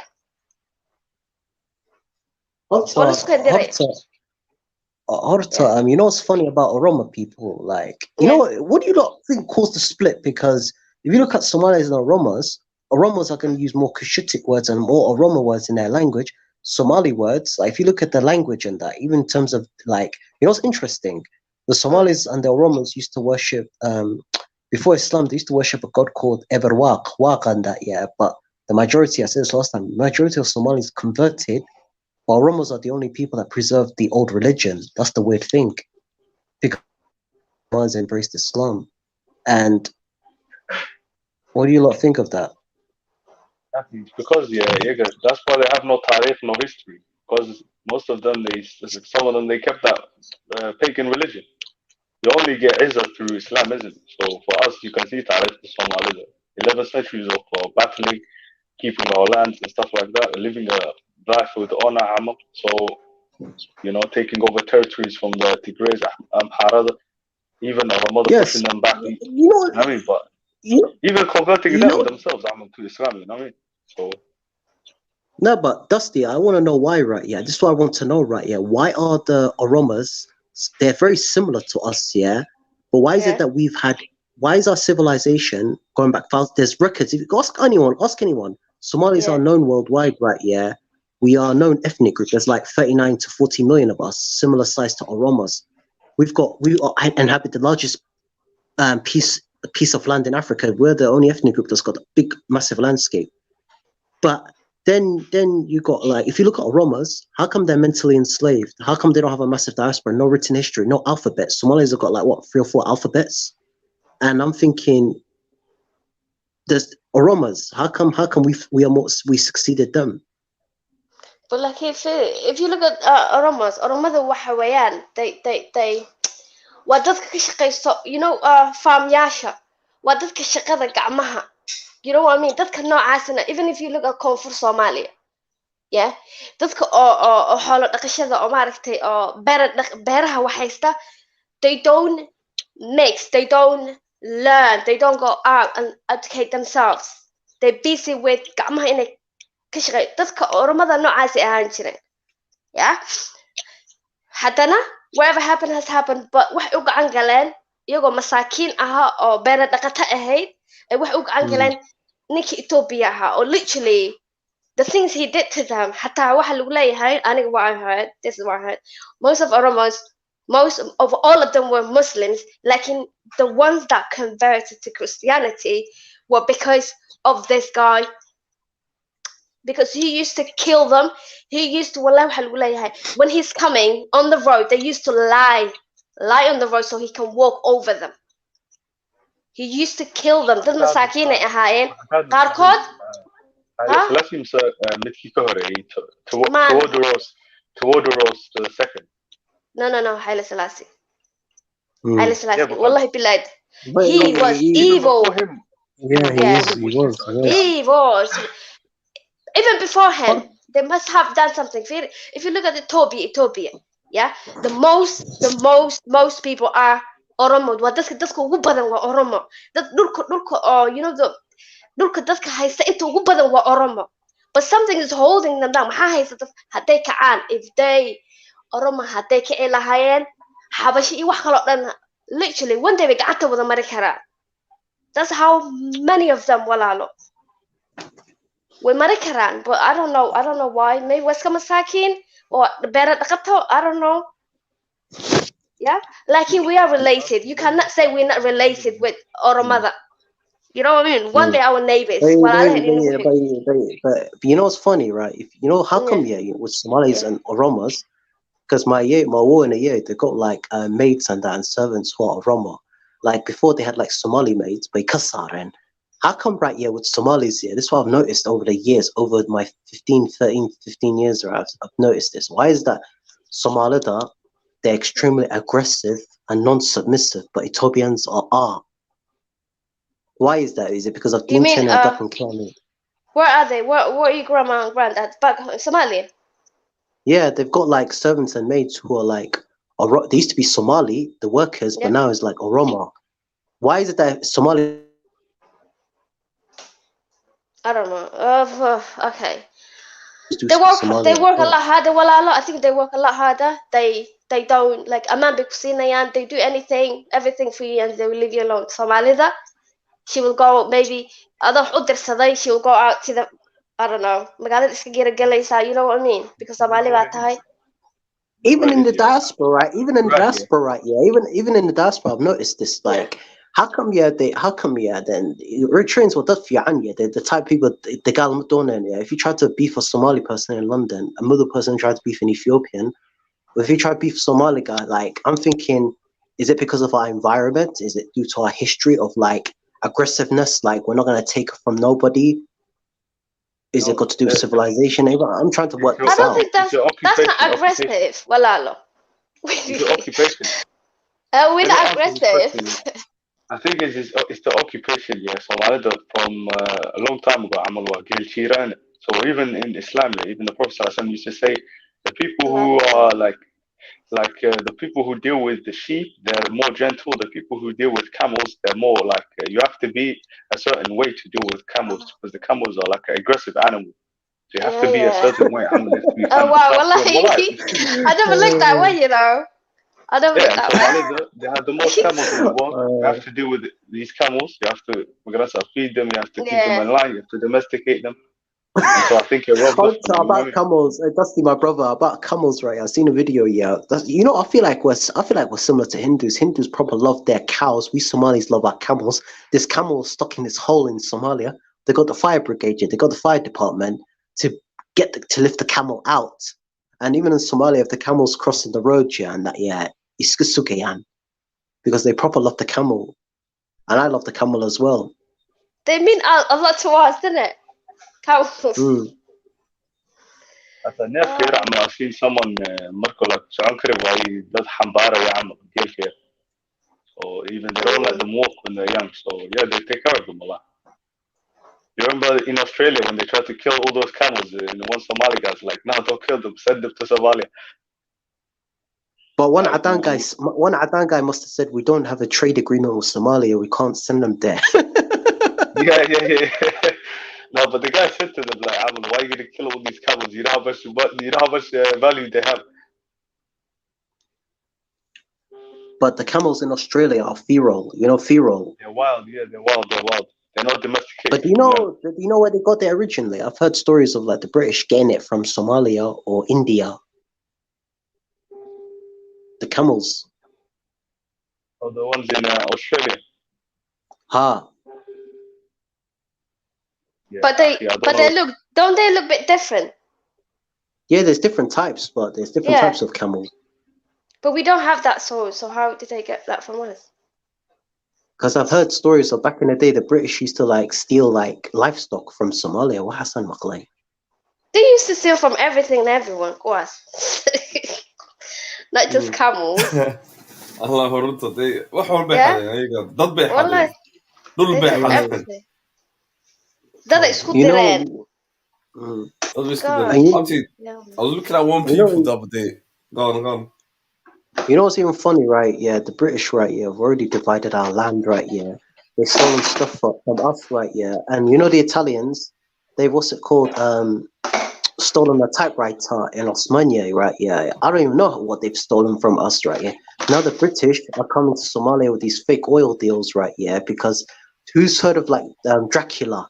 Just like Dracula. Oh, you've got fresh blood. We need to come to my office and talk. What's it us? Predatory. So that's English for you, hen.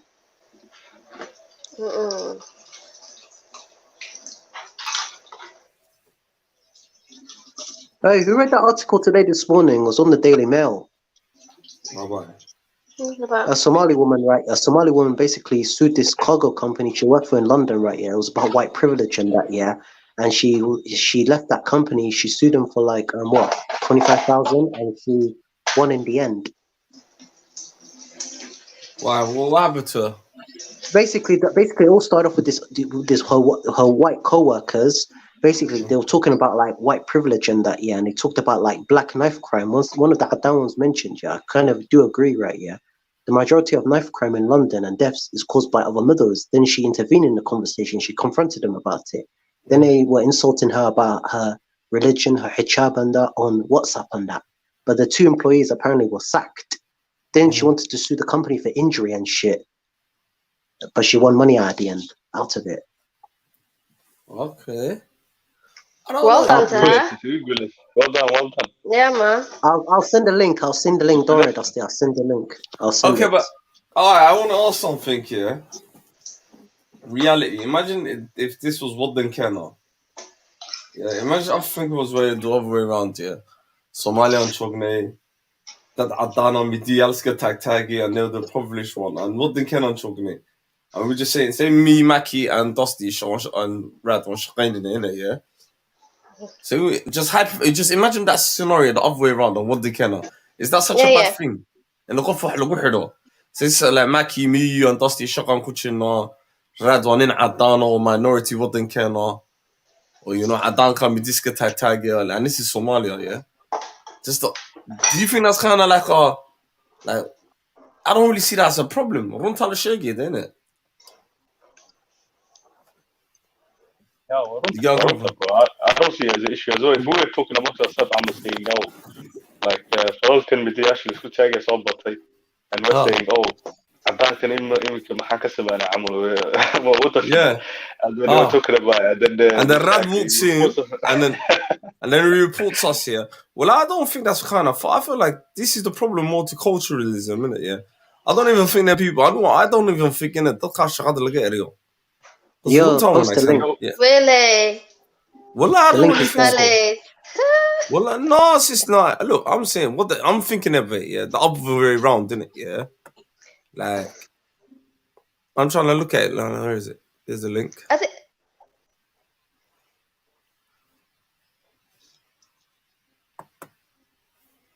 Yeah, another man like when it comes to this. Yeah, that's interesting actually. Imagine if multiculturalism happened, because in Somalia you're gonna find Yemenis, you're gonna find Syrians, you're gonna find what's it called? Ethiopian and Kenyans. But I'll tell you a story. I was in Somalia last year. Yeah, Mac, I was in Somalia last year. They there now. Everything. Somalia.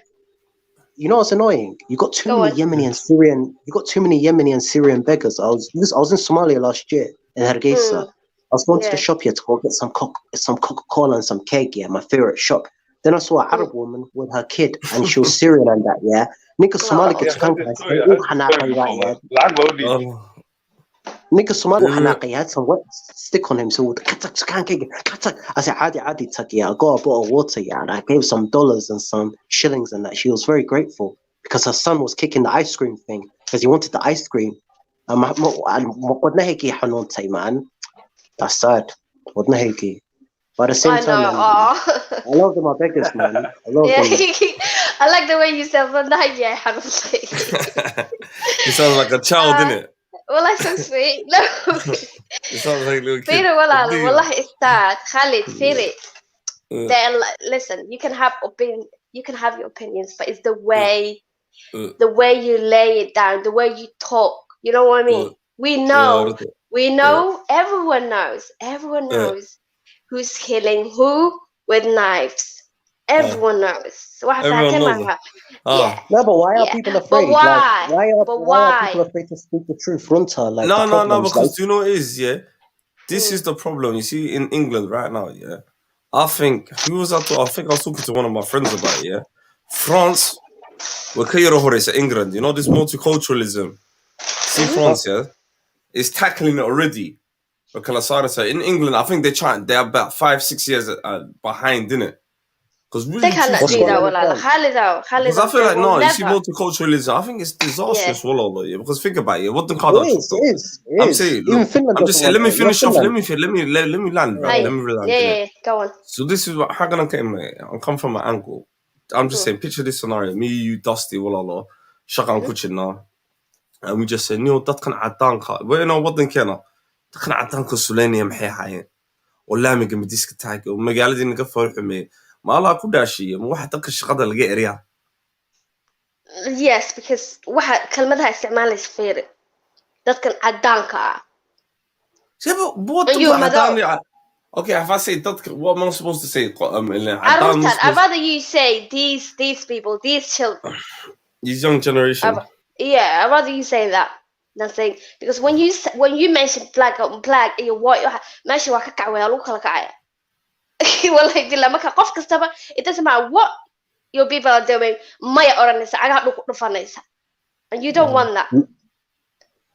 Mac, waxaan ku weydiiyaa how dadka Soomaaliyeed right Soomaaliyeed how dadka Soomaaliya waa dad wadan homogeneous waa dad isku mid diin and dhaqan right dad qoomiyada aan ku sheego wax how would Soomaalida ma xanaaqaysa let's say for example dadka Eastern European-ka qiyaamadooda dilonin ogoodii ii keenan Soomaaliya dadka Afrikaanka sixirkoodii keenan dadka kale Dembigoodii qurumkoodii ii keenan how would someone in Mogadishu feel right one Adan guy called us I remember this years ago on LBC radio and they tried to condescend this girl even tried to imply he's a racist. I'm going to apply this scenario to you. How would you feel about this if this diversity madness happened in our country, cultural Marxism? And I've got nothing against other cultures, but if Adan guy called up in my supermarket in Harrow, this is what I remember from the radio. This Adan guy calls and says, "Listen, I live in Harrow, and I go to this supermarket in Harrow where I live.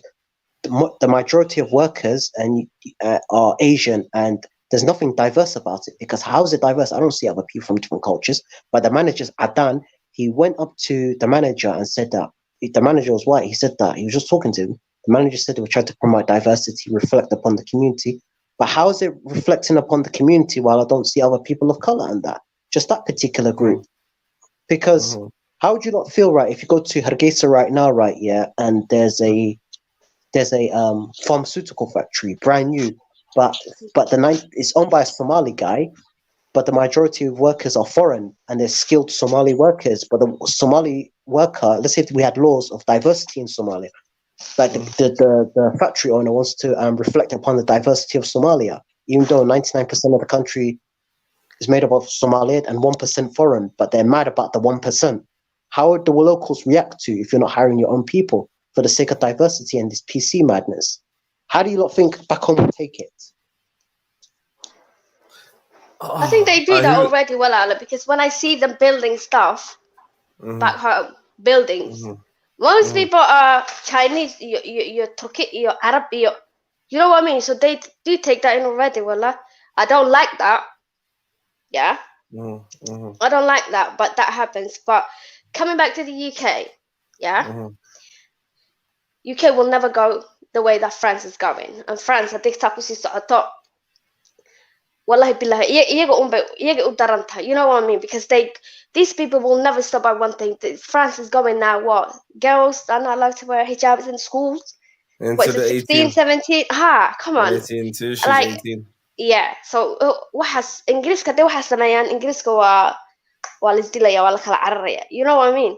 Plus UK Ingiriiska ma samayn karaan. You know waxay u samayn karaan dadka cadaanka ana xaq uma laha hadda Soomaaliya idinku la hadlay xaq uma laha inay dhahaan dadkan meesha yimid dadkana meesha ka buuxa wadankaaga wuxuu ku dhisayaa from top to toe runta ku sheegaya from I don't know how many years waxbaad xadaysa waxba cunaysa today dad baad intaad gaajo cunto ka soo qaadatid baad dadkaaga siinaysa so Ingiriiska maba waxyaalaha qaarkood xagga ila aadaan alxamdulillah wali ilmay aadin laakiin hadday ila aadaan I'm gonna tell them the truth waxa maba dhigi kartid islaantiina dhan madaxa Quraanka u saaran daaimka ugu dhex jira dadkii ka soo qaadatay UK kula dhex jooga you gonna tell them to go out shalay gurigaaga wadankaaga dhisay UK is what it is because of these people. Khalad mu dhacaya walaalaha. Are they like waxbay sameynayaan the young generation? Yes. Help them. Help the parents. Parents are guilty. Runtii haddaan ma aragtay. The young generation. Almahaga, there was this police guy. He came to visit my cousin's kids' school. He was saying, if your child, you know what time school finishes for your child, you know how long it takes for them to walk home or to take the bus or whatever. Expect them, stay in the house, ask them where they were if they're 5 minutes late.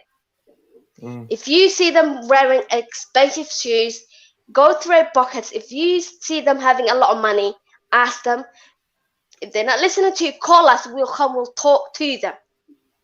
Okay, don't wait until we knock. Wallahi, don't wait until we don't wait until we come to your house. Yeah.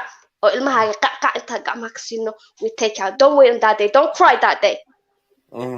We're here for you. You know what I mean? So the whole thing is a mess. Like Ingiriisku waxay sameyn karaan waxay dhihi karaan midna ma jirto. They're in a mess. So adigoo dhiiqa walaaqanaysa ma qof kale dhiiqada kula dhex fadhiya oranaysa wariyaa dhiiqada ka kac. Hell no. Ma samayn karaan. Ma samayn karaan. Dadka Asian-kana waa waalwaalan yihiin. No, I hear you, man.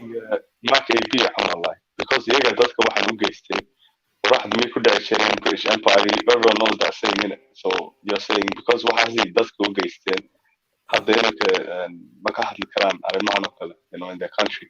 So let's say for example he says that in his country I know aniga martiba yahay meeshan aniga wallahi to be honest with you ani si qaldan ba muu qaadani aan ku fikir xaqaysa waa ama ba aqalati and haddaan for example tusaalo Khalid diibaan haddaan Soomaaliya joogi lahayn saddexdeena oo aan ani sida waad lahaa isaga waxa uu dhihi lahaa animal waxaan ku oran lahaa amal xaqayga waa ama waan ka hadli karaa waxaan so aniga si kale muu qaadan That's true. Markaas dadka cadaanka waa inaga fiican yihiin. Waxay qaataan inagu ma qaadan karno. Is that what you say? No, I'm just saying I'm saying in angle walalo. Warunta wixii qaadan kanay ma, but then again, meesha ayaga soo dhigay, and I think to myself, they're clocking iminka ogaanayaan and they're trying to rechange things. Because I think to myself, this multiculturalism thing, it's fucking up walalo. So what would you do? What would you do walaal Khalid?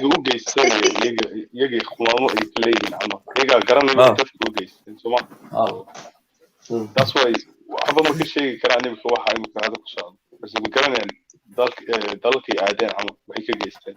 So you know what? Also, you know what's even funny about multiculturalism? Waxan waa app, right? Norway, right? Yeah, what that be like? What be like deep that can, right? Yeah. I was watching a documentary where all these people, right, from Scandinavia, but at the same time, right, you got these rapes going on, right? Even Norway had to launch anti-rape lessons, but that Muslims and listen, this and that. I'm thinking if you try to do that in Somalia or Turkey, now go hold your record, you'll catch Chibinian. I'm thinking you can't do that. I'm thinking why is Norway Biladik? I'm thinking imagine if it's something that remember Mahmoud Chito was saying this the other day. He was like Croydon is where the new home office is. He was saying this the other day. He's like fresher from Calais, as soon as he done the rape keeper erki some other more. And you're saying the same thing in Scandinavia, innit?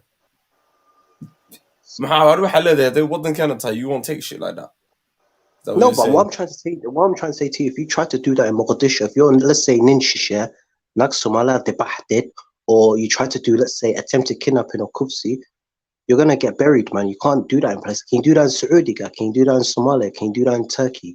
Can you do that in conservative countries? You know what's even funny? Right?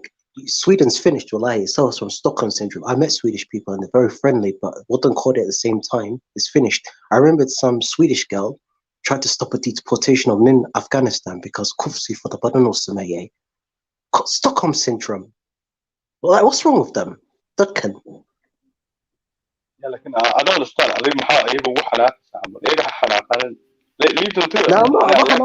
I'm just saying, we're just looking at it. We're just looking at it as multiculturalism or globalism because I don't coordinate effects. I don't coordinate as well. Yeah, like obviously because we're so multiculturalism, they're trying to send us back and it's going to affect us. So for us, we'll be interested in keep it like this status quo. You know what the thing is with globalism and that, I would love to see Somalia become the level of Malaysia. Inshallah, right? I would like Somalia to be a middle-income country with GDP similar to Ireland or UAE, with become industrialized and that. But people say the country has to become the level of the Western society, like Western culture and all this madness. Like if you look at Japan and Korea, and Philippines. Alhamdulillah. And I'll give an example. South Africa. Do you think Western culture has mashed up South Africa? Because South Africa, I don't even look at it as an African country. I look at it more as a Western country, Western oriented. What do you lot think about that? Because Western culture has messed up South Africa and colonialism. It wasn't there a case of the lady changing the gender of a kid in South Africa? Like it was like a baby in it. Then she changed his gender. I think that's the first case of that happening in Africa. Then when I heard South Africa, I was like, yeah, calm. It's like Canada or Australia or something like that. So you know what's even funny, Dusty, right? Yeah, you know, I don't want to be a hypocrite. I used to watch, we all used to watch it back in the day, MTV.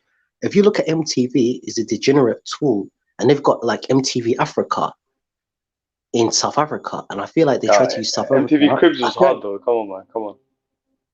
Yeah, true. MTV Cribs, but you have to look at it. MTV's degenerate, and they try to use that degenerate. They use South Africa to spread degeneracy to other African countries, because you can get MTV in Somalia.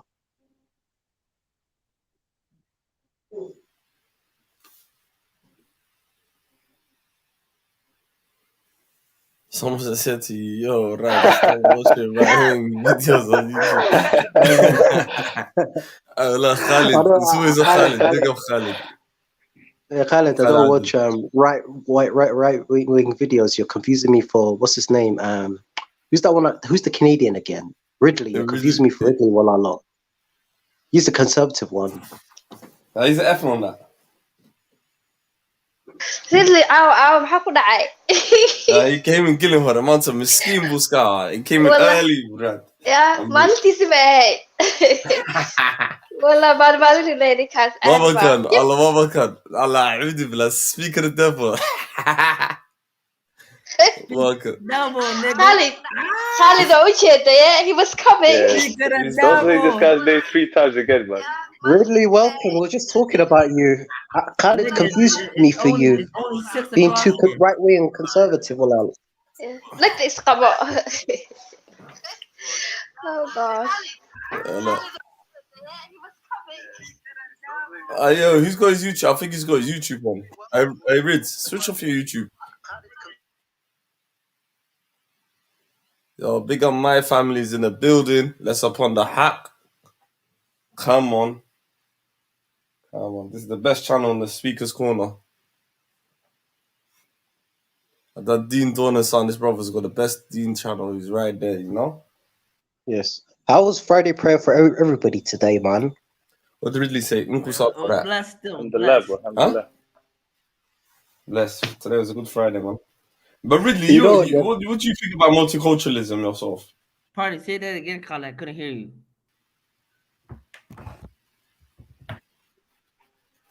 I said, what do you think about multiculturalism? Conversation. It depends, right? If you're talking about in the West, it is what it is. But from me and my people, I oppose it. I suggest that young males avoid such horrible ideologies. You know what I mean? Stick to your own kind as a brother. You know what I mean? Relate to your own line. Like Somali men, especially, should stick to their own selves. You know what I mean? It's the only hope for us to survive. You know, what else do we have?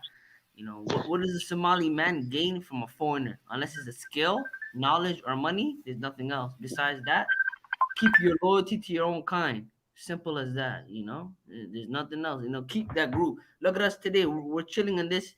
Thanks to you, we're chilling to form our panel for us to unite under whatever the case may be, to just chill as an ethnic group, right? Whether it be man or woman.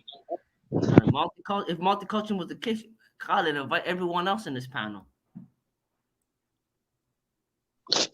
But Ridley, what do you not think about tolerance? Like, being too tolerant. Like, what do you think of like the problems with multiculturalism? You have to be tolerant of everything. You have to be tolerant. This is Adanka.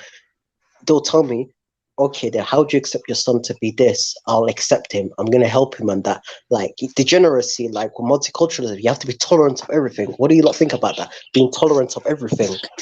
Let Dusty answer, Mr. Comic Gang. Come on, Dusty. Let's see what you gotta say. What do you mean? Like, as in, like, well, I remember sometimes Ridley is so calm, man, bro. I don't understand some of your questions. Answer Rat's question. Yeah, sorry, I said right, Ridley, but I meant right, didn't it? Right. Sometimes your question is quite long, man. No, I said, sorry, I'll repeat myself again, yeah. Being tolerant of everything, multiculturalism is tolerant of everything, which might be against our deen and Dakan, which might go against our deen and Dakan. Yeah, what are you asking me exactly? If I'm against it or if I'm for it? No, just everyone on the panel in general. Like, do you think multiculturalism, just like with that song, push it to the limits? You have to be tolerant of everything, even though gays might go against. For me, I spoke with an English ethnic before, innit? So I told him, Amal, yeah, I want it for you, but I don't want it for me, Amal. I can see I'm living in his country, and I don't want these immigrants in the I thought it's straight, like, obviously, I know, obviously, you're going to be against his ideology because it doesn't benefit you and your people. Like, for me, what's in my interest is if multiculturalism was huge here, and obviously in my country, like, who did it?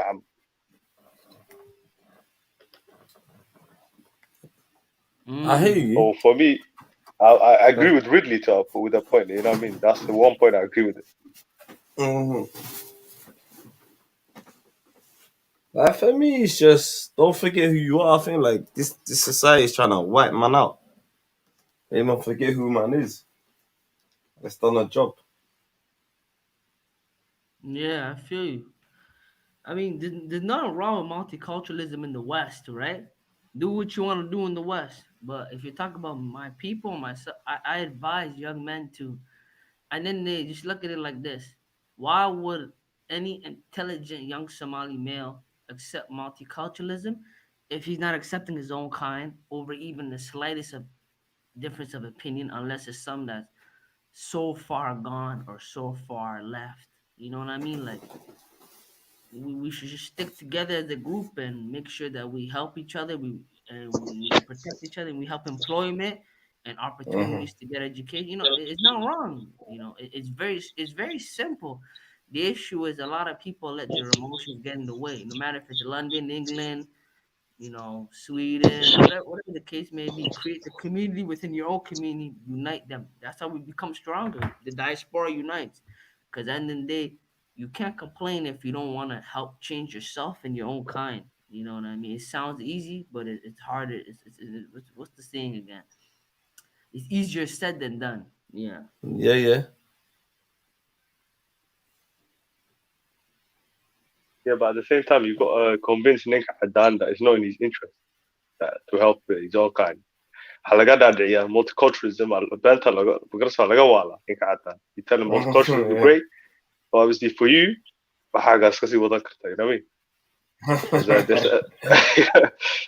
Because imagine this though, like us. Imagine us lot just working together back home, yeah, and we're just like, yo, Adan can cause them 1-2 problems, like, what the fuck? And then we get fired. But I read the Somali girl, she made money with Frida, what should I say? That Somali girl smashed it. Couple of £1,000 by company, they say. That's good. Yes.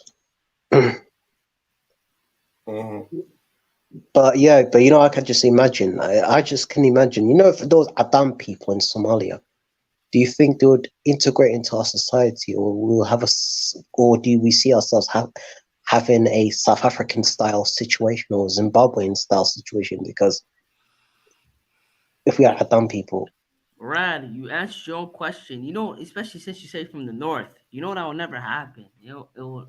Even Adam, man. Like, there's a reason why when a white man comes to Somalia, he needs a security guard. That's already you know what I mean. The answer's in the pudding, fam. You already know. White people are not welcome to Somalia. That's actually true, man. I've seen that. I've seen that African YouTuber going to Somalia without a bodyguard. Ridley, you know why? Because we're not like, they know yet they can't fuck with us, basically. I even read a story about, like, you know, it's even funny when it comes to us dealing with foreigners.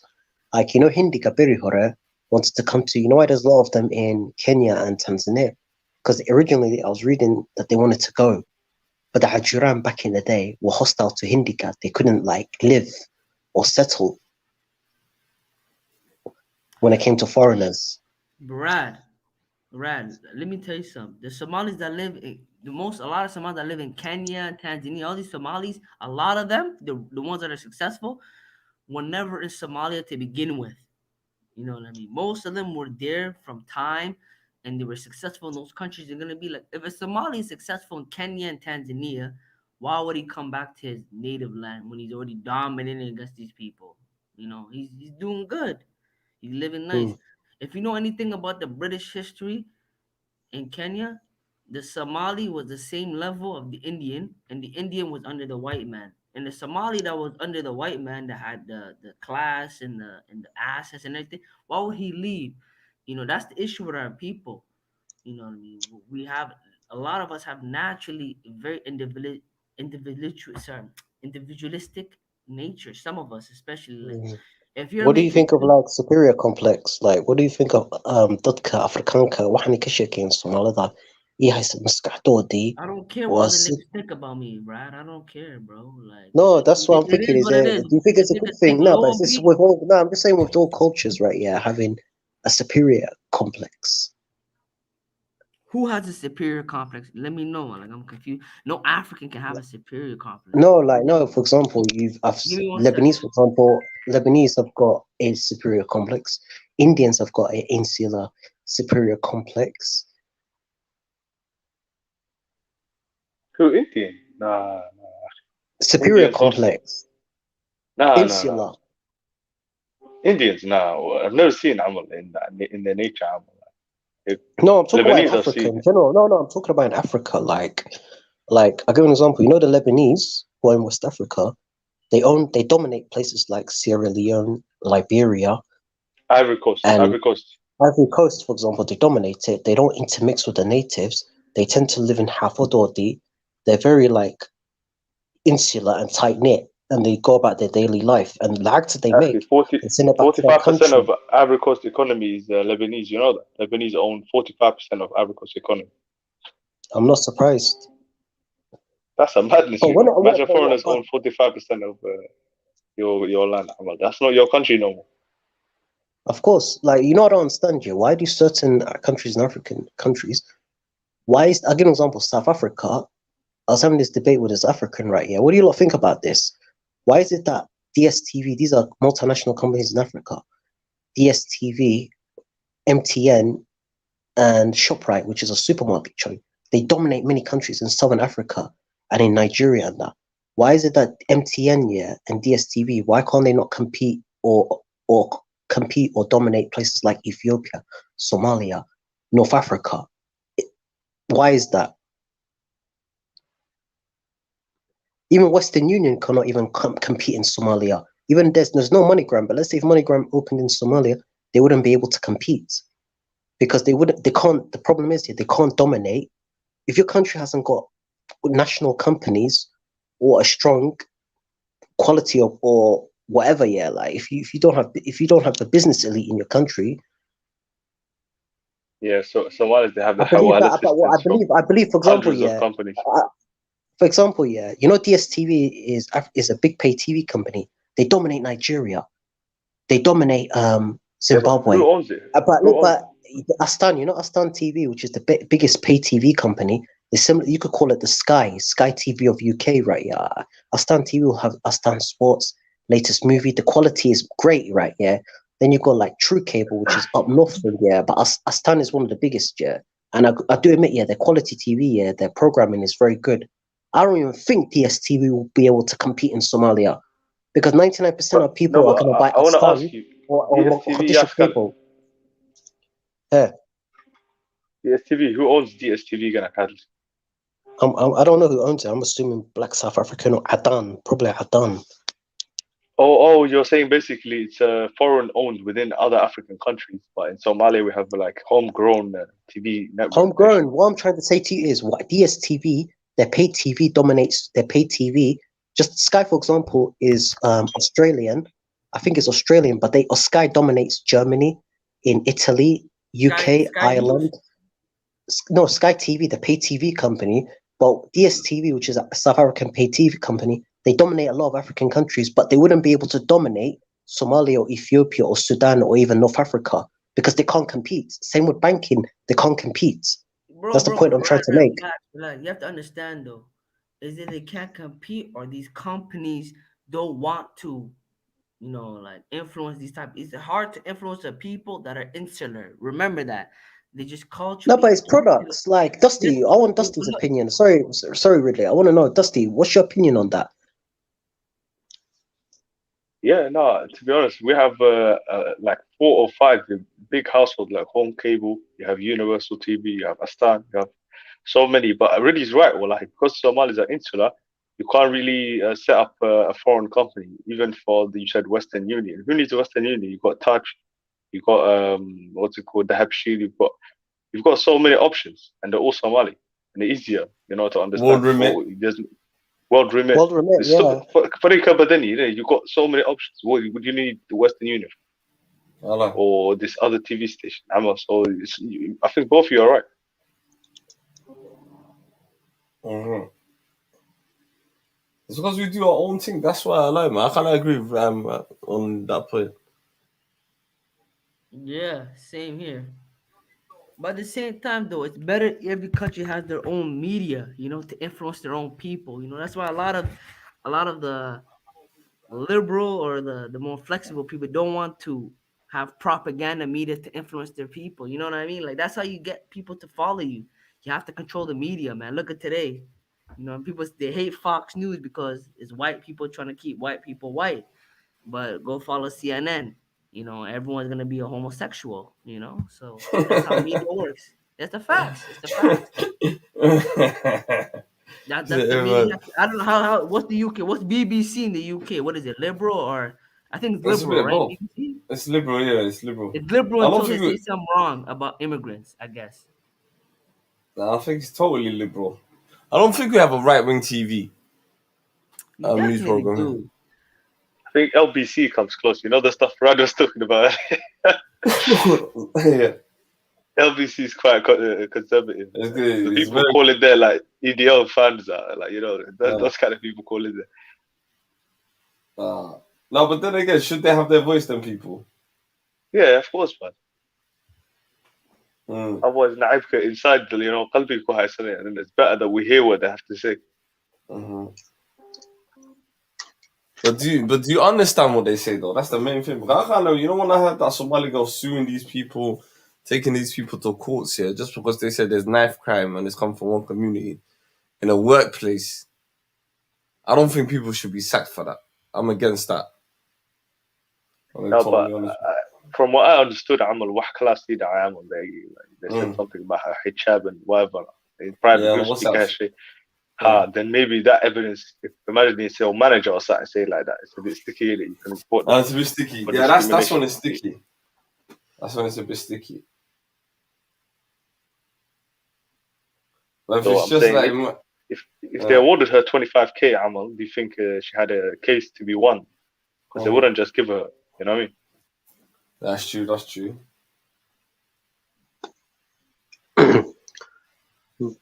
But yeah, but Adanka at the same time, someone in the comment section said that Adanka everyone is. But you know, I'll tell you another funny story. I think I said this last time. Like my sister back in the day, my older brother and my older sister, they both used to work for Sky.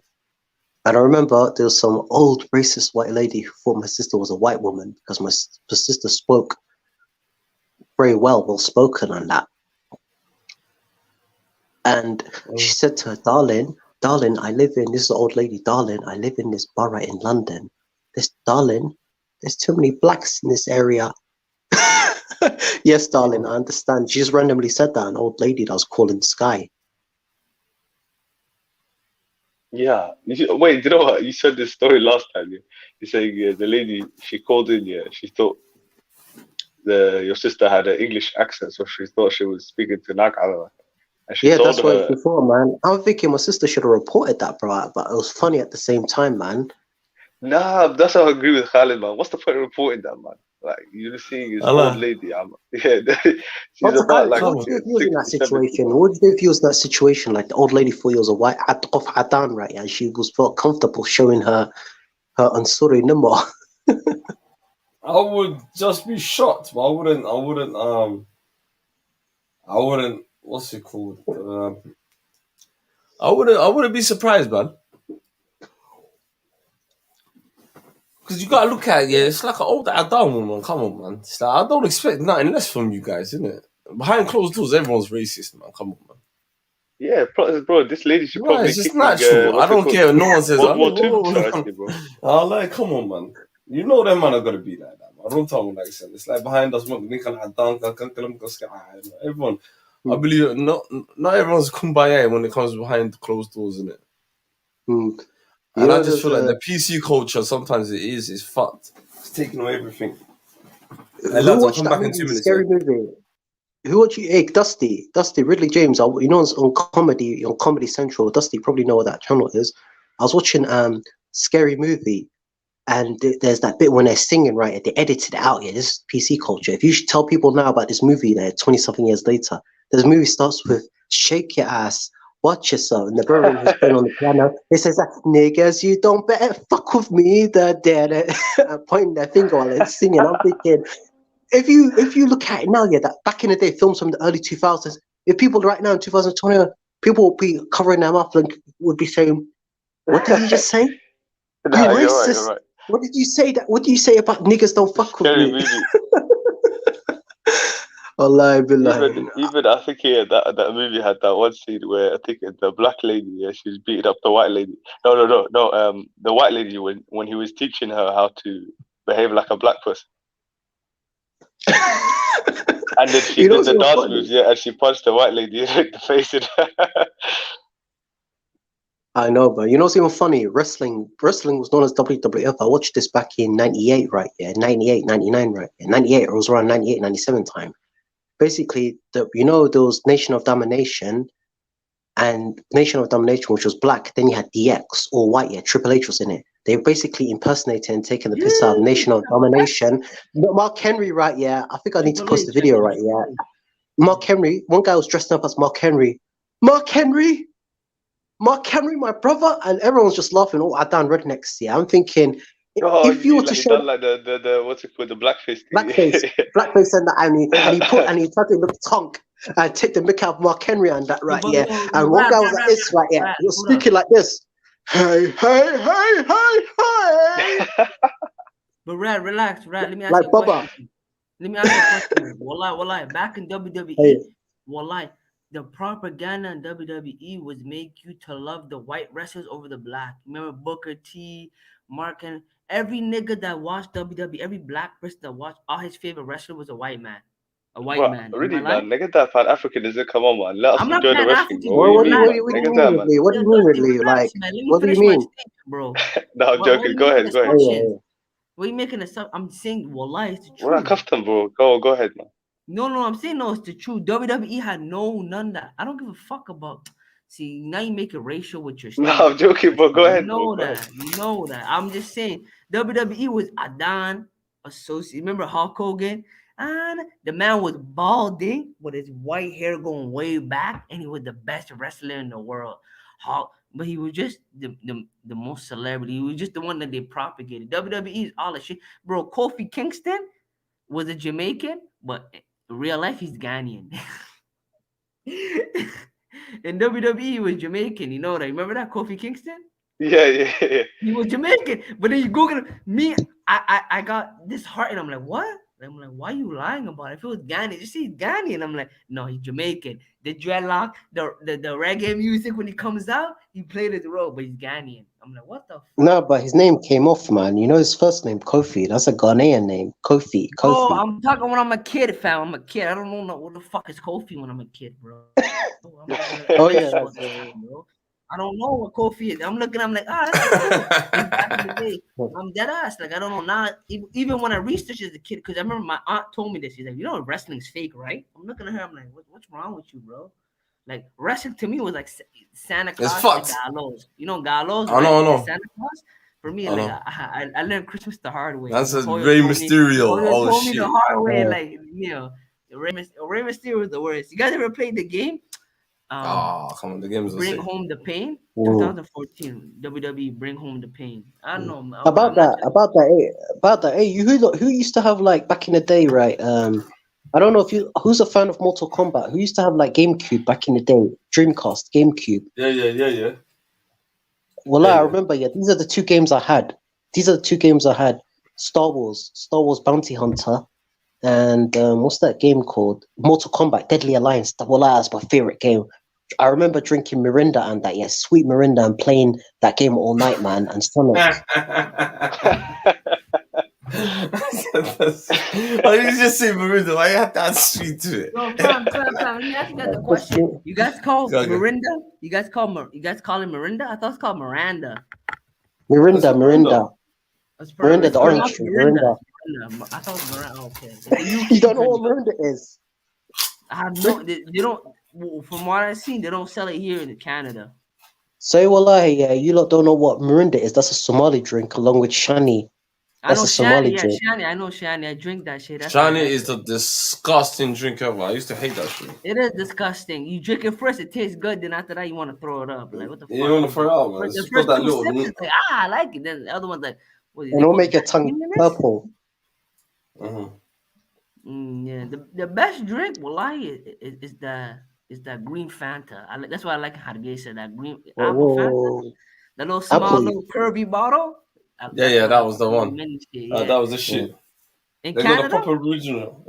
Yeah. In Canada, my favorite what tastes nice? Pineapple Fanta. They barely have it Ridley. here, but when I get it. Pineapple Fanta is my shit, my nigga. Pineapple. That's a great crush. Really, why does your Coca-Cola taste? I remember going to this shop, man. Yeah, they used to sell Coca-Cola because they had the English Coca-Cola, then they had the Canadian Coca-Cola next to it. The Canadian Coca-Cola, the shop I used to go to used to sell it cheap. But wallahi, the Coca-Cola from your country, Canada, it tastes so nice. I'm thinking, like let me ask you a question. How do you know it's a Canadian Coca-Cola unless it's manufactured? Because I read, like, when I buy a can of drink, I always read it. Like, my shop sells different Coca-Cola cans from different countries, from Denmark, from Germany, from France, because the imported Coca-Cola is cheaper than the Coca-Cola made in UK. But the Canadian cola is one of the best. You know, it's better than sugar levels. UK, there's a sugar cap because of that Oliver guy. Remember that guy from? I don't know, was that guy who made the school meals different in the UK? I can't remember his name. Oliver something. Guy on the Sainsbury's advert. Waria J-Wad, I'm not capping. Waria. Jamie Oliver, that's the guy. Jamie Oliver, no, this J-Wad. This JW guy, man. I don't know who's this J Jadwad. What are you getting there? You're getting ripped in the chat, Mia. This guy called, what's it called? Rad, you're drinking baby formula. Stop capping. Scott on this way, man. Wait. What did he say? You're drinking baby formula? Stop capping. He violated you. Yo, let me ask you guys a question. So Ridley, when are you gonna come to UK? I'll hope. When are you gonna come, my brother, man? Yes. Wallahi, inshallah, 2022 summer. Wallahi, I have a plan. Wallahi. I'm gonna look up my niggas. I already have my niggas lined up though. I already got them, you know. They're gonna line me up nice, you know. I need to be lined up nice, you know. Wallahi, the thing that threw me off. If you're in London on a Sunday, you know where to holler at me at. Come to Hyde Park. I Speakers Corners, man. I'm not going there, bro. I'm going with the hoes, you know. The hoes. My bad. Sorry, we're on Speakers Corner. Somali speakers gotta be respectful. My bad. He said, I'm coming to check the hoes. Where the promiscuous women are at, where they open their legs like it's the UN. Where's in Canada the capital of it? Canada, yeah, but Canada's right now it's in lockdown, Abti. So you can go outside, but I'm making lag, like I'm working, you know, 60 hours a week, like I'm trying to stack my lag up. Well, I can sort you out, my brother. Well, I can sort you out. I wanted to go to UK for like since 2017, 18, bro. Like, yeah, I wanted to go to London, bro. Like, yes. Hang on a minute. Wait 1 second. Say that again. I'm gonna sort you out. What do you mean? What does that mean? Who, me? Sort you out. Meaning I'll take you to Rad's, what's it called? Harem. I'll take you to the harem. where you could choose the selection of nationalities, and you could spend the day. She'll show you around London. Wallahi, 2 years ago, I would take up Rad's offer, like, because I didn't know you 2 years ago. Because right now you sound, but as a now, as a person with experience, to be honest, nah, Rad, because I know where you're gonna show me. Police gonna be there, you know what I mean? I'm not trying to get arrested, my nigga, you know what I mean? Trying to have a good time, brother, you know what I mean? I know you, Rad. You gotta take your wallet out. I know you're that type of nigga, Rad. You take your wallet out, nigga. I'm not that type of nigga. I'm not. Excuse me, sir. Excuse me. What are you doing here? I'm like, no. I'm visiting. I'm visiting. Get the fuck. Like, nah, nigga, I don't. Rad's gonna set me up, and I know Rad. I don't know. Rad's gonna help himself out. Until yo, Rad, can you help me? Yeah, you're on your own, nigga. I'm like, nah, nigga. Trust me, niggas. No, you numbskull. I know a nigga Not like that Rad. type of thing. I'm gonna actually take you to a. I'm gonna set you up. You're right, Ridley. Ridley. I am gonna set you up here, but it's gonna be very nice. It's actually gonna be Quran Sar.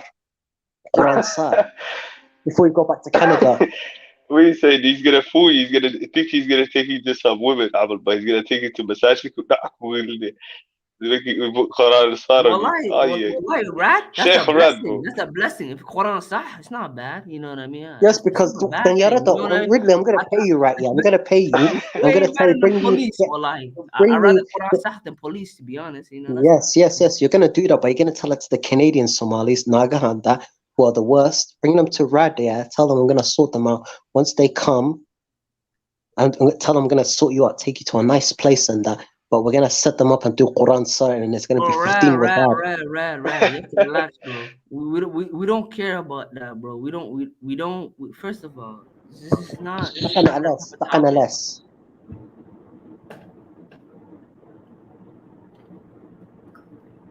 Hello. Yo, salam alaikum. Who is this? Alaikum salam. Abdurrahman, first time caller. Hey, DJ. So, talk to us. Yeah. I've been listening a few times for a few weeks here and there, and I thought, just tonight say hello and. Welcome, join us, man. Well, have your say, man. The SS way. Yeah, you know what? On this topic, I don't know what the topic really is. I mean, what you guys have said, because I just tuned in now. But just on the title, I was saying to decolonize our mind. We need to go back to our country, our homeland. I lie. We need to find out, yeah. But then again, do you think like some of the colonizers' traits are still in our head that we need to combat? It is. This is why we need to go back to our culture, our religion, back to our essence, and just learn about our people, our language. To be honest, I mean, I'm Somali, but I'm more proficient in English than Somali. So no, we got that. We had that the other day as well. You see what I'm saying? This is what I'm saying. For me to be decolonized, first of all, I need to learn the language. The language is you see things in a different paradigm when from a different language. So that's why, for me personally, I say let's go back. Let's go back to our homeland, and inshallah. But the other issue with that is our homeland welcoming? Is it going to welcome the Qurbachukta, the diaspora? That's a good question. That's a good question. Because I went there, last time I went there was 10 years ago, and I had a few issues. Don't want to really go into it too much, but yeah, brother. I had an instance where I was nearly arrested, and they just said, he's from abroad, this guy is just like a waste man. I hear you. Even though I wasn't in the wrong, so I don't know, a bit stigmatized if you're from abroad going back.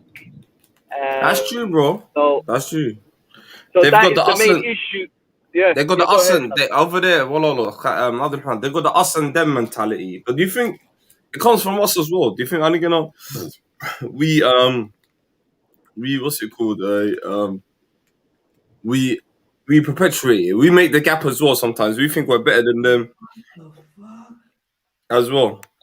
What? You get what I'm coming from? Yeah, that's basically in Africa in general. Like it's Yeah. us versus them. But It's us versus them. That's the diaspora culture. Hello? Yeah, really, your boy M-Stax is here, man. Hey, M-Stax, jump on, bro. What do you mean, Morningside, nigga? What do you... No, nigga.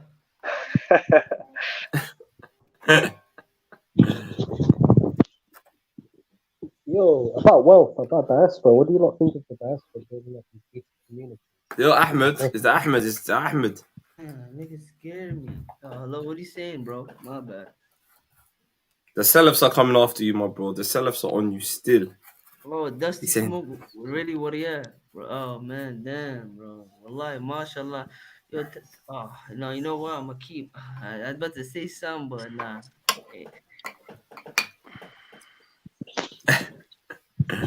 I'm nervous right now, dog. I thought some shit was going to the south side. You know me, I'm a north sider, so I need that shit to go to the north side. You know what I'm saying? Jeez. Yo, hold on. Let's go back to that topic, though. I'm not trying to cause no issue, but let's be real, right? As Somali people, right? As we unite as a people in the diaspora, right? Hypothetically speaking, right? As a country, right? Where should we come as a people to unite? What region, what area, what capital? Like, let's be real. What's the place where Somalis can reconfigure themselves and become a united group, and from there we can strengthen and help ourselves.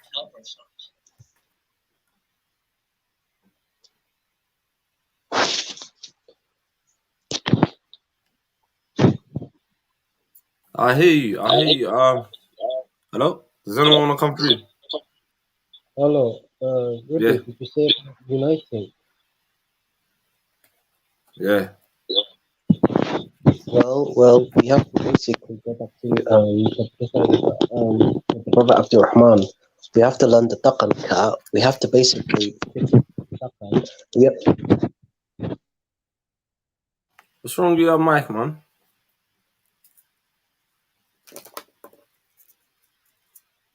Hello? Hello, can you hear me? All I'm gonna say is, learn the culture, learn the Taqan, and don't bring negative influences back to the homeland. That's all I'm gonna say. But then again, if we got so many people saying, I want to be free, I want this, I want that, don't you think it's a bit too late? Some people, they're trying to say we want secularism, we want this, like Little Ifs. I can't believe Little Iftin, she's advocating for secularism. So maybe that's a problem. Yeah, she was crazy earlier. I feel like that BL. I feel like we're fikr about so yeah, like we're already the same people, Amal. So if we don't have the same similar or the same ideology, Amal, there's no point coming together. Because you can see like Afghanistan today, innit? Like most of them are different ethnic groups, but they're all united on an ideology, innit? So whether it's good or bad or extreme or whatever, they unite on an ideology, and we can see the results from it. You know what I mean? Yo, Dusty, I like to see an experiment prank here. I know what happened in Afghanistan. How would Somalis react to this? I want to test our culture and our tolerance. How would they react in the streets of Hargeisa or Somali girl wearing Western clothing as a social experiment? How would the police and people react? Bila hijab, she's just wearing Western clothing, just like a Somali girl in London. How would they react? So we can't hire. No, she's with her father. No, she's with her Abba, she's with her father, and she's walking with his daughter. What would the people think of Abaha? Because Somalis are the biggest gossipers with that shit. How do you think they would react? I just want to know. I think she did to tell you the truth. Even in Hargeisa, they're on you, bro.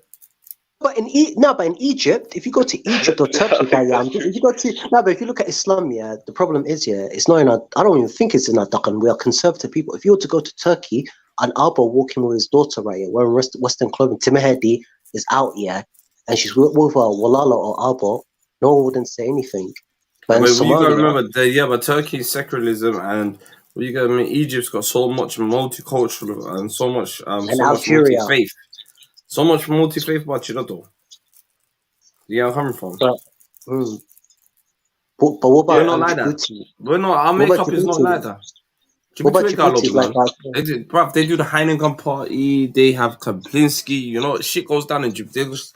Shit goes down in Djibouti, bro.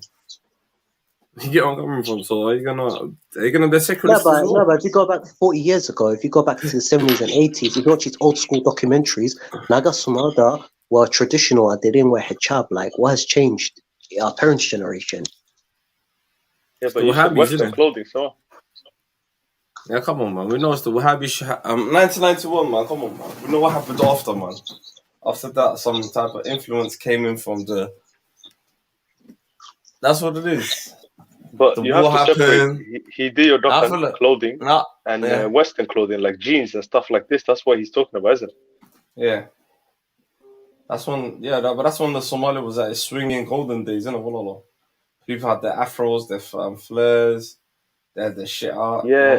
You know, one fact, that even from this book I was reading about Tariq al-Somali, was this guy talking about the Ziad Barre regime falling, was that there was what's it called? I think it was, there was a tourist khamri. There was a famous place that used to sell khamri in Somalia. And even after the civil war, that one fell. So I think there are some benefits from this past regime falling. So I think some things that we have to unite on is just our core principles. Like Djibouti is a lost case in it, because IOG because he's the biggest khamri seller in the whole of Africa. But you know what's disgusting? When foreigners try to bring their way of life. For example, I do agree. Somalia is a beautiful country, but I wouldn't want tourism, because I think we should focus on industrialization and manufacturing and medicine, apart from tourism, because tourism brings a lot of filth. Like, look at Morocco, there's a lot of corruption and filth. Look at Senegal, it's a Muslim majority country, and it's a sex tourism and pedophile destination. Senegal and Gambia, and Francisco and Grisque Badi. Say that though. Who's okay with Gambia? The females come for the man. Morocco, they go for the females. They allow that. That's their money. They allow that. Even Tunisia, a couple of years ago, I'm not religious, but this made my blood boil, right? Yeah, Tunisia, we removed this law, right? Yeah, the leader of Tunisia said that a non-Muslim. No, listen, let me finish. A non-Muslim man, Let me finish. And in Tunisia, they removed this law. It goes against Deen. In Tunisia, they made a law. They abolished it. A non-Muslim man, let's say from Italy or UK, can come to Tunisia and marry a Muslim woman. It's allowed. But what does that make you mad? They're cucked. They're finished. It's not your problem, bro. It's not your problem. It's our problem, man. They're finished.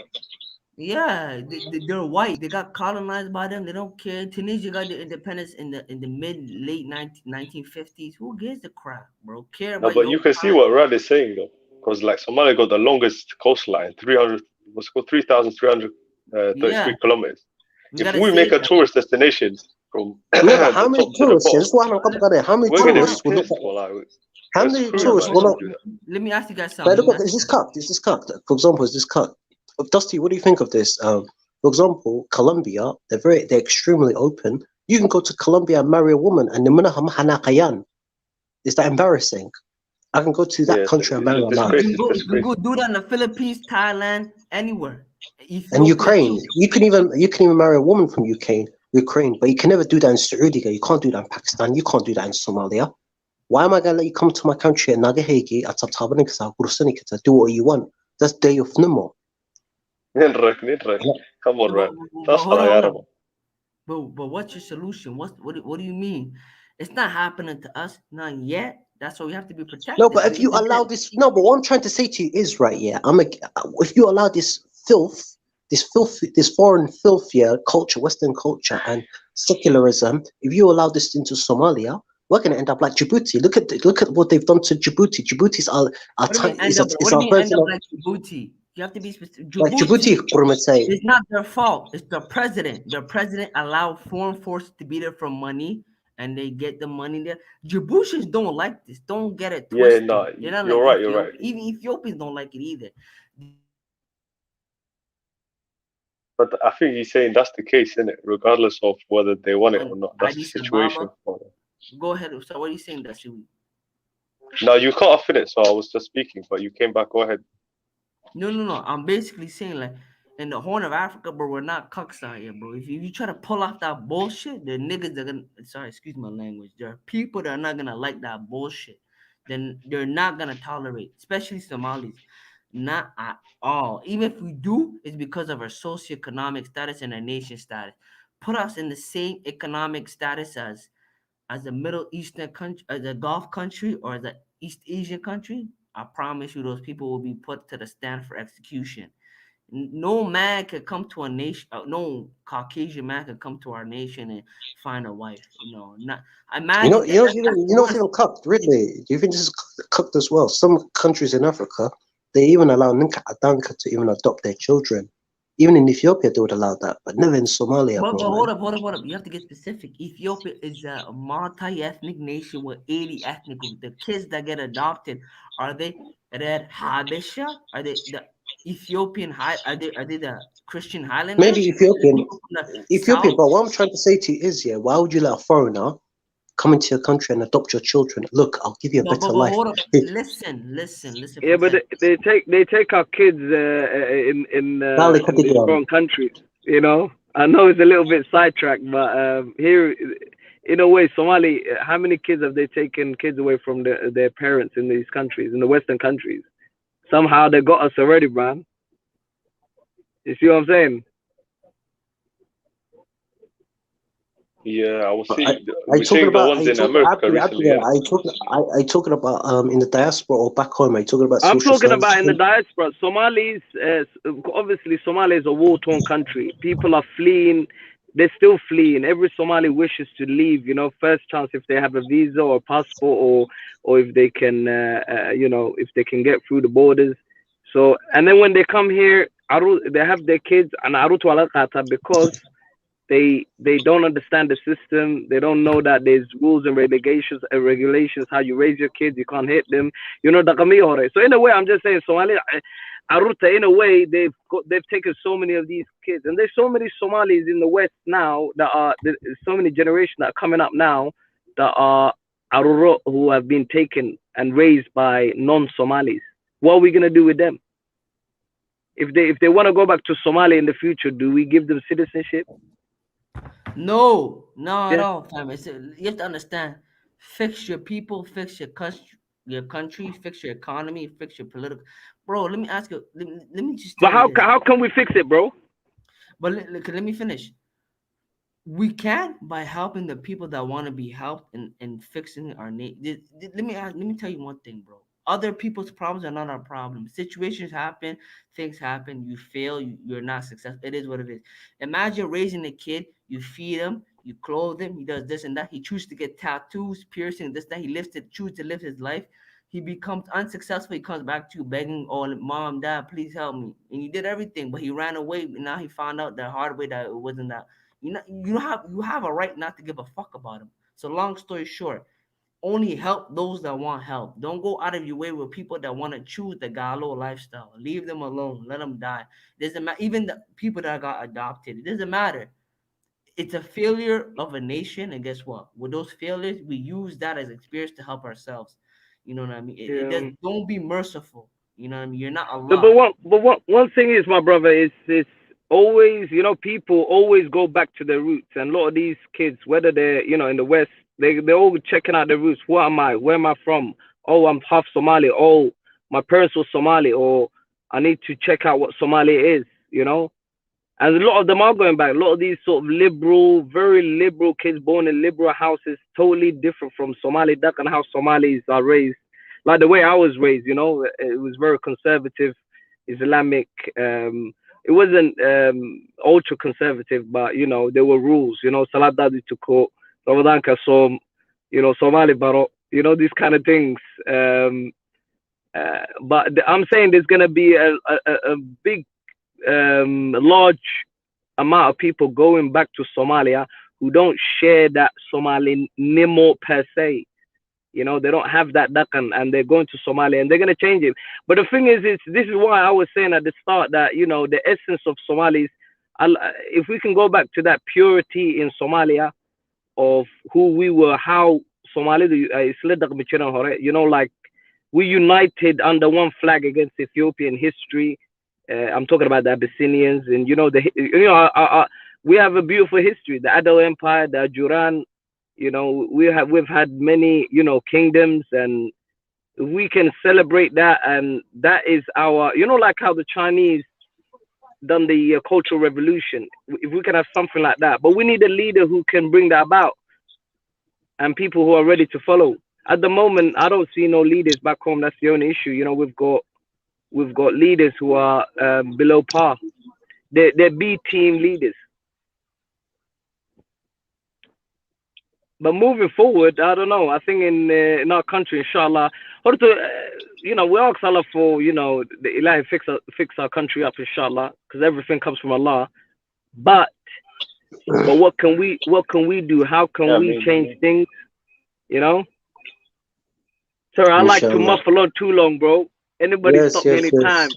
عادي. But Abdurrahman, we have to, all I gotta say is, you know, we should hold on to our Deccan, importantly, our Deccan, our deen, our culture, our way of life. I was born and bred like in this country, and my family has lived here for 33 years.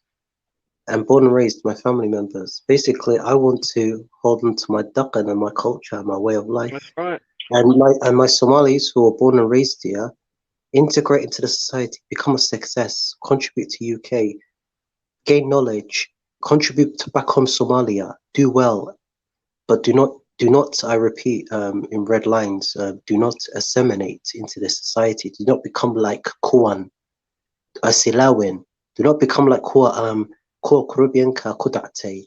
Like now, Dola de Elinian with Windrush, who thought they were Ingris, Atan, but now la Elinia, you know, Asilawin, Dinta de Asilawin, Dakan Kage Lawin, Nolosha de Lawin.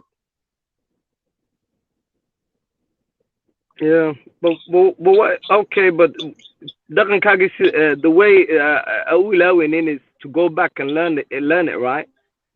Because but there ain't no atmosphere or system or way, or you know, or I don't know, some law and order there, you know. No, some sort of there's nothing over there. What? I'm talking about UK diaspora. Like, this is what I'd recommend. There should be like Duxionka Dakanka Afka Somali Daka Koparadan. Like, for example, there should be Somali sent schools to learn the culture and the language. Just like with Pakistan, in every country you're going to find a school or Meriyar, Dakanka, and Afka Koparadan. What do you think of that? Somali schools in whether in UK, whether it's in Malta, whether it's in Australia, Somali oriented. Bro, you know what? Bro, I just had a call come in while you were just talking. Can you just repeat that last bit? I said that there should be Somali centers, to Somali schools abroad to teach the Somali language and culture. Absolutely, Somali oriented centers. If I had the money right now, I would have established that. Like Abdurrahman, like you said, you can't speak Somali, right? Yeah. No, I mean I can, but I'm saying like not as proficiently. You know, when you talk to other Somalis, Somalis born and bred. Me, I can speak Somali. Even though I can't speak Somali that well, but I can read Somali. I can read Somali in Osmania. You've heard of Osmania, the Somali alphabet. I can read and write in the Somali alphabet, not in Latin, ABC, in Osmania. Yeah, but you check this out. When you talk to Somalis born and bred, or the ones that are freshies, and they go, oh, you know, Somali, you know, Somali, I know it's like, you know. Yeah, it's really annoying. I mean, I've read a lot of books on Somali history, Somali Deccan, Somali culture. You know, I've read. I try to just find as much literature as possible and see and learn about our history. And I think sometimes I know more than them, but you know, at the same time, I do have that inferior complex where I think, shit, he knows better Somali than me. Maybe I don't know my culture enough, or you know, especially Somali grammar is not written at all. You know, I've not seen anywhere where I can learn Somali grammar A to B. You know, like from a nursery age going up to, you know, advanced. I've not seen it. There's no systematic way where you can check online. That's what I'm saying, and it's hard. It's like an informal, but it's like, yeah. That's before. Oh, I've said this many times. I'm gonna actually start a website and a campaign, right? Yeah. Or what do you lot think of? Yeah, that do you think the Somali Latin alphabet should be since we're talking about decolonization, the Somali Osmania script? Yeah, do you think the Latin should be getting rid of, because I can read and write in Osmania, and there's thousands of Somalis. There's even a book here, a couple of books published in Osmania, and many Somalis I've heard back home and the diaspora, Twitter, social media, and there's even artwork online that's published in Osmania. Bro, it was the biggest mistake that I think it was Siad Barre who did that, who chose the Latin script. No, but he chose the Osmania over the Latin. But you know what, Don? You know, listen to this, right? Yeah, I feel more comfortable. Yeah, reading Osmania. A lot of people would say it's more easier to read than Latin. Yeah, that's what I'm saying. No, but the thing is, at the same time, we've lost by taking on something which is not of your history. You're losing part of your history, and if you look at like the countries that have held on to their script, they're more educated, like Greeks and all these countries that don't use the Latin script. You know, they've got history of But you know, I'll give an example. You know, but even we had have you heard of the Gudabirsi script as well? Yeah, I've heard of that. You know how old is that? Who feels comfortable? Let me ask you, if you see an Ethiopian writing in Amharic or whatever documents, and you want to try find out what this person's reading, you wouldn't be able to understand or read it. But Somali, let's compare. If Somali is written in Latin, Ninka Galka can post it and he could easily Google translate this, right? Yeah, some of it. Boom. But let's say if Somali was written in Osmania, the Arab Ninka Arabka, let's say is a sensitive document. Let's say nobody can read in Osmania. A lot of people be curious. Even people have asked me, Adam, like, what are you writing on that? Yeah, they wouldn't even know. Even the Italians were extremely suspicious, because I met the guy who invented it. The Italians imprisoned bare people, and they wanted to get rid of it back in the 1920s and 40s, because the alphabet was spreading nationalism and concern. Yeah. Well, that sounds like Italians, innit? They're fascists, innit? And they wanted to subjugate. You can tell the difference between how the Italians and the English were in the north and the south. Like, even now, to this day, you can see, like, the south. I think this is one of the reasons why the south is not settling down, because the Italians were so harsh on them. While at least in the north. Brothers, yeah, I'm gonna jump off here. Yeah, Dusty, in a bit more, bro. Take care, bro. Yeah, at least in the north they were. What can I say? In the north, I think the England is more like rule of law, justice, democracy. You know, letting people. Although Somaliland was known as the Cinderella of Africa. I don't know if you heard that term. Take a look at this books. These are the two books I've got, Abdurrahman. Take a look at this. Yeah.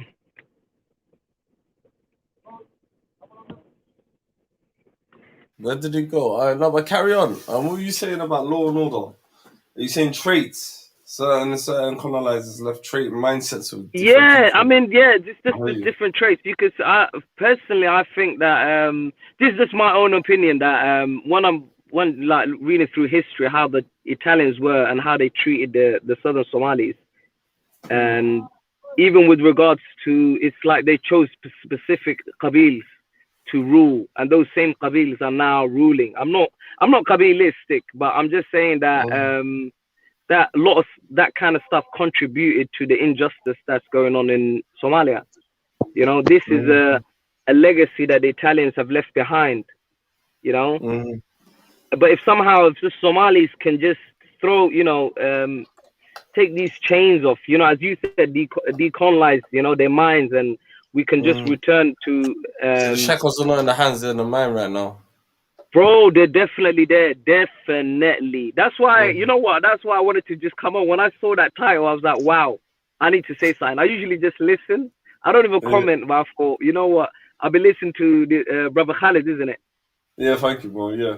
Yeah, bro. I've been listening to you for a while. I think I've seen you in Speaker's Corner. I mean, I pass Hyde Park sometimes. So I came through one time and you were there. So. Yeah. And then I saw. Thank you for coming through, man. This is what it's about, man. It's about other people, like, so I put S in the corner, in it. Yeah, I said, yo, make it plural. It's about us lot sharing ideas and thoughts and seeing things from other people's perspectives. Absolutely. No, people have to talk, bro. If you don't talk, then you don't know. The thing is, I think Somalis have a lot of suspicions against each other, and that's the issue. Yeah. If they can talk to each other and see we are just the same people, we've got the same background, same history, same everything. There's no different. I can talk to any Somali anywhere in the world, and like deal with them. Even sometimes not knowing their Qabila. Sometimes when I go to a new job and I see a Somali, straight away we click, boom. Somali about even though they say, tell them again. But Abdurrahman, the best thing about Somali is, like in UK, right? Yeah. We are probably the only group that's holding on to our daqan, and we stick together and we help one another. Yo, Rad, can I ask you a question? Not really. I don't think so. I feel like we could do so much, but I still think we're lacking. Yeah, a lot of things, right? Yeah, but in terms of our culture, I recently was reading this about like UK cultures and languages and that. Yeah, do you think this is kind of ebb? We're the only. I think I mentioned this last time. We're the only like that Afrikaan, right here in Greece. That the census. Who knows about the census? Yeah, you got the only Africans that hold their language. Facts. No, but is that kind of sad? Abdurrahman, is that kind of sad? Somali is the only Afrikaan that's spoken in UK. Use your own people. Talk about your own people. What can we do to better ourselves? Let's look for solutions. Better ourselves.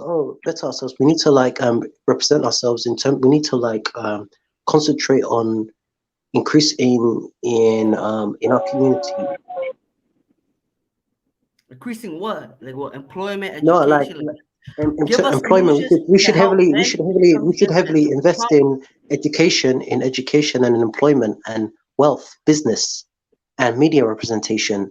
Because Kay, when we're, it's even sad. Like I must have mentioned that Somali brother from Finland becoming Finland's probably Finland's first African MP, because Finland has got a large Somali population. But UK Somalis are more established than Ref Finland, and they already got an MP. In this country, we had mayors and councillors, but we don't have a single MP. It doesn't matter about MP. You guys have a mayor in Sheffield. That's good enough. No, but forget about that. Yeah, forget about that. Yeah, Abdurrahman, why we don't have an MP? We're the only African group. I think we do have an MP, although the MP is not. He's half Somali, and I think the Preston MP. I don't know if he's still there. Mark something. Yeah, but he's not, man. Forget about him, man. No, but he's Mark Somali. Yeah, you did ask me. Do we have any Somalis? So technically, he is, isn't it? But he's not, man. The thing is, right? Really, do you find this annoying with media representation? They'll tell you this person's a Somali, that person of Somali, how they like misrepresent that Somali. Do you get who gets annoyed by that? Like, yeah, no, you're right. I mean, I totally agree. I mean, we need to have. I mean, political participation is one of the most important things as a community. That's how we can get the services that we require, especially local ones. I mean, we do have some areas, but Somalis, we don't have that many councillors and no, we've got councillors, but we got councillors. Yeah, but not that many. If you think about it, how many councillors have we got?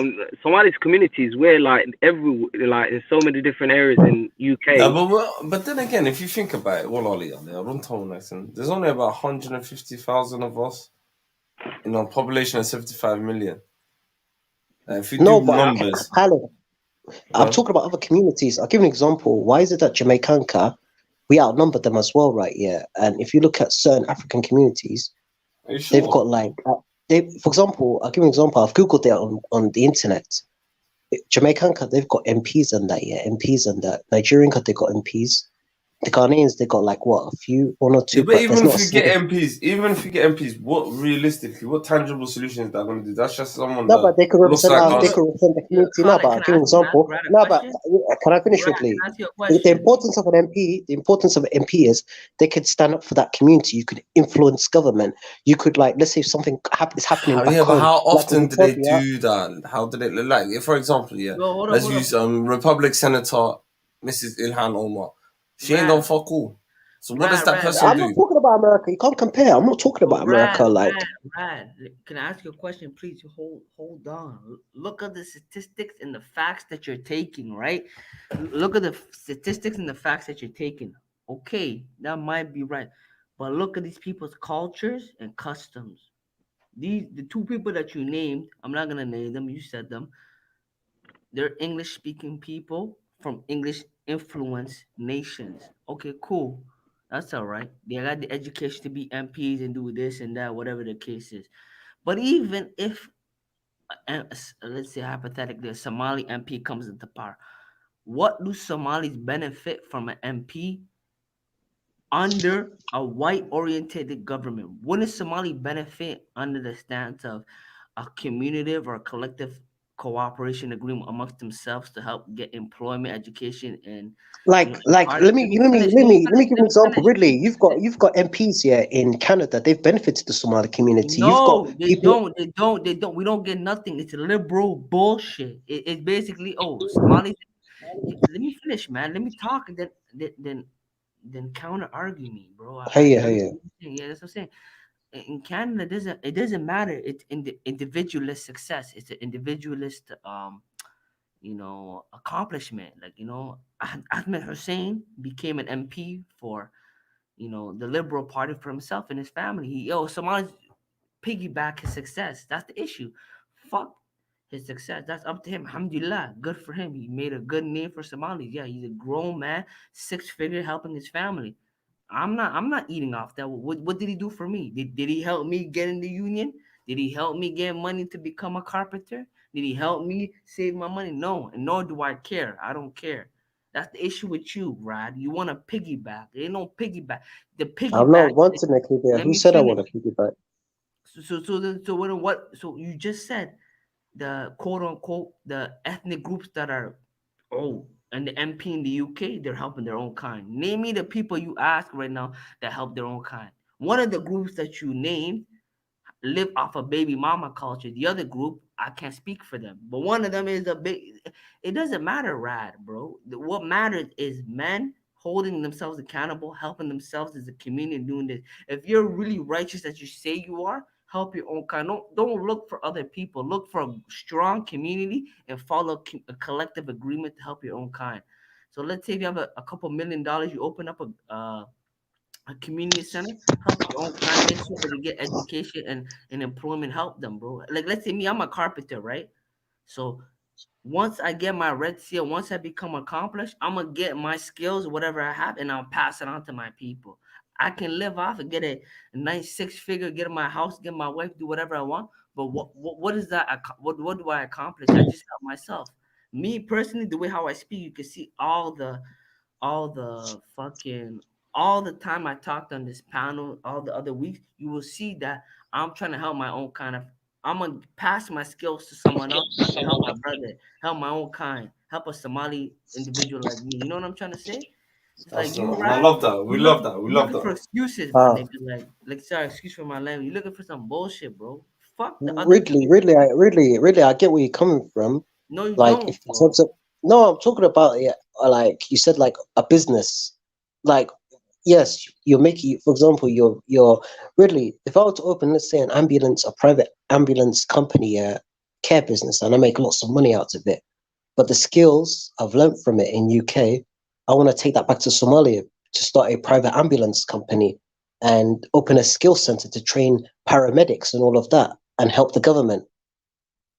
What would you think about that? Bro, Am I being selfish, or am I taking back my knowledge? No, because there's two coins to it. No, really, there's two coins to it. Okay, you're right. Wallahi, alhamdulillah. I appreciate all of that. I hope you do that. I appreciate that. But the issue I have with you is that even me, sometimes I do this too, me, even myself, but I use it to piggyback my own point, to try to push my agenda, my knowledge. The difference between you're using it as a scapegoat as to why our people are less than. I'm trying to say my I'm not using it as a scapegoat. I'm saying that it's good to be in different positions that we should encourage our people to go into. So paramedic industry, that's not bad. I don't mind that. I don't No, know. like into different industries. Like we should be going to different industries. But I want to raise another matter. So let me ask you a question. Hold up. You're a paramedic by trade? No. I'm talking about I was looking into this paramedic business. Rad, come on, Nick, don't do it. So Rad, let me ask you a question. Answer if you want to. What do you do as a trade or as a profession? Because I know you're the type of nigga that does a good job at least. Well, I don't wanna say, man. I got my own business. I don't wanna say. Okay. I feel yeah. Go ahead, continue. We're about to say something. But all I'm gonna say to you is that Somalis should get as much education as possible, and they should transfer the knowledge back home. Facts. I'm with that. For example, they should I believe that Somalis should cooperate heavily with back home. Like for example, Somalia should improve Somalia's healthcare. Like they should invest in a. But hold up, let me ask you a question though. Sir Abdulrahman, you want to say something? I seen you take off your mute button. No, I was just saying. Rad was saying about communities being connected. I was just saying how the population of Somalis in UK, for example, are roughly the same size as the Jews in UK. And the Jews, you see how they're connected with Israel. Even New Year's Eve, when the celebration on midnight happened, they were celebrating about 2 hours before midnight. Was it an hour? I can't remember. To celebrate with the Israeli Jews in Israel at that New Year's time. You get it? So what I'm saying is that's how the Jews in UK are connected to Israel. I think I kind of agree with Rad saying that we need to connect ourselves with our Somalis, help them with everything, and also the most important thing that we can help them with is knowledge, isn't it? Education and know-how and expertise. And business. Oh yeah, and business. Money bring the honey, innit? Also, we need nationalism when it comes to business and community. Like, for example, I was watching this documentary about misrepresentation.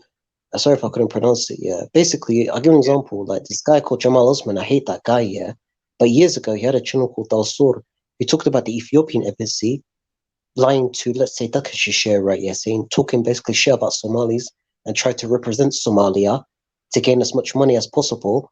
I'm thinking we need to if we as a we Somalis in UK and Ireland, we need to raise money to open a safarat for the Somali embassy in the UK to help our people.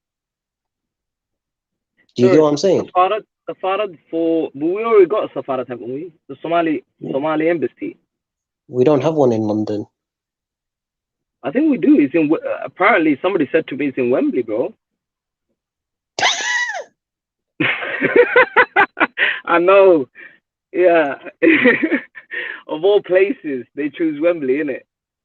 There used to be Portland. You know, the Somali embassy back in the 80s or 90s used to be in Portland Street. That's what I'm saying. I think, you know what, with the corruption when the Somali state that, I think they might have just somebody embezzled it, and sold it off or something. Right, but I don't want to say this, but just like all the other aspects of Somalia, because it don't make airline sense. And everything. It comes to those people, man, because those people. What do you think of those people that stolen millions who probably ended up in America or Europe or somewhere in South Africa, stolen the money? What do you think of those people who are eating off the la'ak to dollar that? not only that, but you know, if there's to be justice, there has to be some sort of follow the money. If you know what I'm saying, we need to find out where a lot of our resources have gone. A lot of the lot of resources in history books, where are they gone? Like the National Library in Mogadishu. Where's these documentations and stuff gone? It's like everything is just, it's empty. Somalia is like a clean slate in a way, which is good. We can start up fresh, but if we are going to start fresh, we need to forget the past wrongdoings. If not, if people still feel like the wrongdoings that happened to us is stopping us from moving ahead, like the Somaliland issue or any of these Qabil issue, then we need to follow everything, every single thing that happened in the past, who done what happened, who killed who, every murder, everything, bro. Because one thing I noticed, you know, with the Hillsborough disaster in UK, you see how the British government are still being taken into account regarding that, even though it was years and years, and they're still investigating. Yeah, and they're still That's what I'm saying. If you can have a culture, you can have a culture of making sure justice, however long it's, you know, like a rapist that raped like 50, 60 years ago, they're still trying to find him, or even though he's dead, they're trying to ascertain what happened. But Somalia, a lot of it is like, oh, you know, Ilahu that. No, because you know why? Yeah. You know, I call that the Walalo culture. That needs to stop. Oh, Walalo, let's forgive each other, but we really don't. We keep doing things to each other. That's what I hate. Bro, you know that Walalo culture is detrimental. It is very detrimental. There's no way that, for example, people always talk about Somaliland, but there's so many other areas in Somalia which are disenfranchised, and people are just pissed off, and they don't feel happy with. So they won't even let, even though if a good leader, say Formaggio, I was so happy when Formaggio came in, but say Formaggio, you know, even if Formaggio wanted to do something good, for example, I'm not saying like Formaggio is the best that we can get, but if Formaggio wanted to make changes, and he had a good heart and he had a clean slate, 100%, everybody knows it, but they still won't allow him because a lot of people have a lot of hate and grudges and history, and sometimes might be just his Qabil, you know? Oh, I don't like his Qabil, you know? We ain't gonna let him succeed. I mean, I'm shocked, even like with he's a Darod, and his enmity is worse from the Puntlanders than the Somalilanders. Oh Lord. Sorry guys, you know what, I haven't spoken. I might be jumping from topic to topic, but you know, I haven't spoken to anyone regarding this. No, we're flowing, bro. But this channel, you know, it's mashallah, it's a blessed channel, you know, to let things go, man. And I've learned a lot from you guys. We learn a lot, man. That's what I always say. We learn, we teach on this channel. We learn, we teach, man. Yeah, but even what I was saying is, with all this, Somalis, you know, our problems is more than a lot of the other countries. We've got more issues, more. Then again, I think we've got a lot of solutions to do as well. I just feel like the problem, one of the mashaklis that we're doing right now is like no one seems to be coming to common grounds. That's the problem. Yeah, no, because this is what I was saying about Formaggio. Even if you have those solutions, they won't. There are people just won't allow it. You know, they won't let it through because of that. I don't know. Isn't that person the adult? Then isn't that the person in the up top? That person. No, but this is where community comes in. So as a community, and this also relates to education. So people, when we're educated as a community, we make the right decision. You know. But at the moment, we're following more of, you know, the psychology of the crowd. Yes. Which is, you know, the dumbest person in the crowd. That's what the community follows.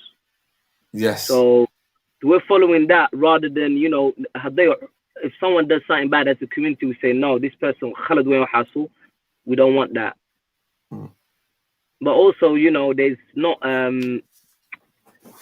enough people coming out and talking. A lot of people are they're not happy with politics totally, and politics is one of the most important topic as a community. We should all be involved in it.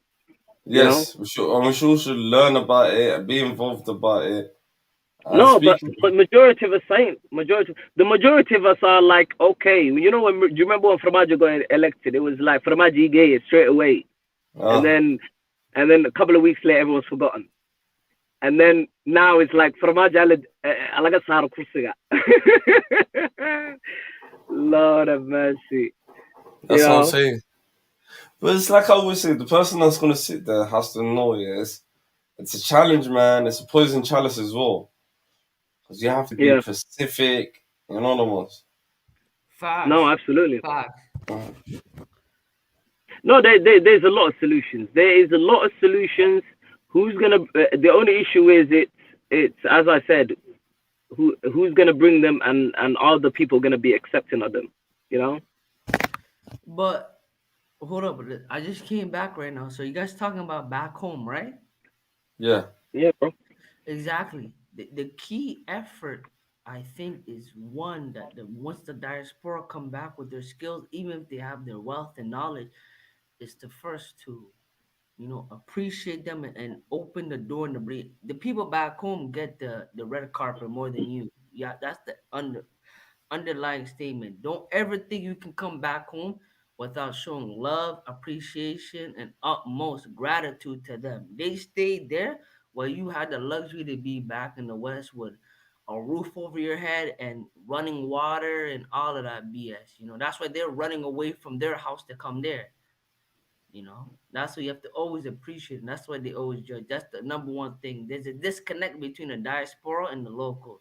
Once we create that connect, and not even that, there's also a disconnect between diasporas themselves, and then also that there's a disconnect between the genders and there's a big whole issue going on, especially when it comes to political ideology and what it is. You know what I mean? That's why I come from a nationalistic standpoint that's very, very easily identifiable when it comes to what I say. Look for the self-interest of Somali people, of Somali nations, and of the Somali race. Simple as that. Help each other, benefit each other, and help each other become great and successful.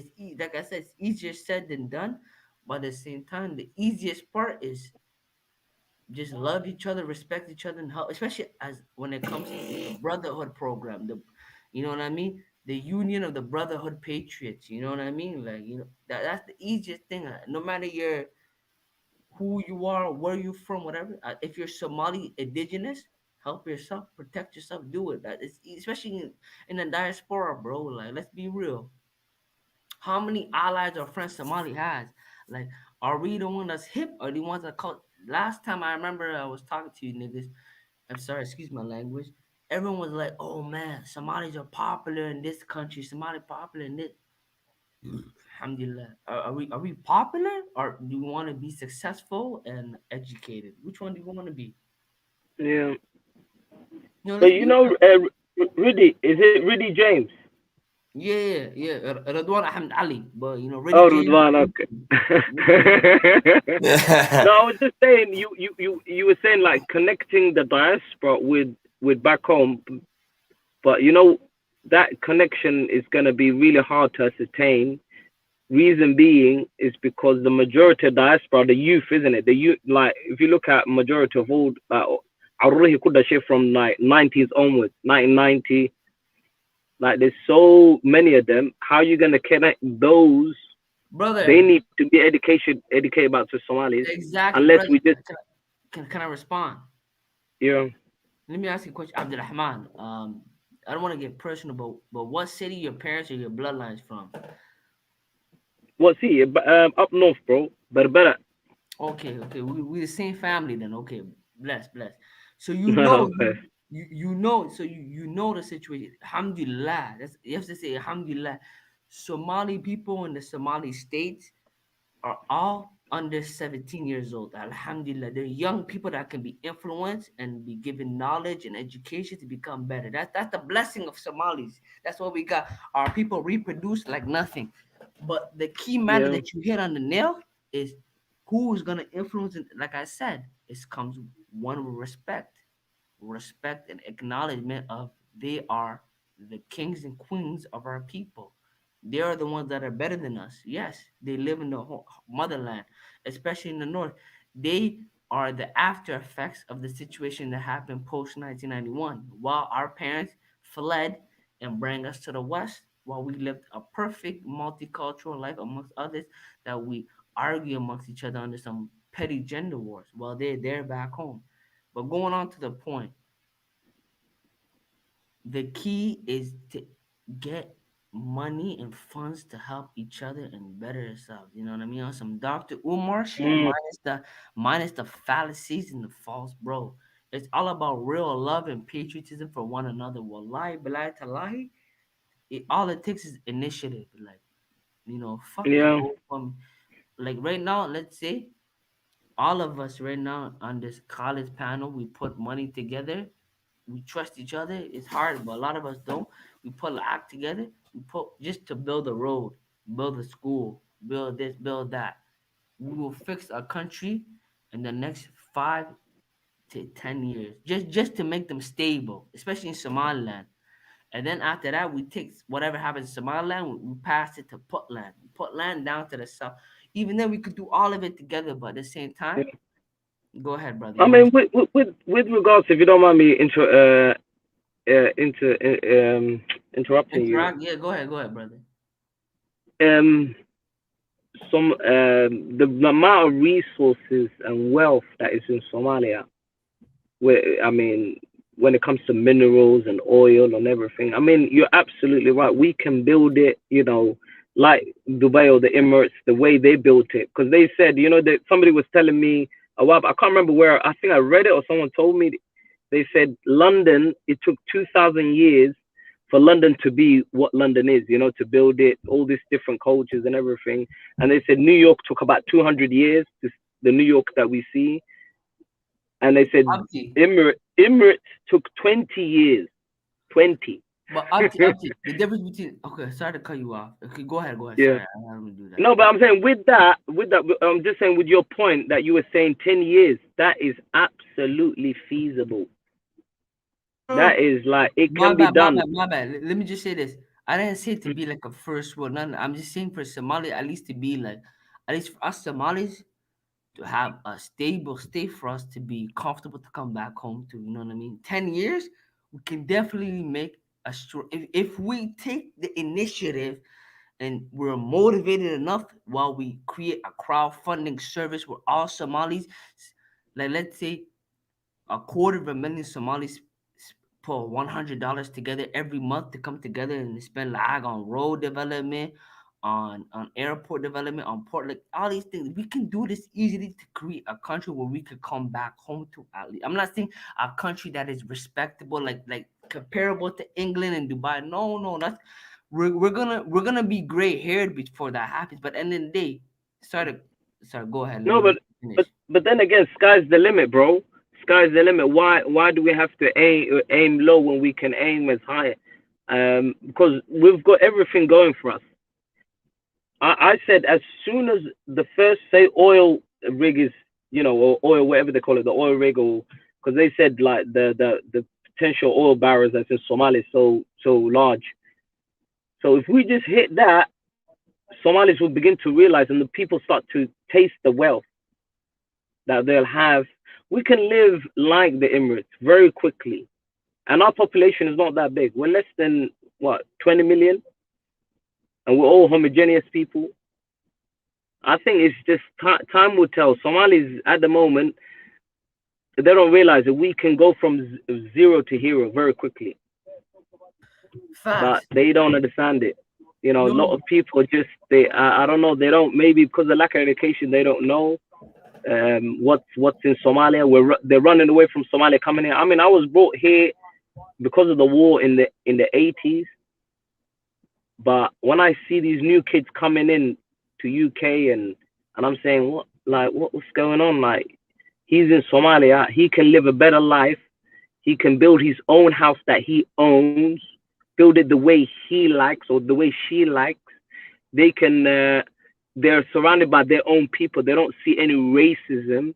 You can make any business. Nobody's going to tax you like they tax you here. Like, there's so many positive. Like, and they want to come here. I don't get it. I'm looking for a chance, bro, just to go back home. My first chance, inshallah, I'm settling there, bro. Okay, brother. Okay, let me say something right now. You said a lot of things, but you have to understand one thing, Wallahi. Upti, please be sympathetic to the Somalis back home. They're not doing tarib for no reason. There's no employment opportunity in the land of the Somalis. Whether I disagree. I totally disagree, my brother. Brother, I'll let you talk. Can I please finish? Yeah, go ahead, bro. That's what I'm saying. You say you disagree, but there is no employment opportunities in the land of the Somalis. There is none at all. For the diaspora, it's easy. It's easy to get galo laag, so euros, pounds, dollars come back home from khutbaka, whatever they say, whatever, come back there. Go ahead, get your lag. But for the other people that are there, what can they do?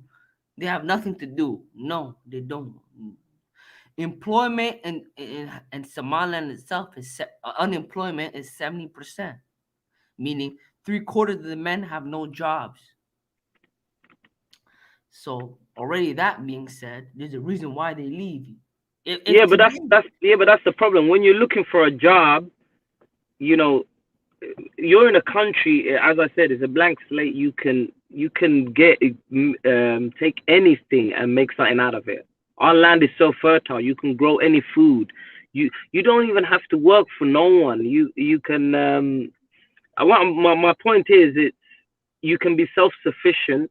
I mean, I remember when I went to Berbera 2011, and I went to just getting fish, bro. I started fishing. I learned how to fish. Big, yes.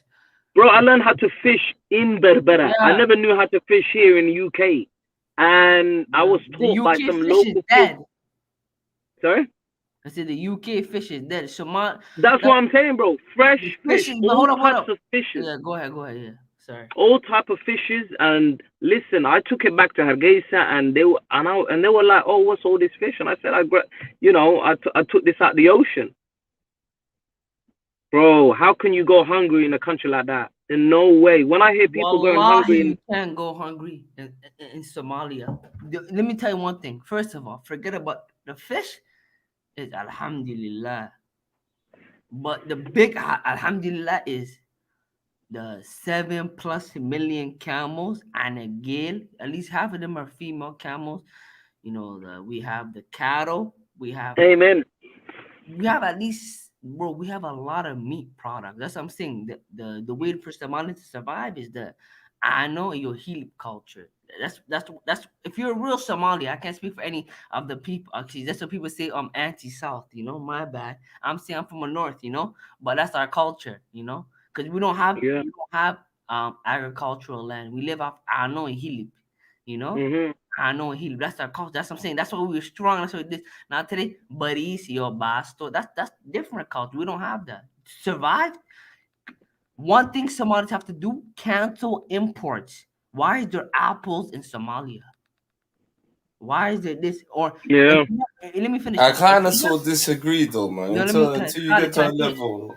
Yeah, go on. Give me 1 second. Yeah, I kind of disagree. Do you want to mute up? Hit the mute. I kind of disagree with that, Abdurrahman, by cancelling the import. Because what we're disagree with my point or Riddy's point. Oh, you see what Riddy just said? That little bit, the last one when he said cancel imports. Yeah. That's not really feasible, man. Why is that, bro? I can't agree with it, to be honest. Until we start actually manufacturing, doing stuff for ourselves, we still need that. Until we get the know-how. Yeah, but is it a necessity? Like some products that they import, while people, where hard cash is leaving the country for products where people, instead of eating apples, go for habhab, or maybe habhab is a bad example. I don't know, amber shock, or the different amber stuff that you can grow in our country. Yeah. So if we have an issue with abject poverty, and I think that's the issue at the point at this the most important point, which is people are in poverty. Majority of our country are surviving with less than $1 a day. Yeah. My point, I disagreed with regards to people looking for jobs, especially these youth coming over to UK or abroad or Europe or wherever, and they're risking their lives across the ocean and all this madness. You know, the stories that I've read, even that time, like, I don't even remember when the kids were in Libya and they were in that imprisonment, them Arab guys whipping them. That was like, Lord of mercy, why do you guys need to do that when you can live like a king or a queen in your country? Nah, but if they ain't got the opportunity, GG. The opportunity is there, but it's just the lack of education. Can I talk? Can I say something? Hold up. So you said live a king and a queen in your country. How can that happen when the people in the country, most of them are poor? If you're a real politician or a real person, you have to understand that you want economic plan to help alleviate people out of poverty into at least working class or middle class. The difference between you is like, oh, Somalis, yeah, you can, yeah, but what? We're gonna leave the other people poor? We live our good life. We can, me and Khali, all of us, we can easily save our Galo money and become someone back in Hargeisa. What about the people there? What are we gonna do? Khali, can you hear me? I can hear you. Say that again, the last bit. No, I'm just saying, like, we can easily keep our Galo money, save ourselves, and bro, I'm trying to help my people, bro. I don't give a fuck. If I'm successful, that's worthless. If Somalis are not successful, it really, well, it's worthless, especially the men. Like, it's really worthless, bro. I want niggas to have a trade or a profession or something, bro, a skill. We gotta be a great people, not great person. That's Galo mentality, individualist. Yeah. I hear you. Abdulrahman, say what you want to say, brother.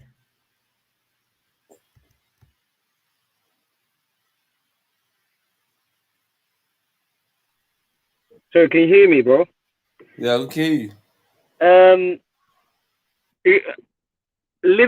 can live like kings and queens. It's just it's a paradigm shift from wanting things, waiting for remittance money coming to you from abroad, where you're saying we have to pay, you know. Instead of that, if we can change that paradigm, people back home can start thinking about, you know what, instead of waiting for that money from abroad, let me get that money out of the land. Let me grow things. Let me grow tomatoes. You know, let me make something. You know, let me buy and sell. It's that sort of mental change, and that can come from the leadership as well. The leadership has to tell the people, don't be expecting things. I think, you know what, remittance, yes, it's a lifeline for the Somalis, but at the same time, it's very detrimental because it stops us from developing, I think. It's handouts, isn't it? Yeah, bro. You know, that's the thing. Is it's like, you know, as you said, yeah. I mean, people ain't gonna change if you keep giving them. It's like even Somalis in UK, bro. You know, a lot of them, I think it has been detrimental. They don't look for work. If you're being paid, if you're given some money that the government says you're entitled to, are you gonna look for work? You're gonna say, nah. I've got everything I need. I've got my food. I got the housing paid. I got this paid. Why do I need to work? Yeah, facts. But as you see, that's the Reimi people. That's how they think when they came down to the UK. That's how they thought. But at the same time, though, that's not a mentality that our people should have. You know what I mean? Well, understand what you're saying. That's facts. You know what, really? That point, I think it clicks, bro, because the Somalis in the diaspora, a lot of them are on Aid. Obviously, they're gonna pass that Aid mentality back home to those that are home. So it's just it's a knock-on effect. The remittance, in a way, you know what? This is gonna be really harsh saying this, but the remittance has to stop, bro. There's no other way. Why? That's facts. But at the end of the day, let's be real. Like what I said this before. Once Ayeyo, Yo Abo, and all these people die, remittance will die. Who's gonna be the one sending money back to Somalia or Somali states? No one. And then in 2050, that's what I told Khalid. It's the Exodus plan. Most Somali men, most of it's gonna be men, We're all gonna go back home. The ones that have the laag and you see the ones like us, we were gonna because we know what it is. We will. The ones that are out here are not gonna do it. And I'm not gonna start to point out to specific demographics what it is. That the So what are you saying? Let them die off? no, I didn't say that. They will No, survive. Okay, But that's they what will I'm survive. saying. You know why? Because the Exactly. people that give them money are gonna be in Somalia. And the people that are gonna send them, there's no point. As men, let me say this. Let me say it specifically, right? Listen to me right now. As men, right? As Somali men, what country you're in, you are a guest. You have the same rights as a homosexual, meaning you are tolerated. You are not a person that's liked, loved. No, you're just tolerated. You have as a man, unless you're a slave or you pay taxes or whatever even whatever, unless you assimilate, you're useless. If you have the mentality of the way how I don't know, I can't speak for you, Abdurrahman, like my mental, you're useless. You are better served for your own kind to leave the country. And then you being here doing what you want to do is useless to the white man. The white man only wants individuals that follow his political ideology under the LGBT far leftist agenda, especially in Canada. That's right. Yeah. And me, I don't follow. I'm not gonna do nothing. I'm not gonna cooperate. I don't have any prospect of let's say hypothetically I'm looking for a wife or something. What do I gain? I can do smash and dash easily. Yeah, but let's say I want to have kids in this. I won't have kids in this energy in this environment. It's dead. Even in Somalia, at least I can control my kid's destiny. You know. Yeah. You know what I mean? Like even if I don't want my kid to be educated in a certain culture or a certain fashion, whatever, I can still control it. Like like my kid, like in this country, it does. I can't speak for the UK. Or you from Australia, Abdurrahman, or UK? UK, bro. London. Okay, see, I can't speak for the UK exactly. Like, I know what's going on, but in Canada, it's worthless, my nigga. Like it's sorry, excuse my language. It's Yeah, worthless. I've heard a lot about the Canadians. I've got a relative over there. They're very sort of Bro, a they're bit. gallows. I don't want to. I don't want to say loose. They're You loose. know? They're loose. Because you know what it is? Let me finish. It's different between being loose and who you are and how you view things. But it's different when you're loose with Dakan. Dakan, you can Yeah, never be that's loose right. with Dakan. There's certain things you have No, to that's keep, true. bro. Me, that's what I say. As I say, me personally, bro, I don't care what a person does and this and that. People can say, "Oh, you're Canadian, you're this and that, you stigmatize women." What? Yeah. I No, don't you know what? care. I've got no disrespect for any Canadians listening. You know, I love Canadian Somalis. No, we love you guys here, but we just noticed that you're very superly loose and liberal. Very liberal. Super liberal. Even me, bro. I'm telling you. I'm liberal to Somalis for sure, bro. I'm not gonna judge Somalis, but when it comes to certain factors, I'm gonna definitely judge you. Like, and you can always judge people for what they do in their actions, bro. Like, let's be real. You can for sure do those type of things, my brother. And the UK too, fam, bro. Like, I don't want to do no diaspora rules, none of that. But I see some shit in the UK too that hurt my heart, bro. What I love about the UK, I love the UK more than Canada always because the niggas are the realest. They always are more proud Somali. Because even me online, when I'm proud Somali, it's always UK. There's no proud Somali. There's only a few. Shout out to that. What's his name again? Osmani. That's the only one. The rest is rare. You rarely see that type. Most of them want to act like galos and shit. Like, oh, you're Mali, this and that. You know what I mean? I hate that. I hate that talk. Like Somalis are weak, and that's why last time I said that the tribal bullshit. But people got offended. But I was being real. Yeah. No, but it's true. Somalis are they're more nationalistic with their Qabil than Somali. Yeah. Yeah, but the difference between the Qabil, especially us young men, is that we're all from the same side right now. You see? Alhamdulillah, look at us. We're very calm, very collected. Because you know why? Our people made us safe. They helped us. But the issue is, we're Somalis first. We have to help the rest of the Somalis. Doesn't matter, bro. What happens in Muhammad is it affects us. What happens in Ethiopia, NFD, anywhere affects us. The difference is clanism is our curse. Somali Nimmo our cure, you know, That's in a right. proper way. You know what But I I've mean? always said, you know what unites also Somali as well, unites them even more. Because yes, we've always been different Qabils, but there's been instrumental time, pivotal times in our history where we've united our forces, and and that was when we had a bigger enemy. At the moment, our bigger enemy used to be like the Ethiopians, the Abyssinians, used to be, and we don't have that no more. We don't have those things that can unify. So what happened after that? What's happened is we've become enemy amongst ourselves. We're into fighting, like different warlords. It's still, for me, I think we're just still warlords. Every Qabil has this warlord, and this until we have that unifying thing. Before it used to be Ethiopia, because obviously we had the NFT that Kenya took, and then that was given to Kenya, and then the Ogaden area, or shall I say Somali Galbed, that was given to Ethiopia. That kind of thing, getting that back, that united us.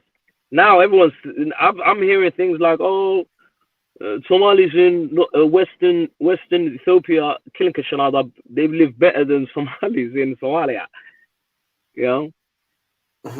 So I don't know what is. How can we unite Somalis again under one banner?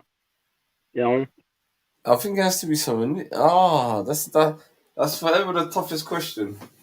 I think you just take the poverty out and just improve the people's quality of life. So where they don't even need Qabil no more. You get where I'm coming from? Yeah. No, but the thing is, Qabil, I don't think Qabil will ever go, because Qabil is who you are, as basically it's your father. It's very clever, the Qabil thing. Brother, because Qabil, sorry, let me say, Qabil is your family tree, wallahi. Even like, it's literally where you can find your forefather, That's why Somali we're very homogeneous. That's why, like, I don't want to get tribalistic, but it's very forefather. You know what I mean? Like, you have to know who you are, what it is. This is why Somalis have an issue, because there's still a group in our ethnic group that can't understand this. And it's no. You know what? Really, one thing that really affected me years ago. I think I was like 21, 22, and I really liked this Somali girl, and I said, I went to my family, not knowing this is the first time Qabil I got affected by Qabil was when I said, you know what, mashallah, I want to get married to this girl. And the first question when I told my family were like, oh, what Qabil is she? Wallahi. And not knowing at that time that there's specific Qabils we don't. No, I mean, I shouldn't say that my Qabil is saying that Qabil we don't marry. I didn't know there was Qabils that you don't marry, So they said to me, nah. When I found out, they said, nah, we don't marry these people. Wallah, she was a Somali girl, and their parents said no. Yeah, it was like, you know what, you cannot do it. And the thing was, because I wanted to come in the academical way, I said, what are the reasons? Because I knew about, like, in India, they have what they call them, I forgot, untouchable. The caste system. Yeah, the caste system, and then they have like 200 million people in India called the untouchables. That there's specific people that know. You have the Midgan, you have the Tumal. Was she one of those? Yeah. Yeah, and then I was like, okay, explain it to me. And my brothers and a few other people, they explain, they go, oh, these people, okay. They're like, oh, these. Yeah, my bad. Yeah. So no disrespect, none of that. So she was Midgan or Tumal or something. You know what? I don't want to say the Qabil's name exactly, but because if it was maybe the major tribe, then that's sad. It wouldn't be fair, because maybe somebody. Yeah. At the moment, for me, they're all equal. Every Qabil is equal, but I'm just trying to understand my family's understanding of why I shouldn't marry that girl. So they were saying to me, number one, all these people, we've never married them in history. That was reason number one. Reason number two was these people, they have Dakan, which is not like our Dakan. And I said, give me an example. They say they eat meat which is not cooked. Ethiopia. Yeah. And you know what? To be honest, when I heard that, I laughed my head off because I was thinking, "Are you joking?" Bro, You know? but let me ask you a question. How like, young were you? How young were you when you wanted to I was marry? like 22, 23. To be honest, at that Okay, time, that I makes was. sense. Yeah. Huh? Listen, that makes sense. You are very young though. Your Yeah, but parents use it's tribalism, but instead of using facts and you know rational, but it's none of my business. You know what I mean? I No. understand. I mean, but bro, really, check this out. This is the way I was introduced to Qabil. I didn't know much about Qabil at that point. So for me, you can imagine now why I hate Qabil even more. And I can understand why a lot of people act in different ways. Because even if my family is doing it, obviously other people are doing it. You know? And this is why Somali is really fixing up.